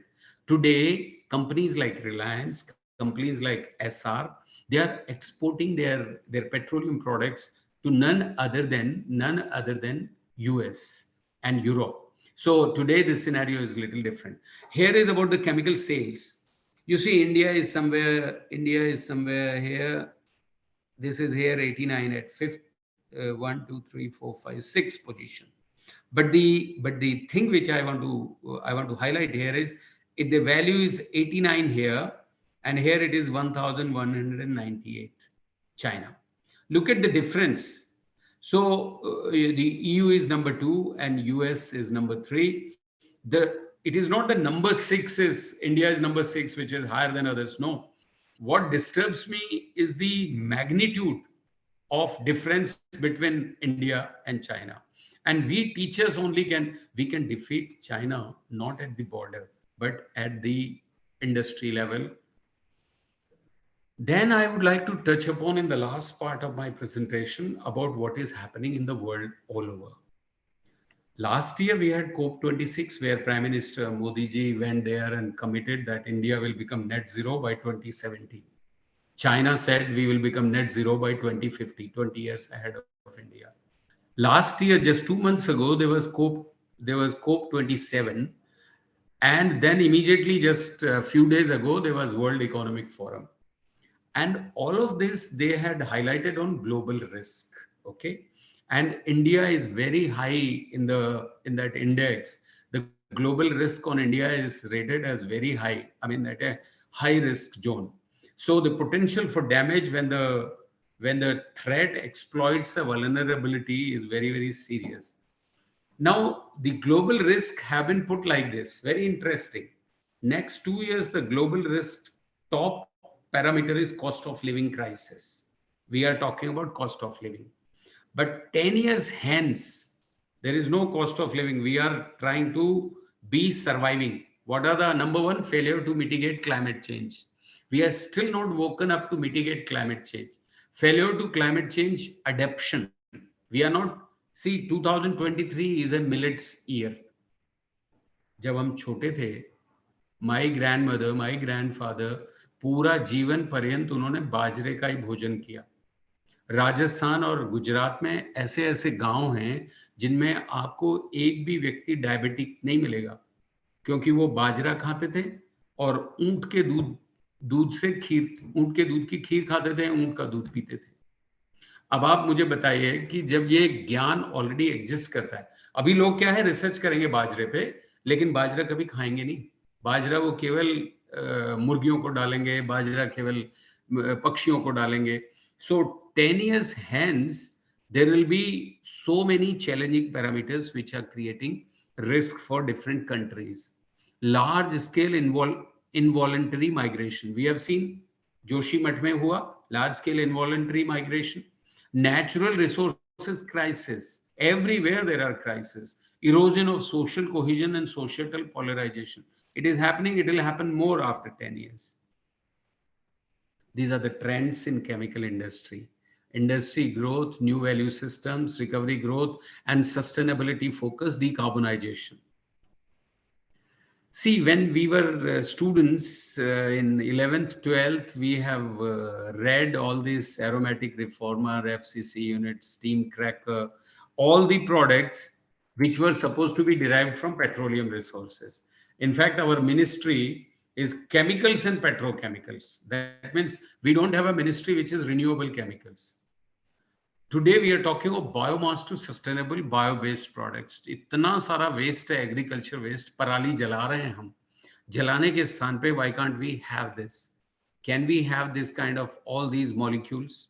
Cellulosic ethanol, cellulosic biodiesel, alcohol, organic acid, fatty acid, ethylene oxide, all these to come from, so that we can have fuel, we can have automotive, cosmetics, sanitizer, lubricant, plastics. All this is only from alcohol. So focus has to be on biomass. Waste, which will give you butanol, ethanol, furfural, vanillin, glycerin, which will give you all sorts of products. And instead of having the petroleum resources, you will get petroleum resources replaced by biological resources, the bioresources. Now, what we will be able to, how we'll be able to achieve this is by design changes. The design changes has to happen at this level, extraction level, renewable materials. Think of anything that you are using, whether it is a bottle or whether it is a fiber, fabric. Think of, is it from renewable resource? Because all over the world now, and Europe is going to come out with a legislation that each company, each industry has to come out with a plan of renewable and become net zero. All you teachers, think of it whether your institute is net zero. If it is not, when will it be net zero? And start discussing and working on it. Our life, are we net zero? Are we taking bath with cold water in the cold weather? Are we using minimum air conditioning? Are we walking? How are we net zero? So the design changes at the manufacturing, at the disposal. Disposal is reuse, and you create all this for having output products which are of this type: impact, atmosphere, no global warming, ozone depletion, no smoke formation, hydrosphere, no eutrophication, acidification, aquifer depletion, ecotoxicity. All this is we are supposed to take care in the design changes. This is very interesting thing that we are all occupied in the industry. We discuss day in, day out. We work on it. 2005 to 2025, we are still focusing. COP27 meeting, the focus was no, we will still continue to use coal, allow us to use coal only. So basically, reduce energy intensity, carbon management, sustainability, education. We talk about it, but 25 onwards, we have no alternative but to focus on it. We have to go for renewable feedstock, renewable energy, atom economy, earth systems. This is the ideal vision, and this is we are bound to do because I've shown you the global risk for that. Look at the partnerships which have happened out of that World Economic Forum. Dow Phoenix Group, they are partnering. They were competing till the other day. Now they are partnering to produce 100,000 tons of recycled plastics to be pyrolyzed by 2025.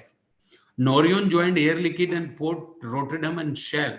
There will be again 360,000 tons of waste will be converted into biomethanol, which will give you 220,000 tons of biomethanol, a renewable fuel. India Glycols, the company for which I work, tied up 2 years ago with LanzaTech and Unilever to capture the CO2 from the atmosphere. And remember, this is the scenario which we are supposed to teach to our students. There is black carbon, there is gray carbon, there is green carbon, blue carbon, and purple carbon. Purple carbon is the one you absorb carbon which is emitted, CO2 which is emitted. And there is a technology already for this, and that is technology is purple ethanol technology. That is carbon monoxide, which is coming from the industry waste, biogas, CO plus H2, solid waste, biomass, and CO2. And this is not something theory. This is already happening, and we are involved in this technology. What is the technology? If hydrogen is more, the bacteria which is used for fermentation will maneuver in such a manner that it will consume the more hydrogen. If hydrogen is less, they will provide the hydrogen, take from water, and you will produce ethanol out of it without any problem. So look at the genetic engineering and microbiology, interdisciplinary. This is PET bottles coming circular economy. I've already explained to you.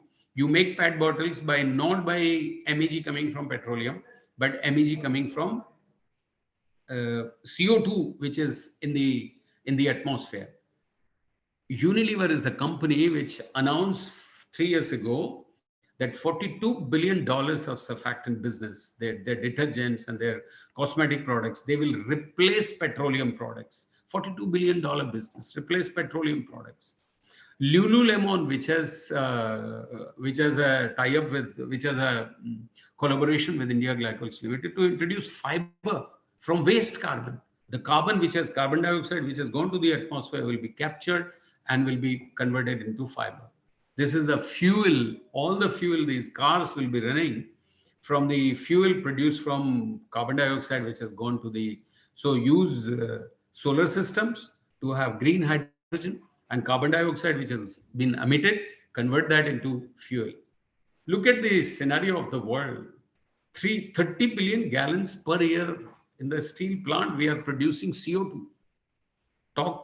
Discuss with your students and tell them companies like ArcelorMittal, which are leading companies, big steel manufacturers, they are focusing, trying to find out solutions to decarbonize steel manufacturing. Refinery waste, 5 billion gallons per year. They are looking for how do we capture it back and convert into molecules. Non-virgin petrochemicals are the future. Non-virgin means once the petrochemical product is produced, don't treat it as waste like plastics. Bring them back into it. Blue carbon, purple carbon, brown carbon, and gray carbon is the cycling one. So this is going to be the future, the tomorrow. Tomorrow means it is started today itself.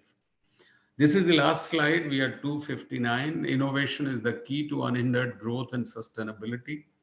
Innovation requires an unflinching commitment from leaders. Leaders like Professor Sharma, leaders like Professor Ashok Chauhan. If we are able to create just one Swami Vivekananda, if we are able to create just one Surajmal, Maharaja Surajmal, if we are able to create just one Maharana Pratap or Veer Shivaji in our institutes and universities, we will be able to protect our this Sanatan Sanskriti, plus also we will become top like our forefathers who are thousands of years ago. Best approach is to focus on finding solutions for challenges. Employ local resources to create global products. Employ local resources to create global products using green technology. I told you, for making the green plant bottles for Coca-Cola, they came all the way to Kashipur. And for the last 15 years, they have been buying it. Or they introduced this product only in US and Europe, and that they call it plant bottle. Now, this is the question. Each university must operate as an ashram. Ashram does not mean that the ashram that we have thought of. My view of ashram is that we must interact with our students as much as possible, not just 60 minutes class. And we must have in the university, see, we talk about AQI in Delhi, talk AQI in Noida, your university, Amity University in sitting there on the Manesar area, which is a ridge area. The other day I was reading in the newspaper that the national security that which they have, the defense forces, they are now going to replace the plant ecology there. We must, the Amity University, Manesar should take initiative in this. We must really uproot the plants which were planted by Britishers to spoil the ecology there. Agriculture and horticulture. Sarovar. We should have a Sarovar in each academic institute. Upuvan, Nakshatravan, centralized workshop. We should have centralized workshop, not that mechanical engineering, electrical engineering, alag workshop. No, let it be centralized. Let students work like labor. Don't treat हम actually students को बता ये रहे हैं कि भाई पढ़ लो तुमको तो पैकेज मिलेगा. अरे धेले का पैकेज मिलेगा, पहले capable बनो. When you interview these fellows, they can't even discuss processes. केवल कोटा में ट्रेनिंग करके कोचिंग करके एडमिशन ले लिया IIT में, and value addition is nothing. So that is what really worries me. And open house amphitheater where why only 60 students in a class? I'm not in favor of it. Let all students interact with each other. Let there be learning centers. I thank you all for kind attention. Thank you, Professor Sharma ji and Professor Sanjana Vijay, for the honor that you have given me. Thanks to Dr. Vinod Joshi, Head R&D India Glycols, and Dr. Nidhi Kaushik, Quality Manager CFR in IFTAM, for technical content of this presentation. I shall be grateful to you all. Thank you, sir. Thank you so much, Professor Khandal. Thank you for the great counsel. Thank you for the great presentation. Great food for thought. Only regret is that the real green economy will be in 22nd century, according to one of your slides. but maybe I have to come back, and we all have to come back and take rebirth in India. But I'm sure we are moving in the right direction, and the example shown by glycol for transforming research into something more meaningful that will lead to green economic growth is something remarkable. And we salute you and salute glycol for such initiative. I'm sure our students as well as faculty would be interested to understand how this has happened. Was it the part of the vision? Was it the part of strategy? Was it part of collective focus actually of research onto something tangible which could benefit the society? We will do some case study on this, but I'm sure there are some burning questions based on your presentation that Dr. Sanjana will take forward. Thank you. Sir, I just want to say one thing before Madam says. In 1993, India Glycols used to manufacture only two products, MEG and the byproduct diethylene glycol and triethylene glycol. In 93, I joined India Glycols as R&D manager. And today, India Glycols is manufacturing hundreds of products, all designed in-house. Each and every product designed and supplied all over the world in India Glycols. Yours faithfully has a signature on it. So the key mantra is that when the focus changes from research to product development, I think success is registered. So this is something really great. We are very proud of you and proud of Glycol. Thank you so much, Professor Khandal, for giving us the real picture of our education system and the real picture of our research, which is actually the true picture. Excellent PowerPoint presentation you have shown, and you have highlighted the preamble of teaching learning system. You have told us how the evaluation of the innovation system is sustainability to self-sustainability is a real challenge, which you have highlighted. Not only this, you have also highlighted conventional teaching learning system, need to develop learning centers at university levels. University must adopt Vedic ways of teaching and learning, sustainable manufacturing concepts and practices, and path forward. An excellent presentation, Professor Khandal. Now, a few questions on the chat box. Dr. Vimal Singh is saying that great collection of information which you have shared, and we all feel the same. Let's make a blueprint for resolving them, how to provide faculties optimal research infrastructure and time.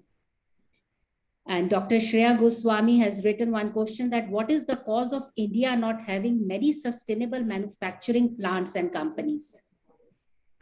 Over to you, Professor. Do I answer, madam? Yes, yes. See the biggest problem with us is that a student takes admission only with the approach return on investment. I had just shown you in my slide the IITs are divided into IIT A, IIT B. On what basis? Kitna package mil raha hai bachchon ko?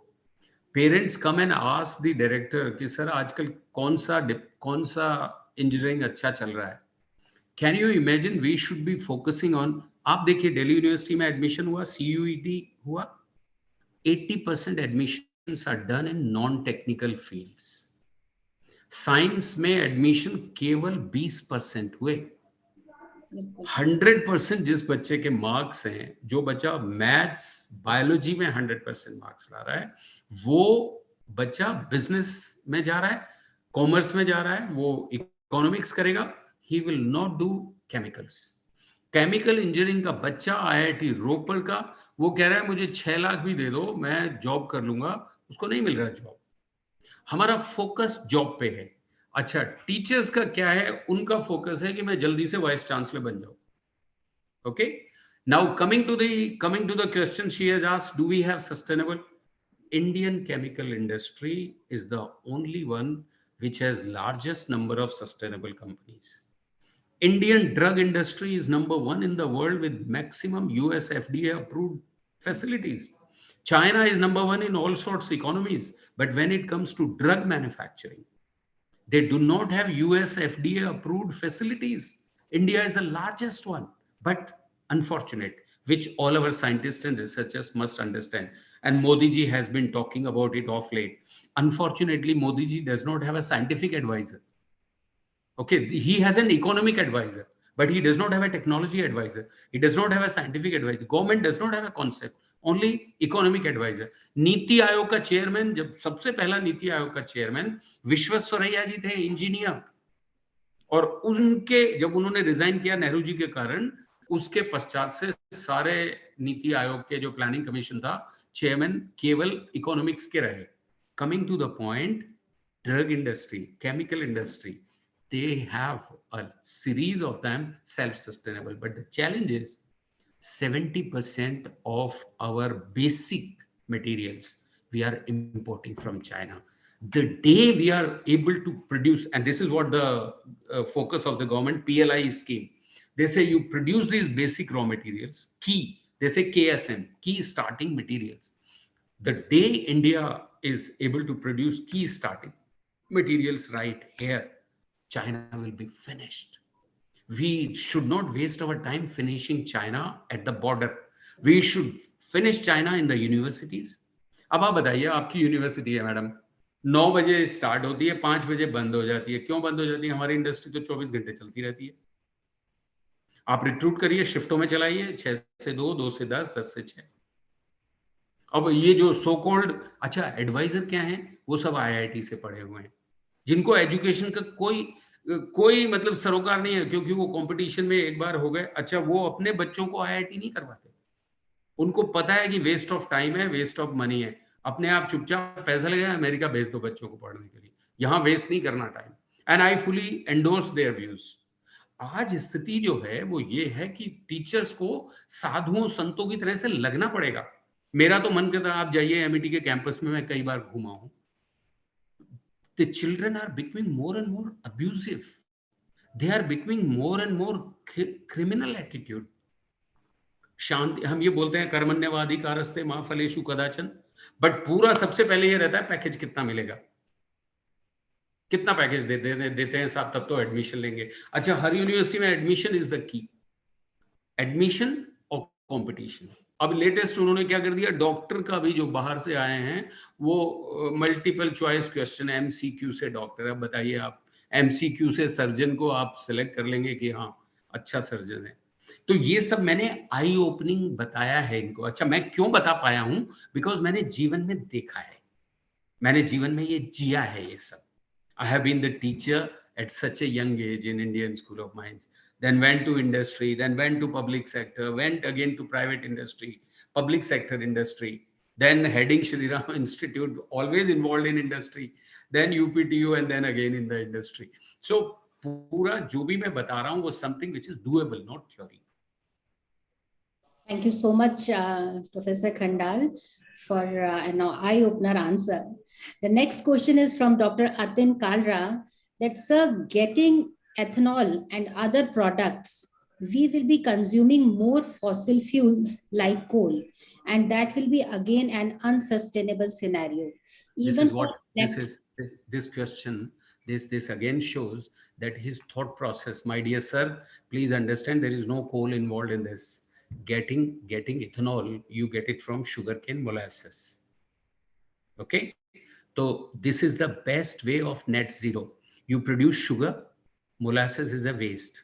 आज से 40 साल पहले molasses was a headache for the countries. Today molasses has become so much valuable material. मिलता नहीं molasses. You convert molasses into ethanol. Nowhere coal is involved. Wherever the energy is involved, you get it from the hydropower. India Glycols, पूरी energy hydropower आ रही है. Zero, complete green. World में सारी companies कह रही है हम हमारे साथ एसोसिएट हो जाओ. क्लैरियंट ने ज्वाइंट वेंचर किया. क्यों? हाइड्रो पावर है, कोई कोल नहीं.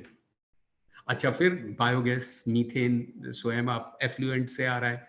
अच्छा, एफ्लुएंट जो सॉलिड है उसको जला दिया बॉयलर में, उससे जो पोटेशियम निकला उसको भेज दिया एज ए पोटाश, बेच दिया, फार्मर्स को दे दिया. बिकॉज पहले ये प्रॉब्लम होती थी कि साहब आपका जो स्पेंट वॉश है वो हाईली पोल्यूटेड होता है, तो सब लोग बोलते थे भाई गंगा में मत डालो, उधर रामगंगा नदी में मत डालो. फाइन, अब उसको जला दिया, उस सॉलिड को जला दिया, लिक्विड को यूज हो गया एज सच, ट्रीट होके एफ्लुएंट में. सॉलिड को जलाने से जो बॉयलर में जो कोल था उसकी जगह में सॉलिड जल गया. जब वो जल के राख बची, which is a high potash, India is a net importer of potash in the world. तो वो पोटाश अब वो आ गया, सब लोग किसान पोटेशियम ले रहे हैं। अब थोड़ा इंडस्ट्री पढ़े ये टीचर्स। आज क्या हो रहा है आप देखिए, कोप 27 के पूरे टेक अवेज यदि पढ़ेंगे ये केमिकल इंजीनियर्स और मैकेनिकल इंजीनियर्स, चक्षु खुल जाएंगे। और भारत क्या कर रहा है देखिए, सबसे बड़ी बात, अभी जो धूत जी अरेस्ट हो गए, इनकी स्टोरी बताता हूं। लोग बोलते थे कि साहब पेटेंट नहीं है, पेटेंट नहीं है। उन्होंने कहा ऐसी की तैसी पेटेंट की, मैं ये पूरी कंपनी खरीदता हूँ थॉमसन, 350 पेटेंट है इनके और ये हीरो बन रहे हैं, मैं कंपनी खरीदता हूँ। That man, I really saluted him. आज से 25 साल पहले की बात है, नेट पे जाके देखिए। उसने थॉमसन कंपनी खरीद ली, 350 पेटेंट हमारे। वेस्ट टाइम मत करो पेटेंट में। और ये जो कहानी करते रहते हैं, मेरे 15 पेटेंट है, 35 पीएचडी किए हैं मैंने, 150 पेपर पब्लिश किए हैं। जो रियल में है ना वो ये है, जब चेयरमैन के साथ बैठते हैं, यार ये मॉलिक्यूल बनाना है, जल्दी से बनाओ और निकालो इसको। That is what we need to put your knowledge into practice, और वो शेयर करो बच्चों के साथ। ये करना पड़ेगा और ये तभी होगा। मैंने बताया आपको एल्कली केमिकल्स का इतना बड़ा मार्केट, हमारे पास कैपेसिटीज हैं, हम प्रोड्यूस नहीं कर रहे क्योंकि कॉम्पीट नहीं कर पाए चाहे।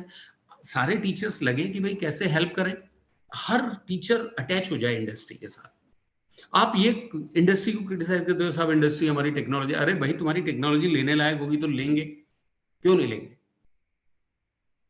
तो ये जो पूरी स्टोरी है madam, we have to really integrate. मेरा तो बहुत मन करता है आप अब बताइए, बीटेक नेट जीरो है, बीटेक एनर्जी है, कोई है बीटेक एनर्जी? एनर्जी सबसे बड़ा इश्यू है। अच्छा, हम करेंगे ऐसा कि जो एम्बेडेड भी करेंगे तो ऐसे प्रोग्राम करेंगे, अच्छा ये भी हो जाए, मैकाट्रॉनिक्स हो जाए, मैकेनिकल भी हो गया, इलेक्ट्रॉनिक्स भी। This is not the way we should do, we should converge. अब सब लोग कह रहे हैं साहब आर्ट भी पढ़ाइए। आर्ट का अर्थ ये नहीं है कि जो आर्ट आप पढ़ा रहे हो, आर्ट का अर्थ है कि आप क्रिएटिव बनाइए बच्चे को। ये नहीं कि जो जेएनयू में आर्ट पढ़ा रहे हैं वो नारे लग रहे हैं। अच्छा, कोई टीचर, कोई प्रोफेसर बोलता नहीं, किसी स्टूडेंट को डांट नहीं सकता। अब इतना ये सब हो रहा है, देश के विरोध में हो रहा है, कौन? ये टीचर्स ही रिस्पॉन्सिबल है ना। कोई टीचर है जो बाहर जाके उनको डांट दे कि जाओ तुम अपना काम करो, तुम्हारा काम है पढ़ना है? हम तो डांटते रहते हैं, वैसे थोड़ा सुन भी लेते हैं, हो सकता है वाइस चांसलर की डांट खाने से उन्हें अच्छा लगता है। लेकिन ये बताइए, क्वेश्चन इसमें है, sir, do you think the vision of Atmanirbhar Bharat would be a game changer for the domestic industries? Absolutely sir, absolutely. और ये होगा पॉजिटिव थॉट से। मेरे जैसे लोग, अब आप देखिए सर, मैं एक छोटा सा एग्जांपल देता हूँ। एमिटी यूनिवर्सिटी के गेट के बाहर एक बहुत बड़ा वो है, ये एमिटी गुड़गांव का, ओके, बहुत बड़ा एक वो है, सर्किल है। उस सर्किल पे 5 नंदी रहते हैं। उस सर्किल में कम से कम भी नहीं तो 15 रुद्राक्ष के पेड़ लग सकते हैं। ओके, कम से कम 15 वहां कल्प वृक्ष लग सकते हैं और उसका काया पलट हो सकता है। आप देखिए AQI आपके यूनिवर्सिटी का वर्स्ट है। मेरा तो यहाँ बेस्ट है। वैसे मैं आपको बताऊं, बाहर हमने आजकल हमारा रोड बन रहा है तो कोलतार वाला प्लांट लगा हुआ है। इसके सर बाद आपके यहाँ इसके एक पेड़ बावजूद है, भी PM 2.5 जो है वो 49.5 ही हो पाया, 50 भी क्रॉस नहीं कर पाया।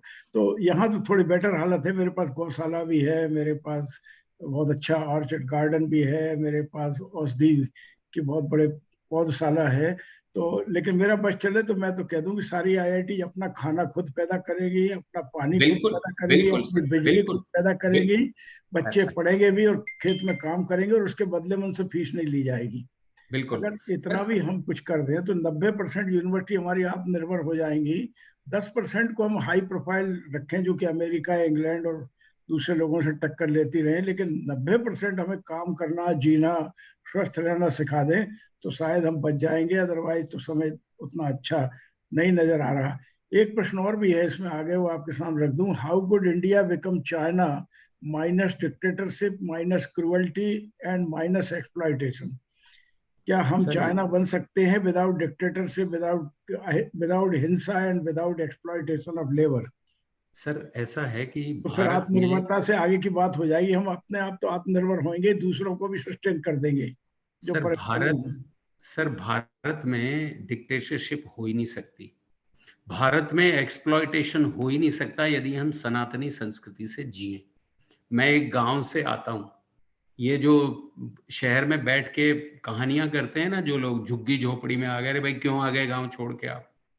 प्रत्येक व्यक्ति शहर चलो, हमारा जो प्लानिंग कमीशन का पेपर पढ़िए सर आप, प्लान नीति आयोग का पेपर है कि अगले 10 वर्ष में 70% लोग शहर में हो जाएंगे, which is against the culture of humanity. आप गांव में एक बाल्टी में नहा लेते थे, शहर में आते ही आप झंडा लेके खड़े हो जाते हो, पानी नहीं आ रहा, पानी नहीं आ रहा, व्हाट द हेल। तो ये जो एक्सप्लॉयटेशन है, अच्छा आप कॉन्फ्रेंस हो रही है वाटर ट्रीटमेंट और वाटर के ऊपर, अरे कॉन्फ्रेंस वाटर पे करनी है तो जैसलमेर वालों को बुलाओ, बीकानेर वालों को बुलाओ, तुम हो गोरखपुर के और तुम भाषण दे रहे हो वाटर पे और वेस्ट कर रहे हो इतना सारा वाटर। तो सर इंडिया ही एक कंट्री ऐसा है जहां कोई लेफ्ट राइट नहीं होता। ये पूरा वर्ल्ड इकोनॉमी ना, ये लिबरल लेफ्ट राइट, ये सब बकवास है सर। हमारे सनातन संस्कृति में सब आत्मा भगवान का रूप है। और प्रत्येक, आप देखिए सर, आपके एमईटी यूनिवर्सिटी के साथ में एक गौशाला है, मैं उसमें जाता रहता हूँ। 1500 गायें, 250 नंदी। आप देखिए एक वो साधु, उसने देखा कि 8 गायें जो हैं वो पीड़ित थी, उसने 8 गायों से स्टार्ट किया, आज उसके पास लाखों गायें हैं। पथमेड़ा राजस्थान में, हम क्यों नहीं कर सकते? इंडिया नंबर 1 बनेगा त्याग से, तपस्या से, कभी भी नंबर 1 नहीं बनेगा यदि मैं तो सबको बोलता हूँ, ये जितने भी सुन रहे हैं ये सब, अब ये डिसाइड कर लें कि भाई हम रोगी नहीं होंगे पूरे जीवन पर्यंत। क्यों रोग लेते हैं? इसलिए रोगी हो रहे हैं ताकि ड्रग इंडस्ट्री चले, ताकि हमारे बच्चों को ड्रग इंडस्ट्री में अच्छा पैकेज मिल जाए। हम रोगी होंगे ही नहीं, मुझे रोग नहीं आएगा भाई। जिस दिन रोग आया उस दिन पधारेंगे यार, ये तो भगवान जी बैठे हैं इसमें काया में, तो हम चलेंगे। संथारा हमारे जैनियों का सिद्धांत है, संथारा पधारो यार, हो गया। यहाँ क्यों आप हॉस्पिटल में, आईसीयू में और वहां सब ना। इकोनॉमी का किससे निर्धारित करेंगे? हॉस्पिटल है कि नहीं, पर कैपिटा हॉस्पिटल, किस बात का हॉस्पिटल? बच्चे सारे कुर्सी पे बैठेंगे तो स्कूल अच्छा है, बच्चे सारे पृथ्वी पे बैठेंगे तो ये तो बताइए कि चाइना से कुछ सीखना पड़ेगा कि नहीं? चाइना से 2 चीज सीखनी है सर। चाइना से 2 कौन सी चीज चीजें हम सीखें जिससे हम मैं बताता हूँ सर। चाइना से एजुकेशन में क्या सीखनी है? पहली चाइना से ये सीखनी है, वहाँ चाइना में जब बच्चों को पढ़ाते हैं, मैं बहुत चाइनीज यूनिवर्सिटी के साथ मेरा लंबे इंटरेक्शंस रहे, मैं वहाँ बिकॉज वाइट्रो प्रेसिडेंट था तो इंटरेक्ट करता था। वहाँ जब बच्चे को पढ़ाते हैं, जैसे मान लीजिए MBA कराते हैं, वो ये नहीं कहते कि भाई प्रोडक्ट की जो रिक्वायरमेंट है वो चाइना में देखनी है, वो बोलते हैं पूरा मैप लेते हैं वर्ल्ड का, वेनेजुएला में इतनी रिक्वायरमेंट है, होंडुरास में इतनी है, अफ्रीका में इतनी है। ये हमें चाइना से सीखना है। हम लोग क्या है, अपने घर से बाहर नहीं जाते कि बुलंदशहर का रिक्वायरमेंट ये है, बस इतना ही लगा लो यार, बस ठीक है। तो एक तो ये सीखना है चाइना से। दूसरा चाइना उसी से के ये लिए तो सीखना है बड़ों को। आत्मनिर्भरता से थोड़ा ऊपर उठना पड़ेगा। Yes sir. आत्मनिर्भरता से थोड़ा ऊपर उठ करके हम ये देखें कि हम दुनिया की जरूरतों को कैसे पूरा कर सकते हैं by engaging our people in sustainable manufacturing, not ordinary manufacturing, but sustainable manufacturing, without exploitation, without dictatorship, and at the same time ensuring good health of environment as well as of the people. अगर उस तरह कुछ करें तो मेरे ख्याल से China से कुछ सीखा जा सकता है और कुछ चाइना को सिखाया जा सकता है। दोनों बातें। बड़ों का आदर सर। और चाइना और इंडिया अगर दोनों दोस्त बन जाए तो हमारा जो करोड़ों रुपए खर्च हो रहा है डिफेंस पे वो भी कम हो जाएगा।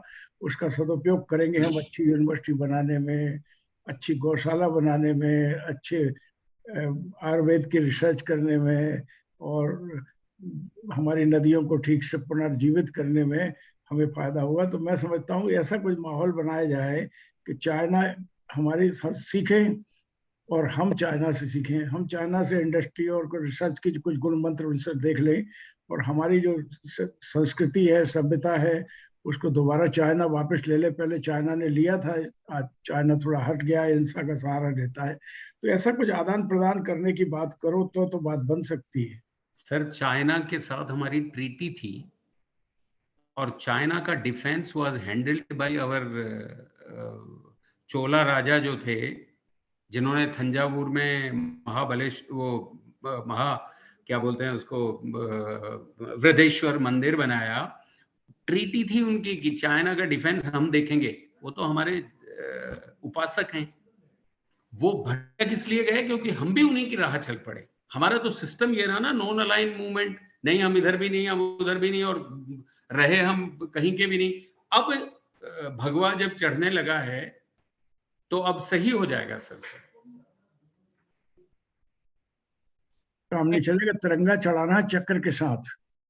सर तिरंगा तभी क्योंकि उसमें भगवा, environmental sustainability, security and safety white colour, और एनर्जी एफिशिएंसी हमारा सैफरन कलर, और बीच में जो चक्र है वो life cycle assessment of product and services to guarantee energy efficiency, environmental compliance and safety, तीनों की जरूरत है हमको, और चक्र समझ की गया, जरूरत समझ गया, है। मैं समझ समझता गया हूँ कि सर। हमें अपने तिरंगा झंडा को विजयी विश्व तिरंगा प्यारा वो कहा है ना, दुनिया के हर प्रोडक्ट के ऊपर लगे, तब जाकर के भारत माता का मस्तक ऊंचा होगा, ऐसा मेरा मानना है। सर आप बिल्कुल सही कह रहे हैं, लेकिन मानना ये भी सही है कि मेरा रंग दे बसंती चोला, मेरा रंग दे बसंती चोला। तो मुझे फांसी पे चढ़ा दिया जाएगा और मैं नहीं हंसते सर, रह फांसी पे चढ़ जाऊंगा जाए भले ही से। उसकी। देखिए सर, दो एग्जाम्पल है, मैं यूनिवर्सिटीज में ये एग्जाम्पल देता हूँ। एक था तान्हा जी, जो शिवाजी जी का राइट हैंड था, और एक था राजपूत, मैं उसका नाम भूल गया हूं, जो औरंगजेब का राइट हैंड था। उसको बड़ा अच्छा पैकेज दिया औरंगजेब ने, उसको राजपूत को, और वो जो आजकल के पैकेज जो बच्चे लेते हैं, उसने बहुत बढ़िया पैकेज दिया, और उसने जाके अटैक कर दिया महाराज शिवाजी के किले पे। और तानाजी को कोई पैकेज नहीं था, केवल एक ही उद्देश्य था, धर्म की रक्षा। गुरु गोविंद सिंह जी के बच्चे 8 साल 12 साल, और वो कहते चिना दो, उनको कौन पढ़ा रहा था, कौन से स्कूल में गए थे वो? आज हम क्यों नहीं टारगेट करते हैं यूनिवर्सिटीज में कि हम जो गुरु गोविंद सिंह जी के बच्चों के जैसे बच्चे हम क्यों नहीं बना पा रहे हैं? क्यों वो माएं क्यों नहीं जन रही हैं उन बच्चों को जो महाराणा प्रताप और शिवाजी बन जाए? मैं तो ऐसे बच्चे बना दूंगा जो खुद भले ही दफन ना हो, बल्कि दुश्मन की मति भ्रम कर दें, थोड़ी देर वो भूल जाए कि उसे करना क्या था, फिर पूछेगा मुझे कहाँ जाना था, मैं तो भटक गया, कहा सर जी आपको मैं बताता हूँ कहाँ जाना था, और ले जाके तिहाड़ जेल में बंद करके मैं वापस आ जाऊँ। बस दरअसल वो अब ऐसी टेक्नोलॉजी आने वाली है where you can really perform such like mesmerising act like we witness in Mahabharata and also in Ramayana, Ram Ravan युद्ध। वो समय आ रहा है। इस समय बिल्कुल हमें अब अपने आप शहीद होने की जरूरत उतनी नहीं है जितनी कि दुश्मनों को पछाड़ने की और परास्त करने की आवश्यकता है। और ये समय, एक सवाल और मैं देख रहा हूँ, जी Professor sir. Khandal sir, do you think the products of industry and universities or colleges are the same? As we know that each child is unique, can we create a standardized process to develop a product in the university? Or teachers' autonomy is important. Please elaborate. This is from Dr. Vijay Kumar. This is the question. Subsidiary question here is, sir, you are accusing JNU. Why JNU is number one then, even in the record of the government of India? वही Even तो during the दुर्भाग्य है current regime. Sir, वही दुर्भाग्य है कि JNU number 1, JNU को attach कर देना चाहिए एमिटी यूनिवर्सिटी के साथ, और जेएमयू का चांसलर बना देना चाहिए प्रोफेसर अशोक चौहान को। और आप जेएनयू को स्टडी करिए, देखिए मैं कोई थ्योरी नहीं बोलता, मैं तो प्रैक्टिकल बात बोलता हूँ। उनके रिसर्च प्रोजेक्ट्स निकाल के देखो, कोई सरोकार नहीं है सोसाइटी से, और प्रोजेक्ट्स हैं सोशिएटल रिसर्च। अच्छा, दूसरी बात अभी कही कि इंडियन प्रोडक्ट्स जो है यूनिवर्सिटी से कैसे, सर आप ये देखिए, नोएडा अथॉरिटीज ने एक टेंडर निकाला, 2.5 करोड़ का टेंडर। क्या टेंडर था वो पता है? कि हमारे गौशाला को मेंटेन, ऑपरेट और रख रखाव के लिए कोई आगे आए। क्यों नहीं इंस्टीट्यूट्स और यूनिवर्सिटीज? सोच ही नहीं है ये, हम सोचते ही नहीं। भाई समस्या है ये समाज की, समस्या को सॉल्व करने के लिए आज से ही बच्चों को लगा दे। 4 साल के लिए बच्चा आता है बीटेक करने, लगा दो उसको गौशाला में, सुबह शाम गायों का ध्यान रखे और पढ़े, और उसमें जो पैसा आए सरकार से वो उसकी फीस वेव ऑफ हो जाए।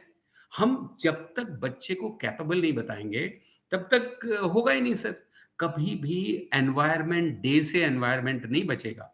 एनवायरमेंट बचेगा नाग पंचमी को मनाने से, एनवायरमेंट बचेगा बसौड़ा मनाने से, जहां पूरा परिवार जाएगा। जो सर का फोन आ गया है तो तो संजना मैडम आप ये देखिए, मैं ग्रेटर नोएडा आया, देखिए हाँ जी सर।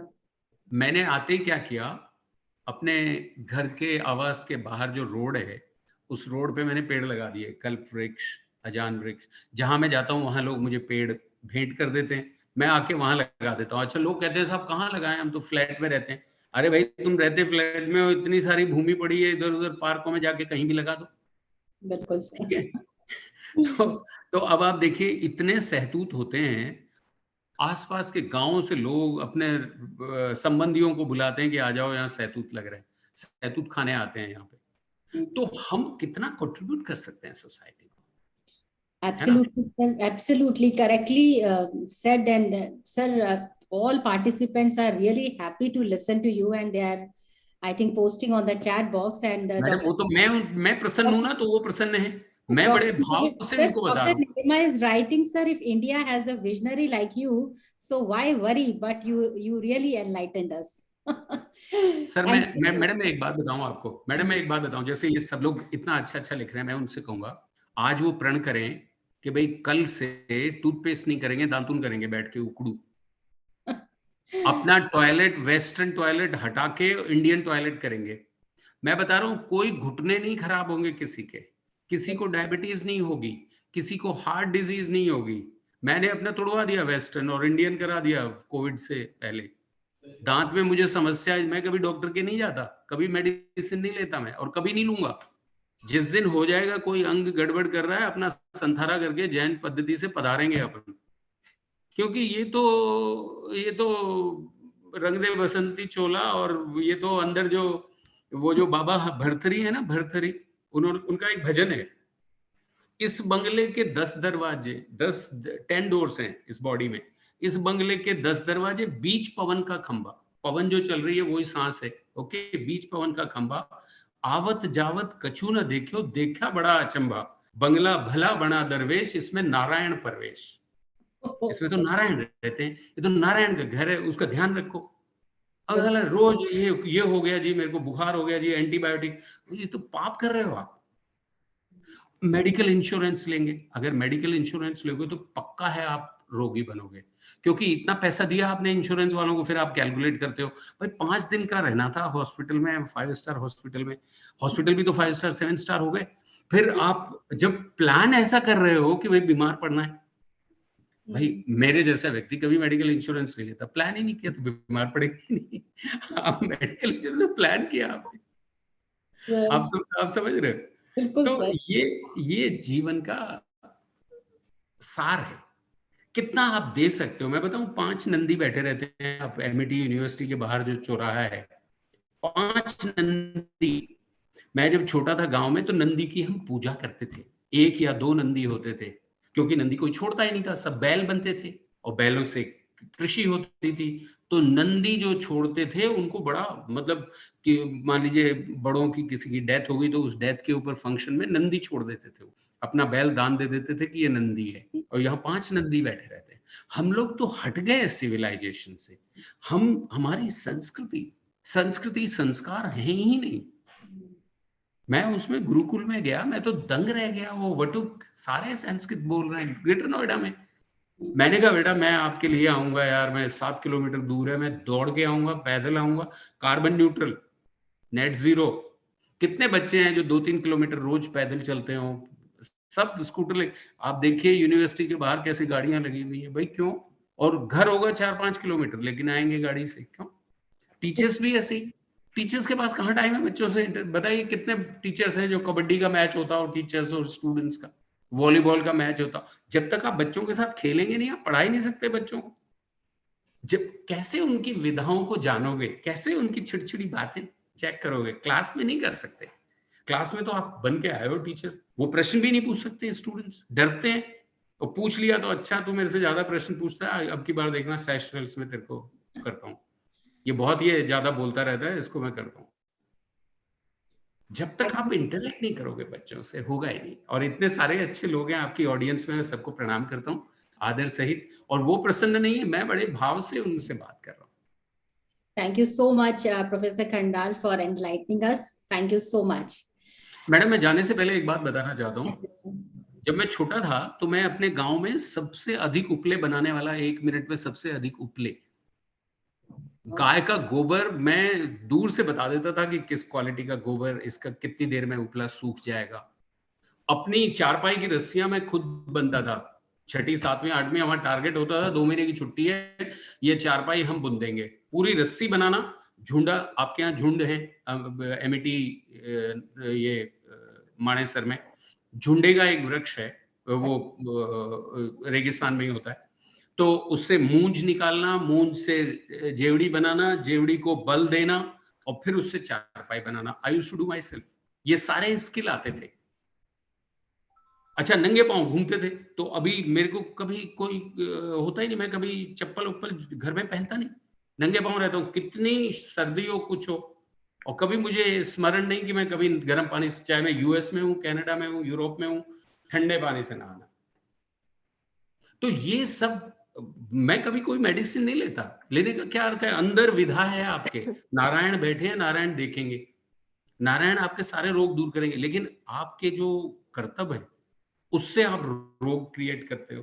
फिर जाके डॉक्टर को बता, डॉक्टर क्या कहता है, क्या समस्या है, फिर आप समस्या बताते हो, उसे समझ ही नहीं आएगा आपकी समस्या। साहब पेट में कुछ गुड़गुड़ हो रहा है, आपकी समस्या थोड़ी समझेगा वो। फिर वो आपको एक मेडिसिन देगा, फिर कहेगा 5 दिन बाद आना, because he is not sure कि ठीक हो जाओगे। ओके, आपको बोल देगा 5 दिन के लिए दे रहा हूं, और आप कहोगे नहीं मैं तो दूर तो वो 10 दिन की देगा, बट इज नॉट, रेयरली वो 10 दिन की देगा, वो कहेगा 5 दिन बाद आना। Thank you so much, sir. Thank you, sir. नहीं, And थैंक यू मैडम, आपने मुझे next resource बुलाया। person is there, and thank you so much, sir. Thank you for आप having me. यूनिवर्सिटी में लर्निंग सेंटर करो और मैं आऊंगा वहां लर्निंग सेंटर बनवाने, Sure, sir. है ना? Sure. लर्निंग कैसे कराते हैं बच्चों को, लर्निंग सेंटर आप बनाओ, जैसे आपने आउटकम का डायरेक्टर बनाया ना, एक डायरेक्टर बनाओ लर्निंग, ओके, और यूनिवर्सिटी में एक लर्निंग सेंटर बनाओ। We'll keep your words in mind, and sir, we will speak to you separately. Thank you, प्रणाम sir. Madam ji, Thank you, sir. प्रणाम प्रणाम। We have our next resource person, Dr. Ambika Devi. Dr. Nisha, please. Yes, thank you, Ambika ma'am. Madam को प्रणाम। Ambika madam, sorry मैं आपका time खा गया। No problem, sir. You are speaking so nicely. So we are really honored to, listen your thoughts. It was so beautiful presentation. Yes, Thank yes. you. I would like to now introduce Professor Ambika Devi, Professor and Head Department of Physics, Amity School of Applied Sciences, Amity University, Haryana. She has 13 years of teaching and research experience. Her research interest includes amorphous semiconductors and supercapacitors. She has actively participated in more than 20 international and national conferences to present her work. She is the reviewer of various journals of high impact factor. Dr. Ambika has been awarded with Women Scientist Grant in 2011 and in 2014 by DST. She was also awarded the Best Emerging Researcher Award in 2012 and was included in the list of star performers in 2013. She has also received Best Teacher Award for the academic year 2014-15 at NCU. May I now invite Professor Ambika Devi to kindly start her session. Thank you, Dr. Nisha. Let me share my presentation.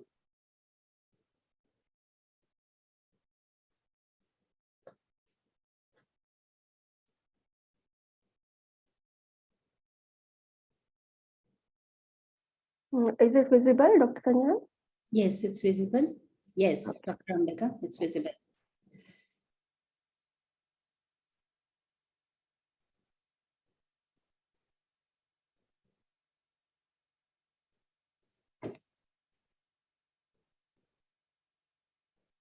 Okay. Good afternoon, everyone.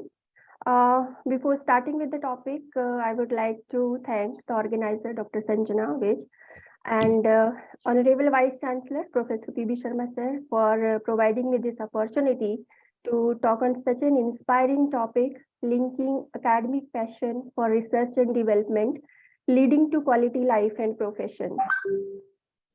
Though this is a very vast topic and covers many of the facets, here in my talk, I have tried to connect some of the important aspects of research, academic, and industry. I'm starting my presentation with the well-known quote of Edward Teller that science of today is the technology of tomorrow. In fact, many of the inventions that we take for granted today, they were once considered to be impossible. Therefore, it becomes our responsibility to promote scientific research for the benefit of mankind. My today's presentation includes how research strengthens the higher education institutes, then how research helps the academicians to grow in their personal and professional life, how research elevates the businesses, followed by some case studies and discussions. Okay, most of us will agree with the statement that research strengthens the academic institutions.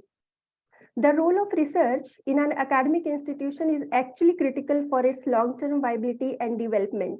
We know that academicians are the key players in the progress of a nation. Therefore, if we incorporate research into academics, it will definitely lead to the global development. In fact, universities benefits from its research programs.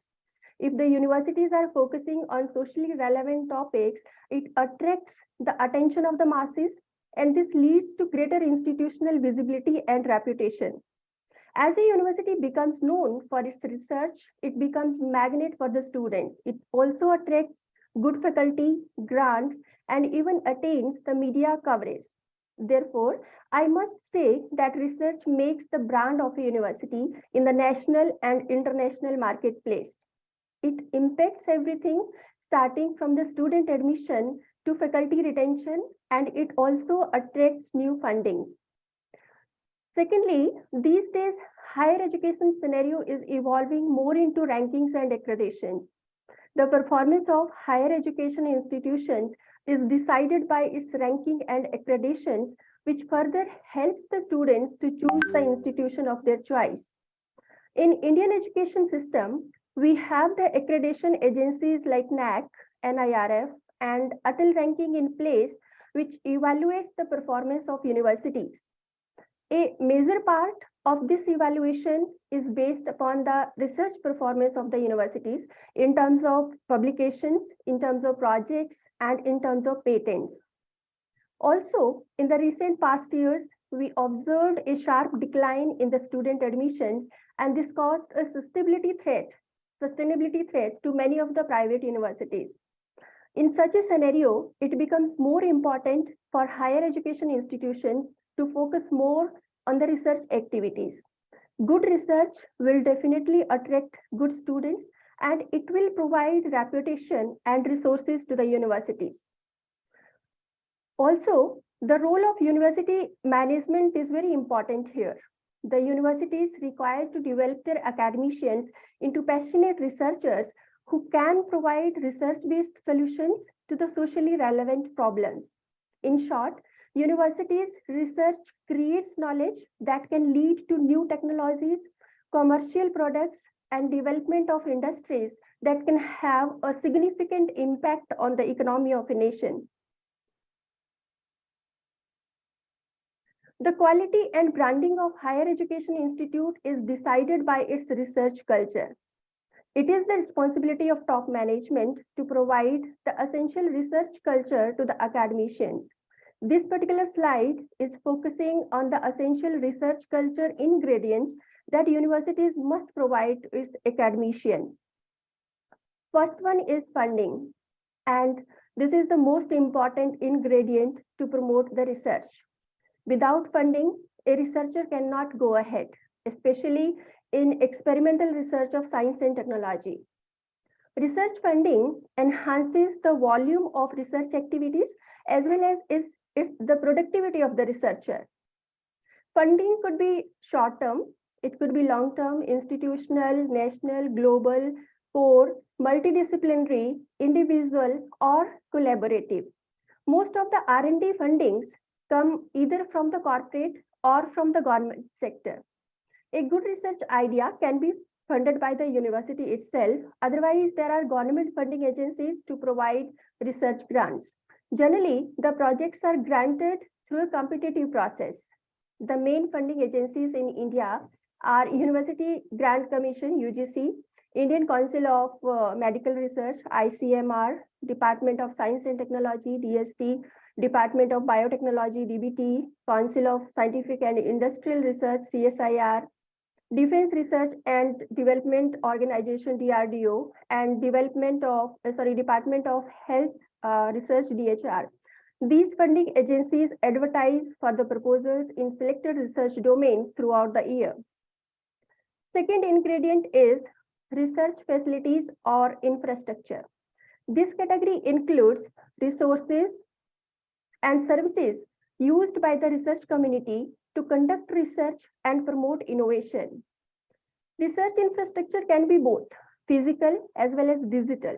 It includes the scientific equipments, consumables, library can be physical as well as virtual, and computing systems and networks. Governments across the globe has also established some high-profile research centers which are purely dedicated to research and are available for public research uses. One example is the European Organization for Nuclear Research, known as CERN, the world's largest particle physics facility. Another example is Infra-Frontier, European Research Center for Modeling Human Diseases. Then national supercomputers like Archer in UK is also a part of community's research infrastructure. If you talk about India, there are 216 research institutes in India, and they are grouped into 8 sections based upon the type of industry.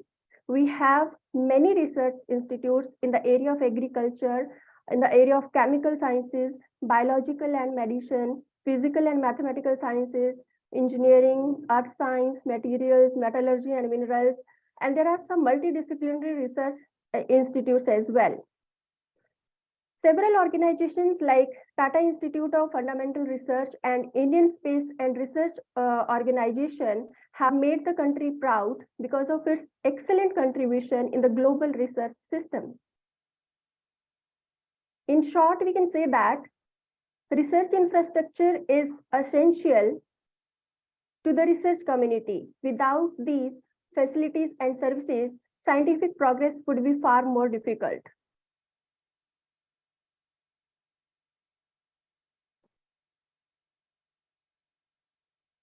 Third ingredient is the furtherance. Universities must have some support system for the researchers to facilitate them for attending important interactions and discussions so that they can share the research ideas and innovations globally. As a part of Amity University Haryana, I can proudly say that Amity has succeeded in maintaining its research culture by providing the necessary ingredients to the researchers. While many of the private universities are striving for admissions and focused more on revenue generation, in Amity University Haryana, we talk about research and innovation. This has happened under the able leadership of our Honorable Vice Chancellor, Professor P.B. Sharma sir. Thank you, sir, for always supporting and motivating us. Okay, next one is research not only strengthens the universities, but it also makes the teaching more rewarding for academicians. In fact, teaching and research are the two sides of a coin, and both are essential for the healthy functioning of a high-performing institution. Research is knowledge creation, and teaching is the dissemination of knowledge. Therefore, both should go parallelly. The excitement of research spills into the teaching, and it is that excitement which, that students picks up and proves revolutionary in their lives. Moreover, if you want to build a strong and sustainable career in academics, you need to excel in teaching as well as in research, and this is the demand of modern education system.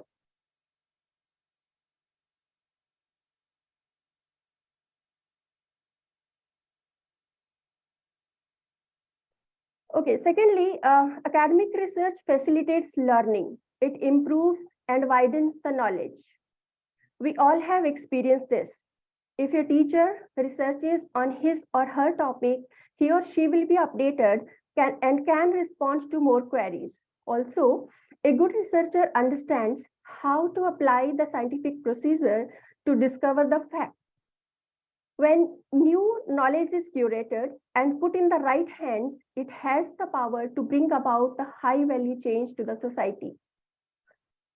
Many of the distinguished persons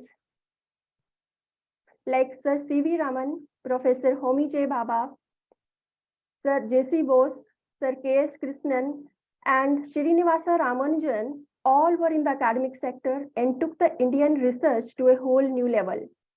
These academicians developed a framework for establishing countries' research. They developed laboratories and trained the students by expanding their horizon from academic to applied research. In today's education system, research is also regularly monitored and rewarded in promotions and other academic evaluations. We all know that university's promotion system is purely based upon the academic performance indicator API score, which includes a major part of the research. So that way research is also important. Also, academia is a global job market. Universities look for the faculty that enhance their reputation and resources. Therefore, it becomes important for faculty to pursue their research activities besides the teaching.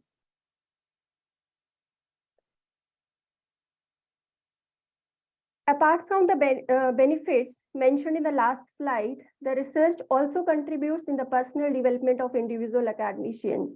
For example, research builds your confidence. It helps you to connect your thoughts and present them confidently. Research gives you the most recent data. It keeps you connected with the recent discoveries and innovations of your field. It features the issues. In fact, research investigates every case and helps in determining different issues that are predominant in the society. Research also assists you to connect with the individuals across the globe. It brings the like-minded people at the same platform. Research should not be confined to faculty or research scholars only. Our UG and PG students should also have a research orientation in their curriculum. In order to incorporate the research culture among students, it is very important to design the curriculum in a way so that students learn through participating in research activities. A framework for connected curriculum needs to be designed, and I think the Government of India has already taken this initiative in terms of NEP 2020. Many of the foreign universities have already understood the importance of research in teaching, and their curriculum is designed to interconnect the teaching and research. The 6 dimensions of connectivity, connected curriculum sets out a plan for a research-based approach to education. First dimension of connected curriculum is students connect with the researchers and with the institution's research. This dimension focuses on inviting students to connect with researchers as an integral part of their learning journey. Students could be connected to the research groups of the university, and they may be engaged with real world problems. Second dimension is a through line of research activity must be built into each program. Each program of study needs to be designed in a way that students experience a connected sequence of learning activities. The right balance of compulsory and optional modules is required so that the students can make intellectual connections between different elements of their program. Third dimension is students make connections across subjects and out of the world. This dimension focuses on the importance of students making connections between their own subjects and other disciplines. It basically promotes the interdisciplinary approach. Fourth one is students connect academic learning with skills for the workplaces. This dimension focuses on developing professional attributes such as leadership, project management, creativity, communication, and problem-solving skills among the students. These skills helps the students to take them into their professional world. Next one is students learn to produce outputs. And this dimension focuses on the research-based output. The last dimension of connected curriculum is students connect with each other across phases and with the alumni. The focus of this dimension is to ensure that students feel a sense of belongingness and get opportunities to meet mentor, and work collaboratively with the research community. There are some challenges in the academic research. Quality is one of the concerns that our educational systems encounter. In fact, the majority of research institutions are presenting a bleak picture in terms of quality and quantity. Second one is unplanned research, and this is another concern. Most of the researchers go for the unplanned research, or they do research just for publishing papers. In fact, research should be planned strategically, keeping in view the need, market survey, and environment and viability. There are very few institutes who set research goals for individual faculty members. However, majority lack to provide the necessary infrastructure to do the high quality research. The lack of supportive academic atmosphere, ill-equipped libraries, labs, and equipments, insufficient infrastructure, lack of funding, and faculty shortages are some of the major issues in Indian academic research. As an academician, we need to brainstorm and find the solution to these challenges. This is the most important part. Research elevates business. In past, academic research has discovered the solution to many of the problems that our society and industry encountered. There have been several instances where industries have looked to academicians for help with the critical concerns. As we all know, we are living in a competitive world. It is very important for the industries to design their products in a way that their rivals cannot easily replicate. Companies invest in R&D when their products becomes outdated or when the competitors create similar or superior products. If their R&D efforts leads to an improved type of business protocol or helps them in cutting marginal cost or increase the marginal productivity, it becomes easier to beat the competitors. Agriculture, food and beverage, manufacturing, healthcare, and pharmaceuticals, computer software, semiconductors, information and communication technology, construction, robotics, aerospace, aviation, and energy. These are the industries with high R&D cost. It is very important for these sectors to update themselves with the recent technologies. In short, we can say that diversified competition, increased influx of startups, integration of advanced technologies, and the need for sustainable solutions are some of the key reasons for the companies to invest in R&D. In the current slide, I have presented the 6 dimensions of research versus business. First dimension is, if you are including research into business, you have a strong product differentiation or unique selling point. As I already said, we are living in a competitive world. With the increasing number of companies in the same sector, it has become difficult to stand out in the crowd.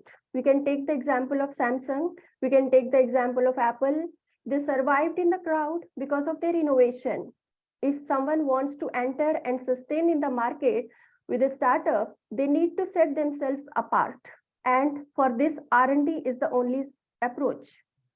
Moreover, today's generation is always looking to grab the newest trend in the market that can set them apart.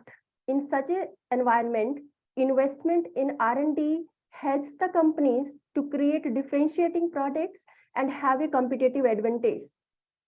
Second dimension is research leads to higher revenue growth.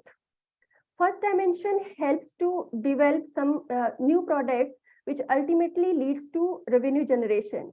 Apart from that, R&D also helps to form the company's intellectual property assets, which are a new source of revenue generation.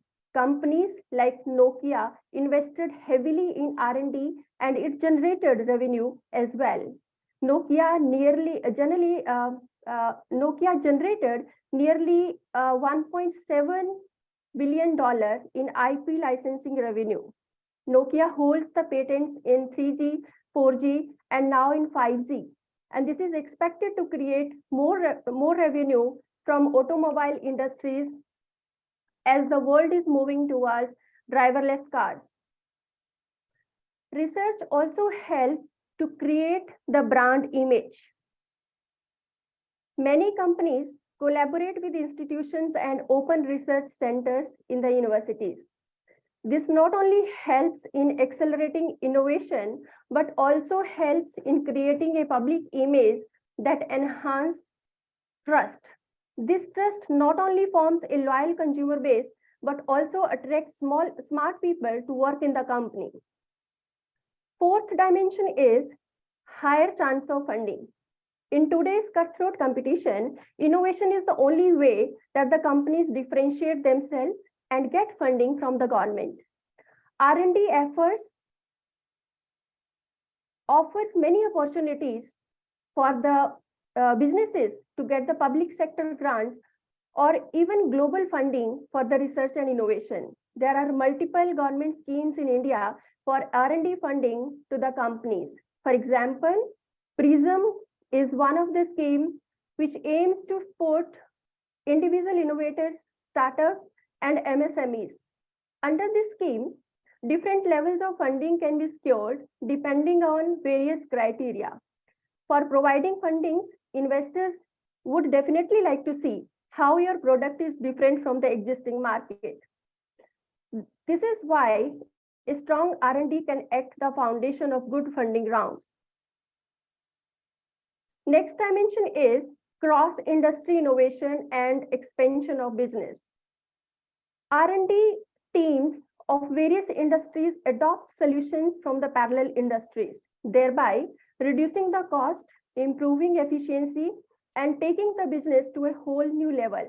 A lot of innovation in the cannabis industry, especially with respect to devices and formulation, are inspired from pharma industry. Skincare and dairy looks completely unrelated, but in fact, skincare companies uses the innovations of dairy industry for developing new and improved products. Moreover, when companies from different industries enter your domain, they come up with a set of expertise which without a good R&D is difficult to beat. And this is one of the reasons as to why a good R&D is necessary in today's time. Tax relief is another dimension. You can claim R&D tax relief to reduce your company's tax bills. However, only qualified R&D expenditure is considered for the tax relief purposes. These are the glimpse of some of the recent innovations. Have you ever heard about a smart hairbrush? L'Oreal collaborated with Withings to come up with an IoT-based hairbrush, and it formed the USP of the product. In this hairbrush, a beauty tool is embedded with multiple sensors. It also has a microphone which listens to your hair when you brush. From the sound quality, it will detect how dry your hair is. Further, it has an app which will suggest you the brushing tips and products for healthier hair. Similarly, try-on is another common feature in the makeup and clothing industry. You can check your best fitment for clothes, specs, or jewelry without going physically to the market. This has become possible because of the integration of augmented reality and artificial intelligence. These are some of the world's biggest R&D spenders. You can see Amazon, Samsung, Meta, Microsoft, etc. They invest heavily in R&D. Now let's have some case studies of the renowned industries who not only survived but flourished consistently because of their R&D and excellent marketing strategies. Apple products are known to be a symbol of status these days. Let's see how Apple raised consistently on the basis of its R&D and marketing strategies. The company was founded on April 1st, 1976 by Steve Jobs and Steve Wozniak. Apple invented its first ever color graphics and brought a revolution in the computer industry. Consequently, the sales of Apple jumped from $7.8 million in 1978 to $117 million in 1980. Later, in 1980s, Microsoft came into competition. Its Windows operating system featured a graphical interface which was similar to that of the Apple. Microsoft became the toughest competitor of Apple in the late 1980s and throughout 1990s. Consequently, Apple went down slowly, and by 1996, the company was at its lowest. Till 1997, Apple was desperately in the need of an operating system. In 1997, Steve Jobs joined the company back and made an alliance with Microsoft to create a Mac version of its Office software. Thereafter, Steve Jobs revamped the computers and introduced iBook, followed by iPod and MP3 player. The iPhone, which was a touch-screen cellular phone, was introduced in 2007, and it was one of the world's most successful products, and the company released several new versions of iPhone after that. Other popular products of Apple includes iPad tablet, Apple Watch. Most recently, Apple has expanded its services segments with its credit card, Apple News, Apple Arcade for games, and Apple TV Plus for streaming the original content produced by Apple. You can see in this slide the consistent growth in the net sales of Apple starting from 2004 to 2022. Similarly, Samsung is another industry who have performed consistently well and succeeded to maintain its sustainability in the market. Let's see how Samsung grew on the basis of its R&D. Samsung is a South Korean company. It entered the electronics industry in 1969 with several electronics-based divisions. Their first product was black and white television. During 1970s, the company began to export its products overseas. At that time, Samsung was already a major manufacturer in Korea, and it had acquired a 50% stake in Korean semiconductor industry. In late 1970s and early 1980s, separate semiconductor and electronic branches were established, and in 1978, an aerospace division was created by Samsung. Samsung Data Systems was established in 1985 to serve business growing need for system development.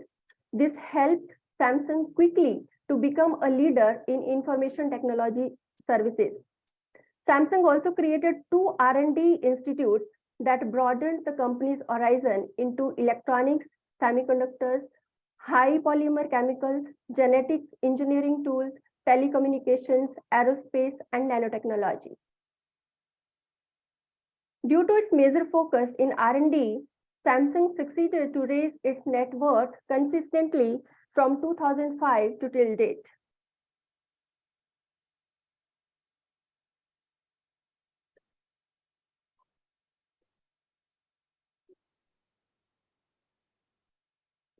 Okay, there was a time when Nokia was the biggest player in the mobile industry. Let's see the journey of Nokia.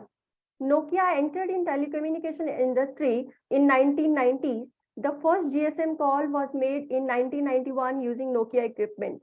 By the end of 1998, Nokia became the first selling mobile phone brand in the world. In 2003, Nokia introduced its first camera phone. The company was doing excellent till 2008. In 2008, Google launched Android. However, Nokia was hesitant to adopt the new technology, and consequently, Nokia started having its downfall.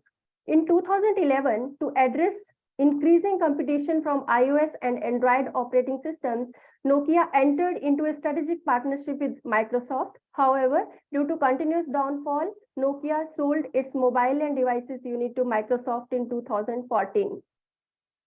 Here you can see the net sales of Nokia starting from 1999 to 2021. We can clearly see a dip after 2008, and this was the time when Nokia said no to the emerging technology of Android.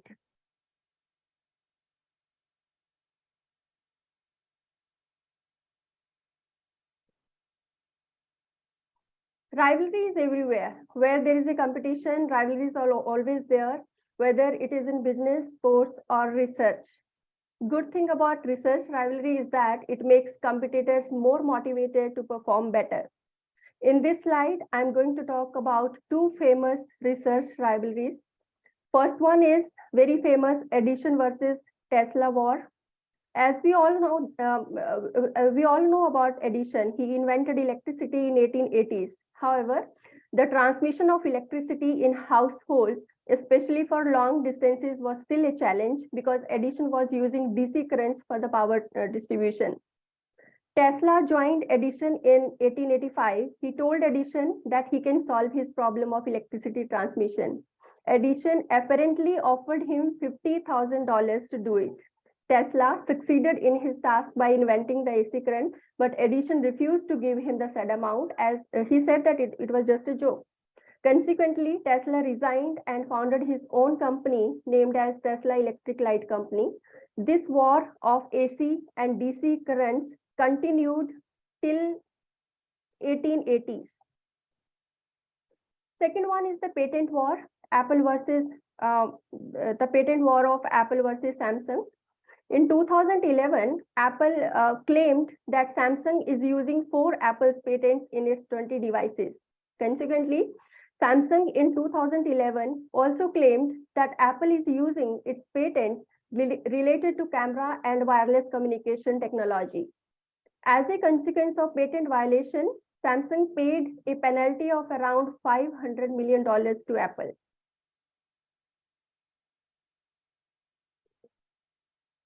At last, I would like to present some of the latest innovations. First one is Nokia N1 speaker. This is also known as an invisible headphone.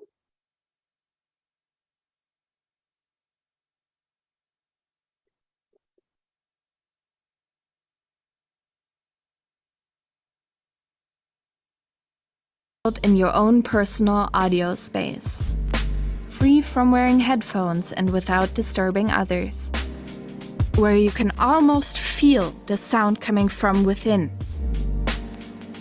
Introducing the Novetto N1. You hear your audio, others don't.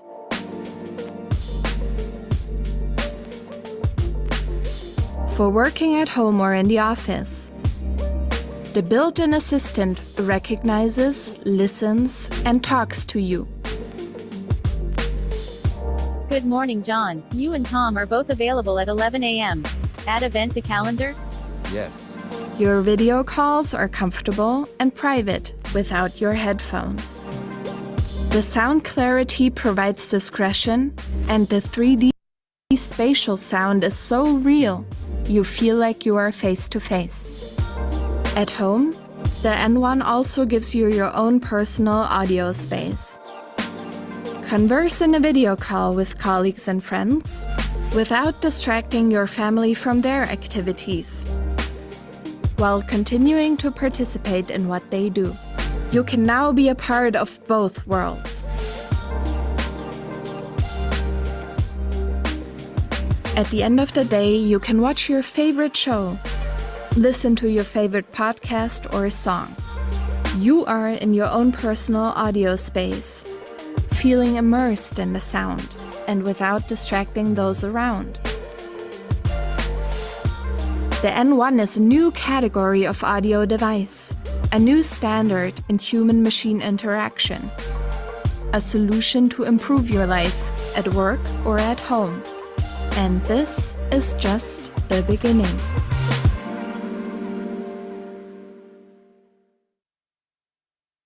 Okay, this was the one, and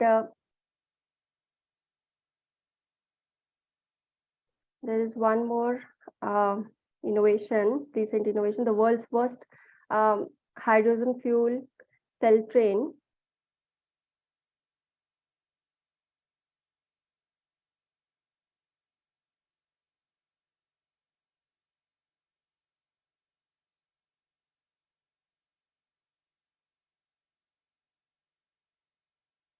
अर्ज क्या है? दाग ये तेल वाले gravy, अचार वाले कीचड़ के जिद्दी धब्बे, ये बदबूदार कपड़े क्यों चौक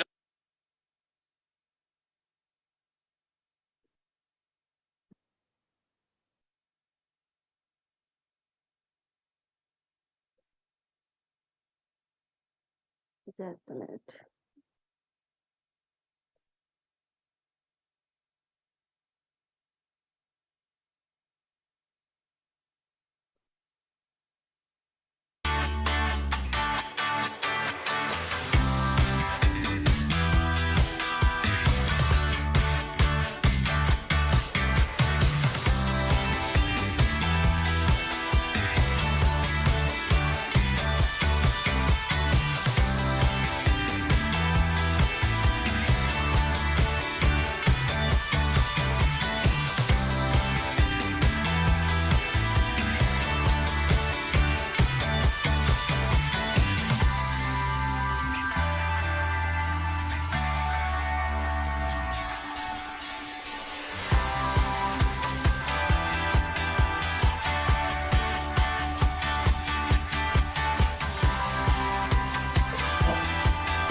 Okay, so these were some of the recent innovations. These are indeed life-changing innovations of the in the field of technology. With this, I am closing my talk, and now the forum is open for discussion. Since we all are researchers at this platform, I would request if someone from the audience can come forward and share their thoughts or research experiences pertaining to today's theme. If anyone from the audience is willing to share his or her opinion, please write in the chat box. We will unmute the participant. Yes, before somebody writes that, thank you, Dr. Ambika Devi, for an excellent presentation. And you have shared beautiful videos as well to enhance our knowledge. Thank you, Dr. There's Sanjana. one question Dr. Shreya Goswami is asking, that Samsung and Apple, both being some of the biggest investors in research and development, but even so people still choose Apple over Samsung, even when Android is more customizable than iOS. What do you think this reason is? Maybe because of the security reasons. That is what a general perception is, that Apple is more, in terms of security, it is more, reliable. So to my opinion, that's why, Apple is, people are preferring more for the Apple. But Dr. Ambika, Samsung is also equally reliable. Only brands are different. Isn't it? Yeah, brands are different, but I don't know really, but still, see, this is the general perception that Apple is more reliable in terms of saving the data and in terms of other things. Android is equally good, but yes, Apple is supposed to be a brand of sign of status as well in the new generation. Yes. So that could also be a reason. Thank you. Maksud, can you give rights to Dr. Anirban Das for audio and video? He would like to give an opinion. Yes, ma'am, he has rights. Give right to Dr. Supreme Yes, Court, ma'am, Dr. Anirban Das.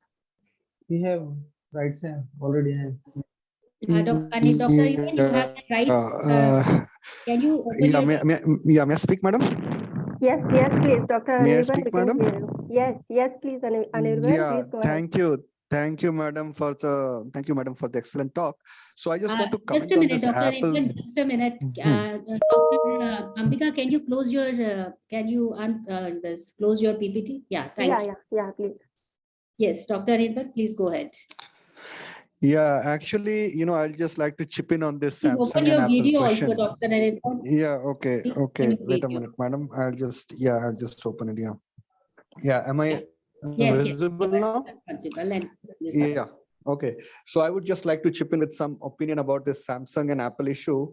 So basically, the core issue here is that the architectures are totally different. Like, for the computers, the Mac computers, that is Apple computers, they are, what would I say, a CISC platform, complex instruction set platform.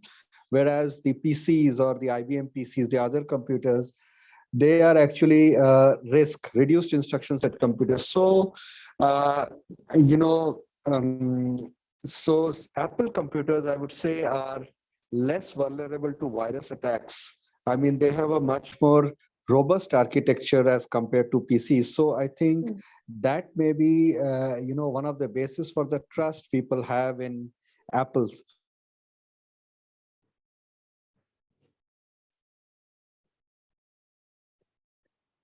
Dr. Anirban? Sir, you are talking on mute. Kindly unmute. Everybody. Yes. Yeah, now, okay. Yes, yes. So anyway, so I have a question, madam. Now you talked about research, and so in the Indian scenario, many of the industries that we have are, small scale industries and, medium scale industries. So sometimes they would not have the infrastructures or the resources to invest heavily in research.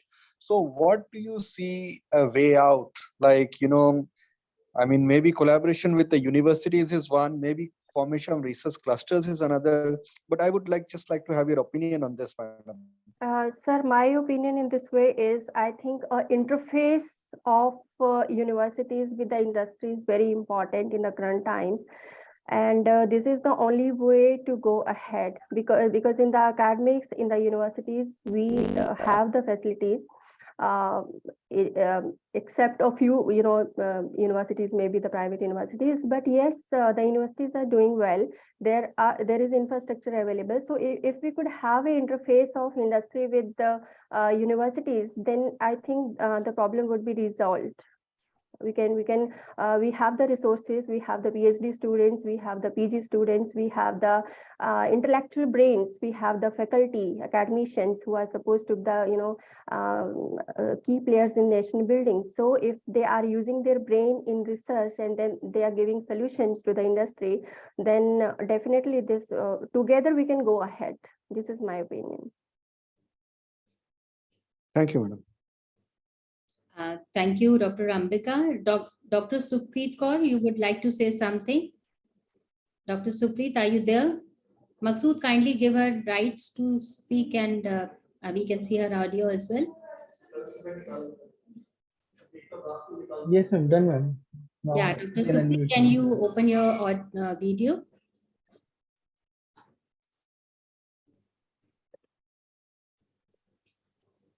Dr. Supreet, are you there?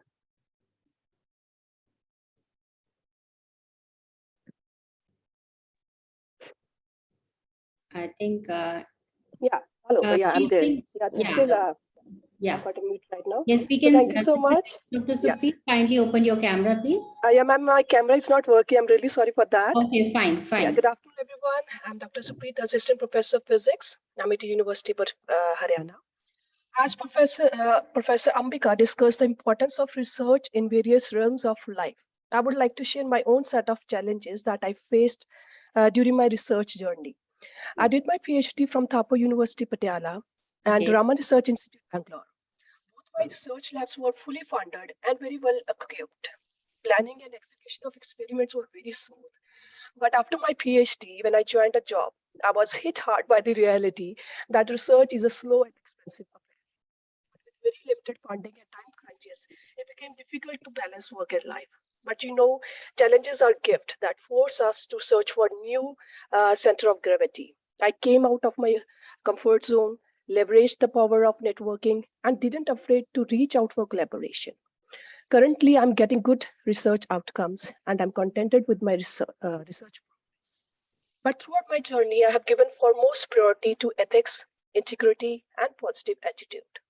So now I can conclude that the challenges that I faced in my research have instilled patience, practice, maturity, and Dr. confidence in Supreet, your voice is not properly audible. Yeah, I'm really sorry. Is it audible right now? I Yes. don't know. In between, it's going and then it's coming. Maybe the poor connectivity is there. But I would like to conclude that the challenges that I faced have made me a good person overall, academically as well as personally. Yeah, thank you. Thank you so much. That's good. That's good, Dr. Supreet.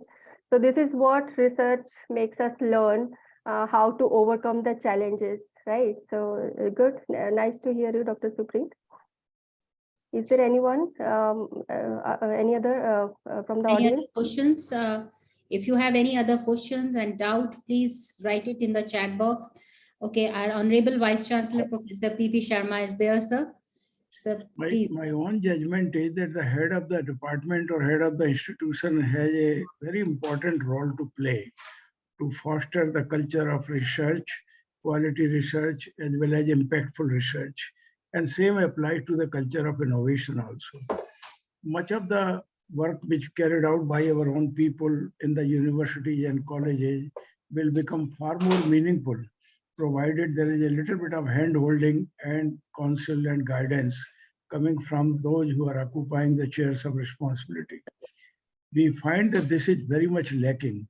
In IIT, also never a director would move around and really come and discuss what is happening in the department level, nor the HOD will interact with the researchers. Same is the case in almost all central universities, state universities. In private universities, whatever success we are registering, it perhaps is primarily because there is much greater cohesion and interaction between those who are striving for excellence and those who are desiring or dreaming for excellence. And therefore, the top leadership at the level of the department, at the level of the institution, even at the level of the university, in my opinion, in private universities, as well as in government universities, has a role to play. If they keep on focusing on what's good happening abroad only, would not help our country. We have to see what we can do with the resources we have at our disposal, with the brain power and manpower we have with us, inspired minds of teaching faculty and highly inspired minds and creative minds of students that we have to look at what can be done within the limitations of our own resources, individually, collectively, as well as in partnership with other institutions and industry. Then I think India will succeed. मुझे ऐसा लग रहा है कि there is a leadership crisis at the moment, and that's why our outcome and all that is really questionable. Quality as well as relevance require tremendous amount of guidance and mentoring, and that need to be done in order to take India from where it is to the level we want to reach in our own lifetime.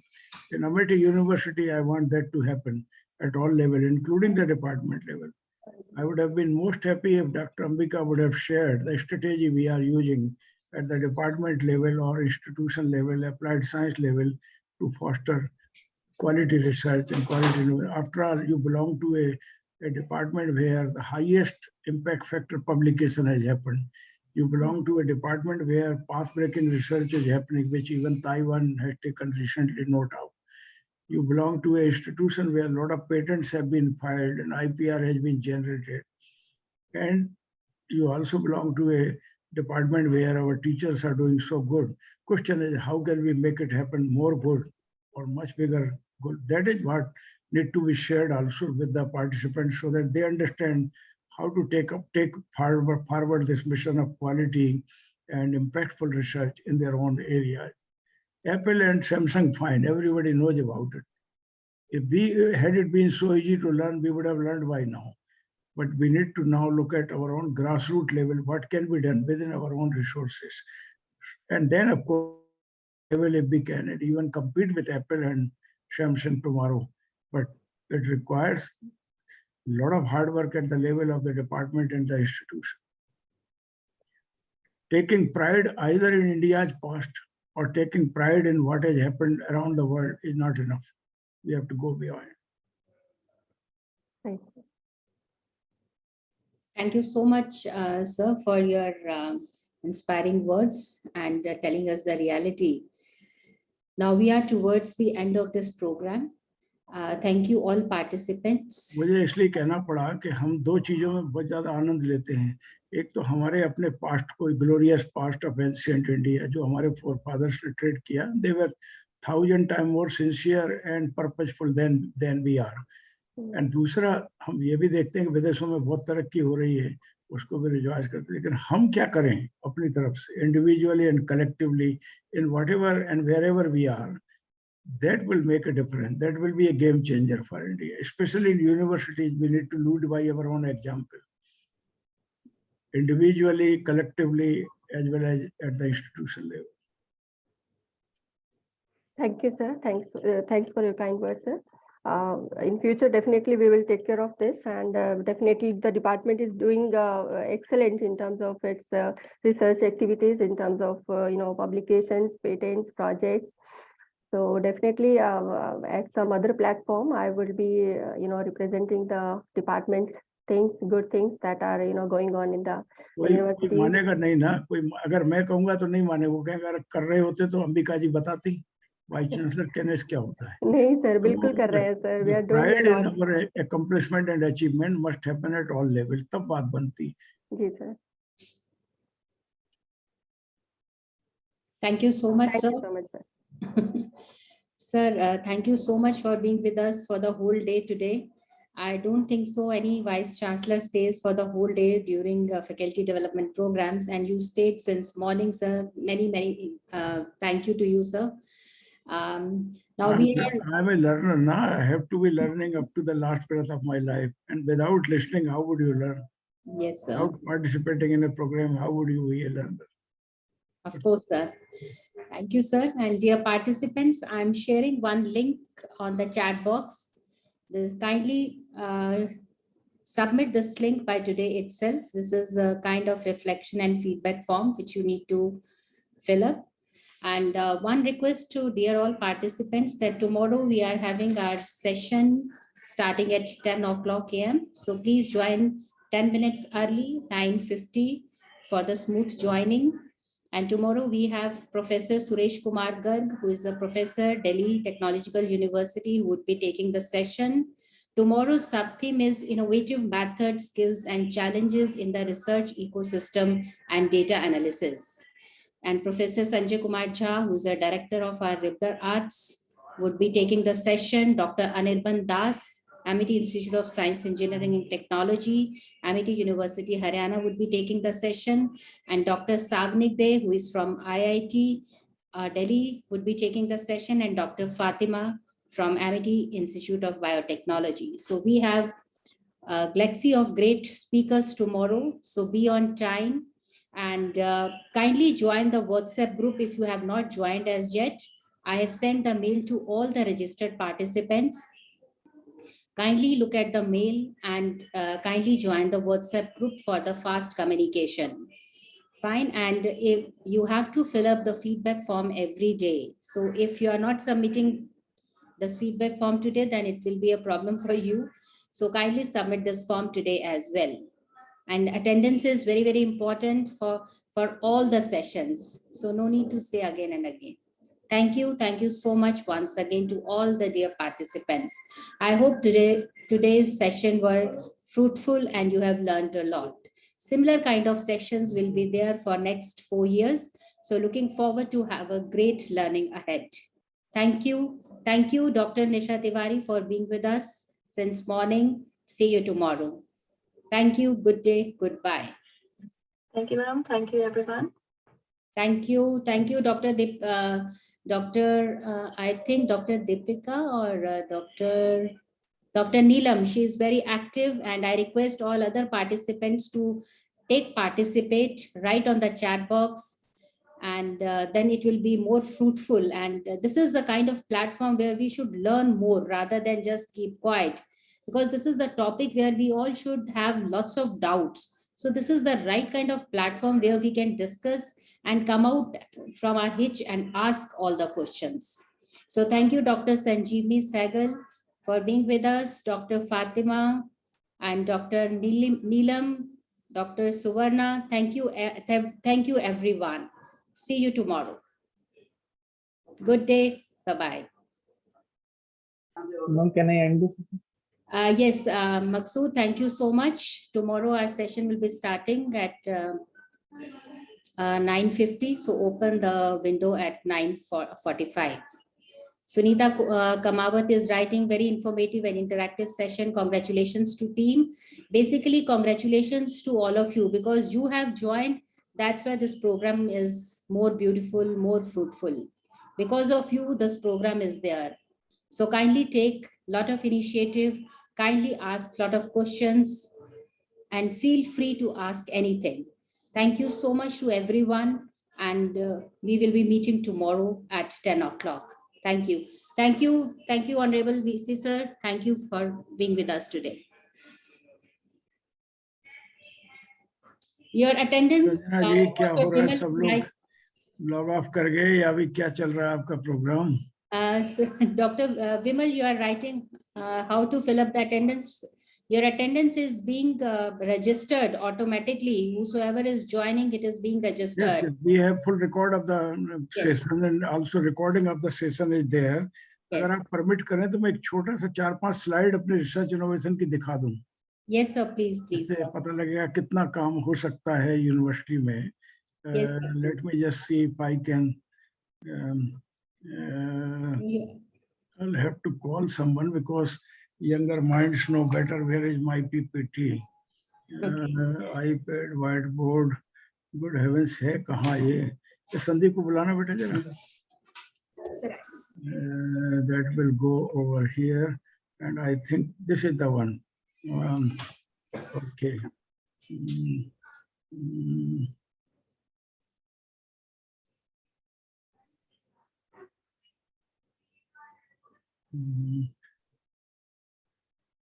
Just permit me for a few minutes only. I will not bore you for long, but very quickly. Can you see the screen? Anything on the screen by now? No, sir. We can't see anything. Sir. नहीं. नहीं, sir. अब देखिए कुछ आया? No, sir. I can see your mail. Very good, very good. I'll just quickly pass on the initial slide because I want to come directly on to our innovations and research. Can you see? No, sir. Sir, please reshare your screen with your. Very good. Please stop. Very good, very good. मतलब की चीज पे आ जाता हूँ जो ये देखिए यहाँ से शुरू हो रहा है. नहीं इसके भी आगे. हाँ ये दे. First of all, human resource is very important in a university, and we need to focus on research-driven faculty from having qualifications as well as aptitude. But for the okay, there you are.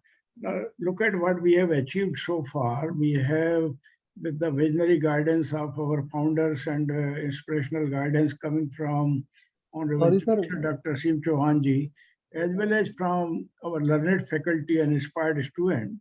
Today we have as many as 89 funded projects. We can't see your slides, sir. Hey, Bhagwan. कहाँ से है? या stop share करो. Stop share. Okay, okay. Just 1 minute. Okay. Now share कहाँ? ये वाला है ना? ये इसको share. Okay, ये share. Okay. Can you see now? Yes, sir. We can see now. Very good. Very good. I'll do it full screen also so that you see it full screen. भगवान full screen हो जाए. हो गया? हो गया. Very good.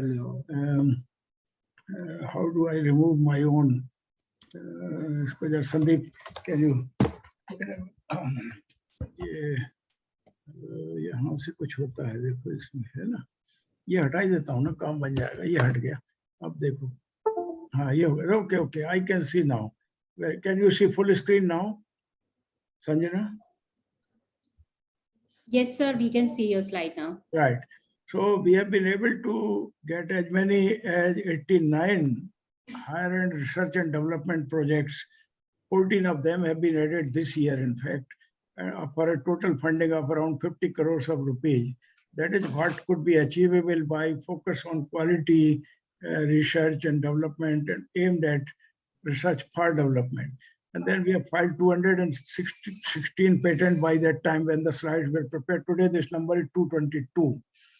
Our patents are being published almost every day now, and this number is increasing. 114 were last month, and now the H index of the university has gone to 45, and I-10 index to 297. 538 book chapters have been published by our faculty, 1,000 plus conference papers, Scopus papers, 4,192 with cumulative impact factor 8,573. And we are doing this by adopting a methodology by which we are going consultancy also at the same time, increasing year by year, because our teachers are seriously engaged in consultancy from the industry and from corporate houses. Scopus publication, now you can see the pyramid becoming more broader and broader every year, in fact. And publications are getting high impact factor focus also. The highest was 24.8, in fact, in 2022, 22.3 in 2021, 13.11 in 2020. So we took a resolve that why not focus on high quality publications, and then patenting, of course, simultaneously is going up like anything.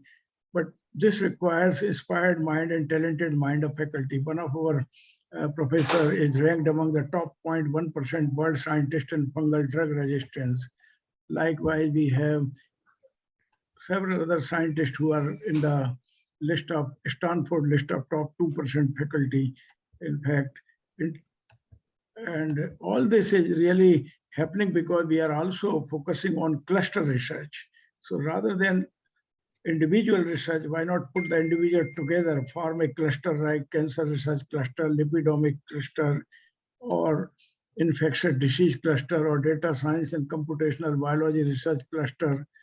And for each of the research cluster, we are consciously monitoring how many research scholars are working, how many patents have been filed, how many high quality publications have been made in the area of climate change, and also stem cell research, cluster research for robotics, artificial intelligence, cluster research for herbal drug design and discovery, cluster research for environment and human health.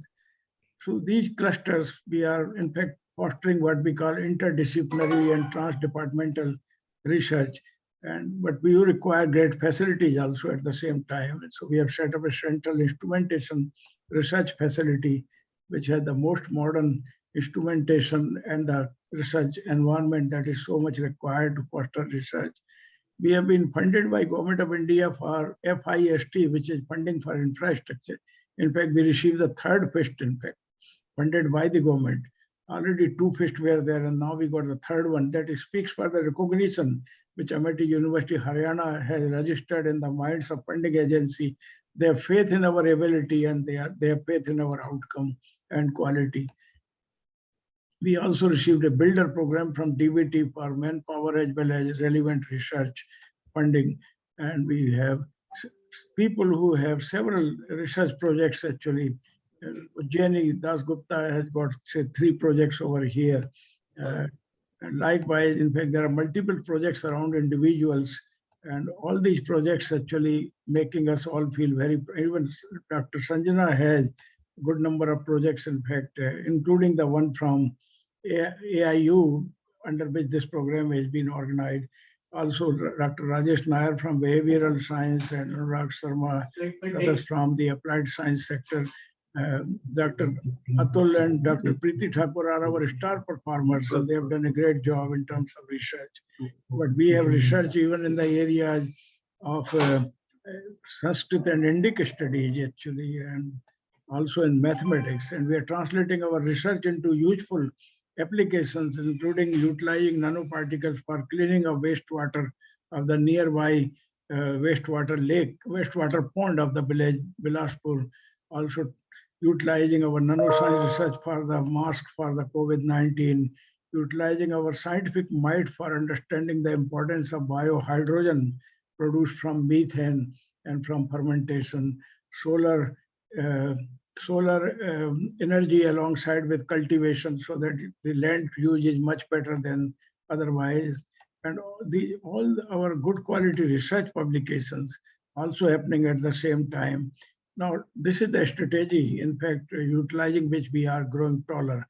And these are our high impact publication performers include Ambika Devi, of course, made a presentation herself just before me. Dr. Gyaneshwar Kumar Rao from her own institution has published the highest impact factor publication of 24.83, in fact, in the Scopus Journal, and these are in the Chemistry Reviews, which is a highly respected journal, and several others. Dr. Preeti Thakur likewise has published high impact factor publication in SCI publication, Advances in Nano Research 13.05, Ambika herself 14.98 in the Renewable and Sustainable Energy Reviews, and Dr. Manoj Kashyap, Professor Atul Thakur, Dr. Supreet Kaur in 10.367, Dr. Kusta Bandyopadhyay 10.12 impact factor, I.S. Thakur also 10.29, Dr. Deepa Sohag, Dr. Amit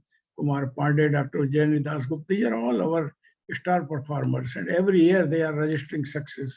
We are also pushing innovation through our incubator, generating startups also, and this work is being supervised by my Pro-Vice Chancellor, Dr. Vikas Madhukar. Our faculty is also therefore better recognized in terms of awards and recognitions from the community as well as at the national level. So all this, I don't want to bore you much further, but all this is happening primarily because we have a strategy in place and we have a focused attention. This is resulting into betterment of our student also, because once you are a research-driven university, students get better placement, and that way we tend to get much bigger focus, in fact, nationally and internationally, and university grows taller in terms of its esteem and recognitions. So all this is happening, in fact, giving us great time, and we are so happy to organize today's FDP. This is a 5-day FDP. A lot more will happen, I'm sure. So this is what I thought I must make, just quickly share with you to give you a good hope that yes, if it can be possible in Amity University, Gurgaon, it can be possible everywhere, provided we all work together with focused attention, with utmost devotion, not worrying so much about career as much about the quality and impact of research. Thank you so much, Dr. Sanjana, for allowing me to screen these slides at the end of the day. I know everybody must be very much tired, but I wanted to show them some glimpses of what's happening here. Unless the leader himself takes pride in what is happening, how would others do? Thank you.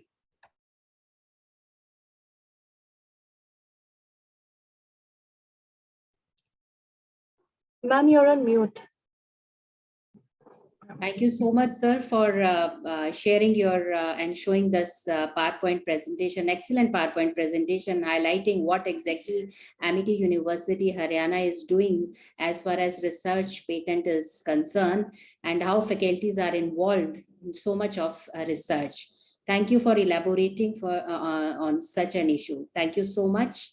And sir, now I would like to thank each and every participant who are with us since morning. So tomorrow we will be there again around 10 o'clock to start our session, next session. Dear participants, at the end of every day when you go home or get relaxed, just jot down what has been the learning during the day. What are the key observations you have made, which you would like to share with your colleagues in your own institution? Compile them all together for 5 days and then share with Dr. Sanjana at the end on the valedictory function. So I think we will be then much more wiser to understand how our participants have responded or understood whether they have got the message and gist of what we wanted to do. Yes, sir. Yes, sir. This reflective journal, which I have shared the link. This link is basically a reflection and a feedback form, wherein all the participants would be writing what exactly they have learned they are learning on each day. So dear participants, kindly fill up this feedback form as well as reflection form in depth, and this will only clear that how much you have learned and how much we are successful in delivering this particular training program. Thank you so much, everyone. Good day. Bye-bye. Maqsood, thank you so much. We can leave the screen now. Thank you. Thank you, IT team, for putting up with us whole day. and for such an excellent connectivity. We all really enjoyed without any interruption. Thank you so much.